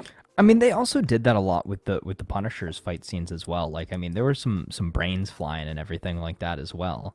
I think that Frank he went all like John Wick. There was like on that everybody. like Last of Us scene where he stabs in the throat and the blood spills out. Yeah, no, that I mean, also felt a little like, all right. I don't know. I loved it. I loved it. I mean, I like. Yeah. It's so funny. I do like hyper violence. Like I'm a big Tarantino guy. Like I like that kind of. I think when it's done well. Either if it's done well or it's done so over the top campy that it's meant to be over the top campy, right? Mm-hmm. But I think this fell into the category of respectful enough, right? Sure. Like they didn't go too overboard, but they were like, "Hey, yeah, no, this is big. It's violent. It's crazy." I thought and the we're head pushing the crushing envelope was a bit much. Like Oh no, it was a bit much, but I think it was to show that like, okay, no, Fisk is like a absolute nutcase. Yeah, like my mom was watching and I was like, "Ooh, I don't know how I feel." No, I was like, "Sorry, Mom." I was like, "Sorry, I don't know." Like it's definitely like you said, you might start The Boys soon. That's the kind of thing The Boys does like every week. In terms of its stuff. I'm sure. Let's read some comments here and then we can give our final thoughts because I do really want to talk about The Last of Us. We do. Even though we're already on the 2-hour mark. How many suits do you think Daredevil will have in season 2? And Defenders are 100% showing up to help. Also, DD logo in the suit. Let's break that down. How many suits do we think he has or will have in season 2? I mean, I would assume he starts the season with the suit that we see at the end of this season, the red suit, and then very quickly, and then we'll very quickly get the black and red suit with the double D's on the chest. Because like that suit looks great. It now makes sense because like I didn't quite want to talk about that suit on here because it's like it is technically leaks and spoilers, and I want people to go on as blind as I can, so I won't fully spoil it. But like, one of my questions was like, why now? Right? Like, what happens in season 2 that would acquire him to have that? Yeah. And it makes sense now. He wants a symbol, something more than before, something that people can spray paint on walls and buildings to inspire hope. And but not paint in blood. Don't do that. Yes, don't paint in blood. But like, people can get tattoos. People can like spread that around. People can see that symbol and be like, this means hope, which I think is what they're probably going to be going for. Defenders 100% showing up. I think someone from the Defenders will show up. I am pretty certain about that. I think either Jessica Jones, Luke Cage, or both. I think Jessica Jones is a safe bet, to be honest. I think that makes sense. I think there's a I would hope, maybe, potentially, we see Elektra at some point as well. I know the actress has kind of talked about wanting to come back, or at least saying that she would come back if she was asked. And especially if they go down the route that you were saying with Muse and reintroducing the hand and stuff like that. Maybe there's some room. I want Elektra really bad. I do kind of hope they wait a little bit, though. Just like, I wouldn't say not I'd say season 3, to be honest. Yeah, or maybe a teaser at the end of season 2. I agree with that. I think we get more Swordsmaster though. I think Swordsmaster is gonna be a much bigger character. Oh yeah, I'm excited. I wonder if he's gonna play a big role in that Punisher special, and maybe they break out together. That'd be cool. Jonathan says they can't keep reusing Fisk. It's getting repetitive. Also, how are they supposed to put him away? I do I love Wilson Fisk so much. I really do. But I wish they would have done a better job at reintroducing him. Because he does feel a little repetitive. And a lot of people have brought up that the ending of season 3 now kind of feels in void. Like, that is such a good ending. And I said episode 1, I needed them to explain how he got out. How he grew the community that he did. The final episode is literally them being like, we will never let this happen again. We've seen what he can do, and this will never happen again. Yeah. And it does, and they don't explain it, and that's crucial for me next season. That's my number one need, is I need to see how he did this. Yeah. My final Star Wars reference of the day. They did the same thing with Fisk that they did with Grogu. After Mando season 2 ended in such a spectacular way, only for it to be completely undone, uprooted, and just set back to status quo. Agreed. In an episode of the Book of Boba Fett, so that when season 3 picked up, we were right back to where we left off, and that is the exact same thing that happened here. Daredevil season 3 ends, big climactic, showdown between Matt and Fisk. I won't kill you. You will go back to prison where you will spend the rest of your days rotting in a cage. Only for him to pop back up in multiple, small roles in Disney Plus series, Hawkeye, Echo, and then just be the main villain, big threat in Born Again, for all intents and purposes, Daredevil season 4, like nothing ever happened. And that's something I've been thinking about lately, of what is the end game for Wilson Fisk? Especially if this is a show that's going to be going on for many, many seasons, as they say. Will everyone feature Wilson Fisk? Because if so, I might get a little tired of him. Right? I don't want him to become a Reverse Flash situation. I also don't think Charlie wants to do the show without him, because they are such good friends at this point. He is almost a co-lead at this point.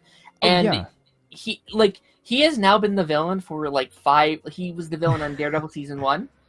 He was in season 2, but he wasn't the main villain. He was in season 3. He was in Yeah. Echo. He was in Hawkeye. He's in this. He'll be in next season. Yeah. He's been the villain of 6 seasons. He's been featured in 7. That's a lot. That's a lot. And I have been wondering, like, what is the end goal? Like, where are we heading? In a weird way, I almost want... Imagine, like, Vanessa goes down for his crimes, right? And Fisk is kind of hailed in the eyes of the city as the good guy. Mm. And him and Matt need to learn to coexist, right? Sure. So Fisk needs to give his blessing for Daredevil to do his thing. And Daredevil needs to give his approval for Mayor Fisk. And they kind of, not necessarily work together, but begrudgingly become acquaintances. He needs to take a step back for a season or so, I think. Yeah, like, but and that's how I think he does it, right? Is so he's not the main threat, he's not the main villain, he just exists in the city. You hear some references to Fisk, maybe they cross paths a couple times, maybe Matt goes and asks him a question or two about the villain of the season, that sort of thing. You know, Fisk kind of, gets under Matt's skin a little bit, but there's nothing, head-to-head about them. And then maybe they do a final season, showdown. But again, it's going to literally be exactly what we got in well, that's season what I'm 3. saying. It's like there's no real ending in sight for these two. Exactly. Like, I don't think either of them can realistically do that. Like, I think both of them are just too addicted to what they do. Like, I don't think Fisk wants to or would for the long term be a good mayor. We've seen that this season. I think the ultimate thing is going to have to be Fisk dying, right? Not by his hands, but very much in a similar way as, like, I guess Black Lightning, he did kill he did kill Whale, right? But, like, in their showdown, he kills himself due to his own, like, selfish reasons. I don't think you could kill Fisk. Like you said, like, for the sole purpose that, number 1, he's a fan favorite, number 2, he's a co-lead, number 3. I'm saying, like, at the end of the run. Oh, at the end of the final episode ever of Daredevil. We're never seeing him again. But I think that's how you have to do it. Morally, how would that reflect though on Matt? I don't think he didn't kill him. He didn't. No, I'm saying he didn't kill him, but he didn't save him. Maybe he tries.